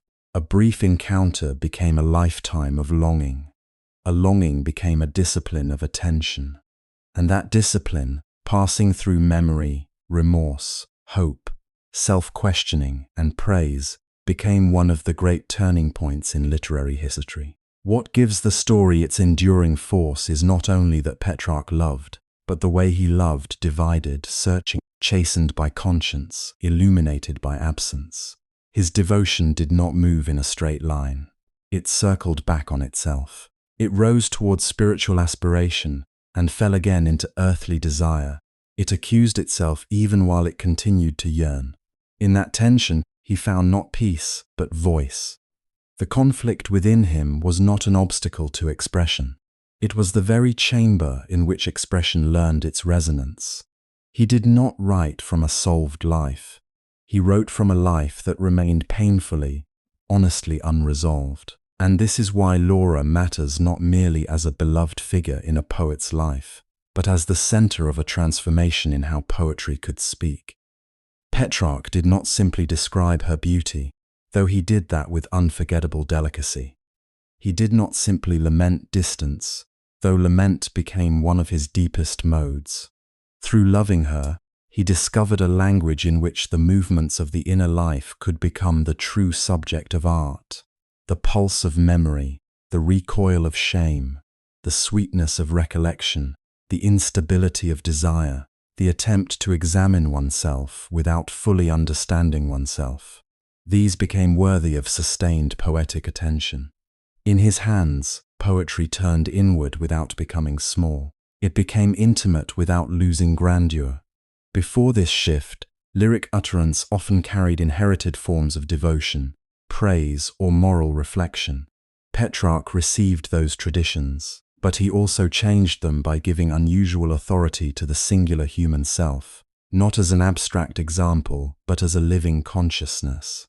In his poems, we do not encounter only a lover speaking to or about a beloved. We encounter a mind listening to its own contradictions. We encounter a soul measuring the distance between what it wants and what it believes it ought to want. We encounter someone who understands that the heart does not become less powerful because it is examined. It becomes more legible, more musical, more fully human. That is part of what makes his love for Laura so decisive in the history of feeling. It gave form to interiority. It helped make self-awareness a poetic event. The beloved remained important, of course. Laura is not erased by this inward turn.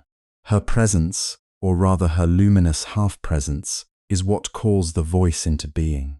But what unfolds around her is something new, a sustained drama of consciousness. The poem is no longer only a vessel carrying admiration outward. It becomes a place where memory and desire meet, where language tries to hold what time will not keep still, where the self becomes both speaker and subject. This shift helped prepare the ground for Renaissance humanism in one of its most tender and lasting forms. Humanism is often described through scholarship, classical learning, and renewed attention to the dignity of human capacities. All of that matters. But there is another dimension to it, quieter and more intimate, the growing conviction that individual experience, inward reflection, and the textures of personal emotion deserve serious artistic and intellectual regard. Petrarch's love poetry belongs to that awakening. It does not present the human heart as something negligible, embarrassing, or merely private. It presents inward life as a field of meaning.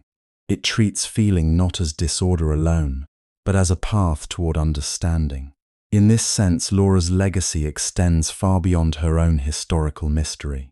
Whether we imagine her as vividly real, partly idealized, or both, what matters is the role she came to play in the making of a new literary sensibility.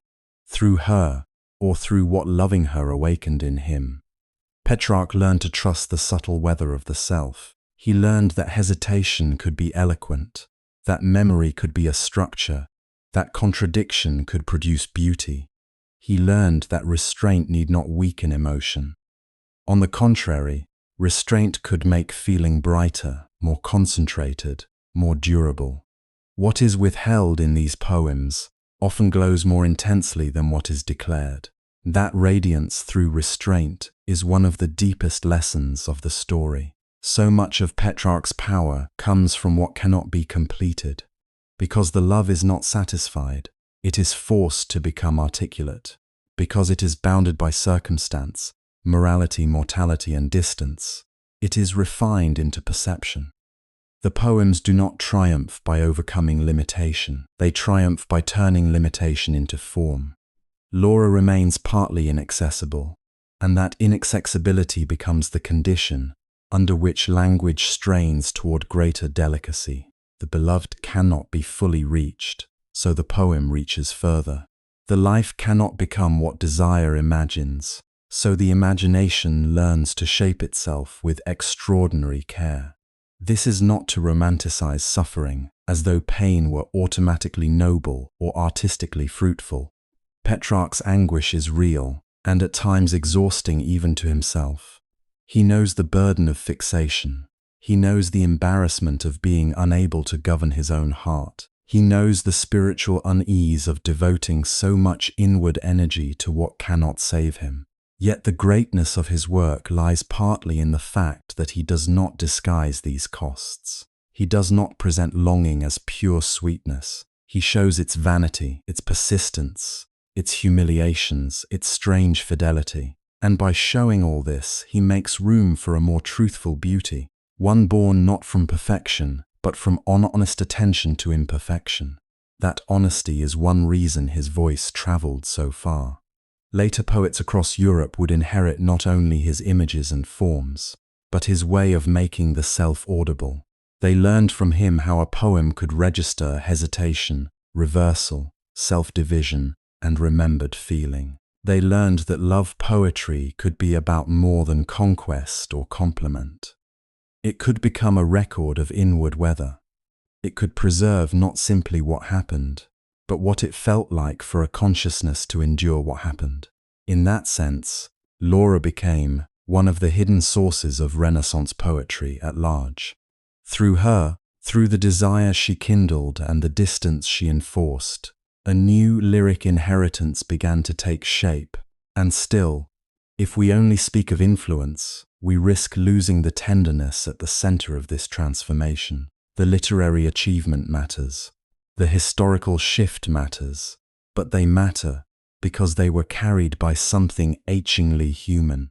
Petrarch loved in the way many people love when life does not open in answer to their longing. He returned again and again to an image, a voice, a presence that could not become ordinary companionship. He lived beside an inward flame that neither consumed him entirely nor let him rest. He tried to master it, to repent of it, to sublimate it, to honor it, and in trying, he gave countless others a language for their own forms of incompletion.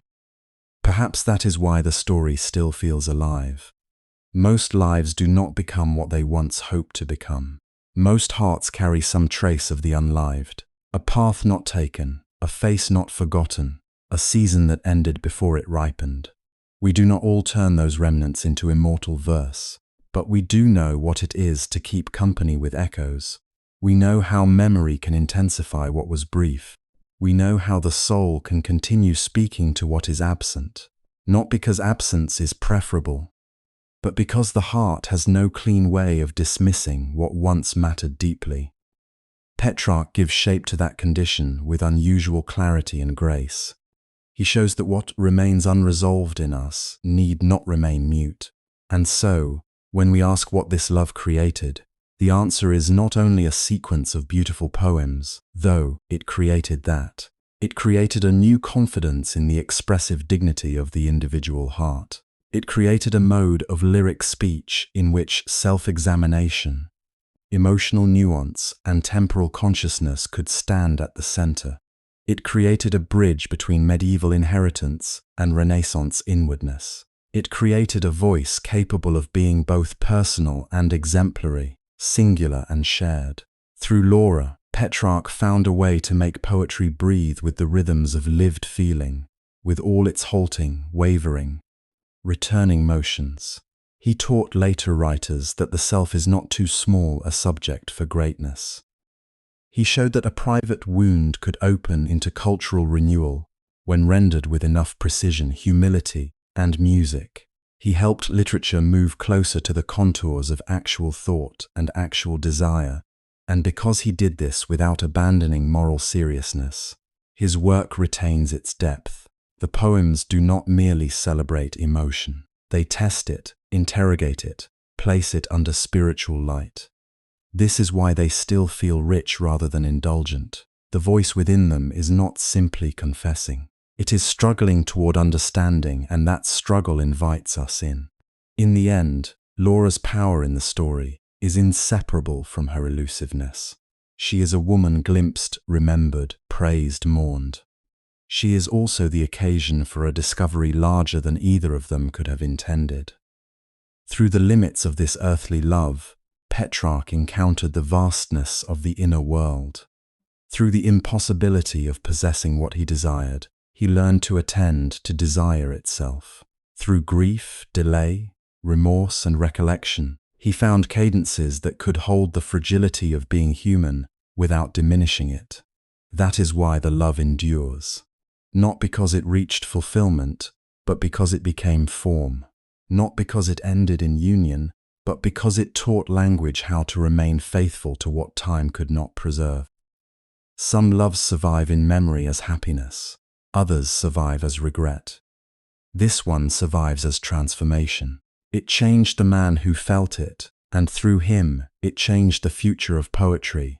It made room for vulnerability without surrendering elegance. It made introspection radiant. It allowed literature to speak more closely to the lived interior of the person reading or listening. In that way, it belongs not only to Petrarch and Laura, but to all who have ever discovered that what cannot be held may still be profoundly formative. There is something almost mysterious in that. A life is altered by a meeting that seems, in worldly terms, so slight. A civilization of letters is touched by a feeling that never found its simple earthly answer. Yet this is often how art begins. Not with completion, but with pressure. Not with possession, but with distance. Not with certainty, but with the need to keep speaking into uncertainty until speech itself becomes revelation. Petrarch's gift was that he did not turn away from that need. He followed it into language with extraordinary patience, and in doing so he left behind more than testimony. He left behind a new music of selfhood. The story ends where it began, with one fleeting vision and the endless echo it left in the language of the world. A man looks up, and something in him is changed beyond repair and beyond measure. He spends years trying to understand the change, trying to master it, resist it, refine it, pray through it, write through it. He never fully resolves it. But out of that unresolved love comes a voice so clear that centuries later we still hear our own hidden longings within it. And perhaps that is the deepest truth Petrarch and Laura leave us. That some loves endure not because they are fulfilled, but because they teach the human voice how to sing. A single passing encounter becomes an immortal sound, reminding us that love's greatest power may lie not in possession, but in transformation.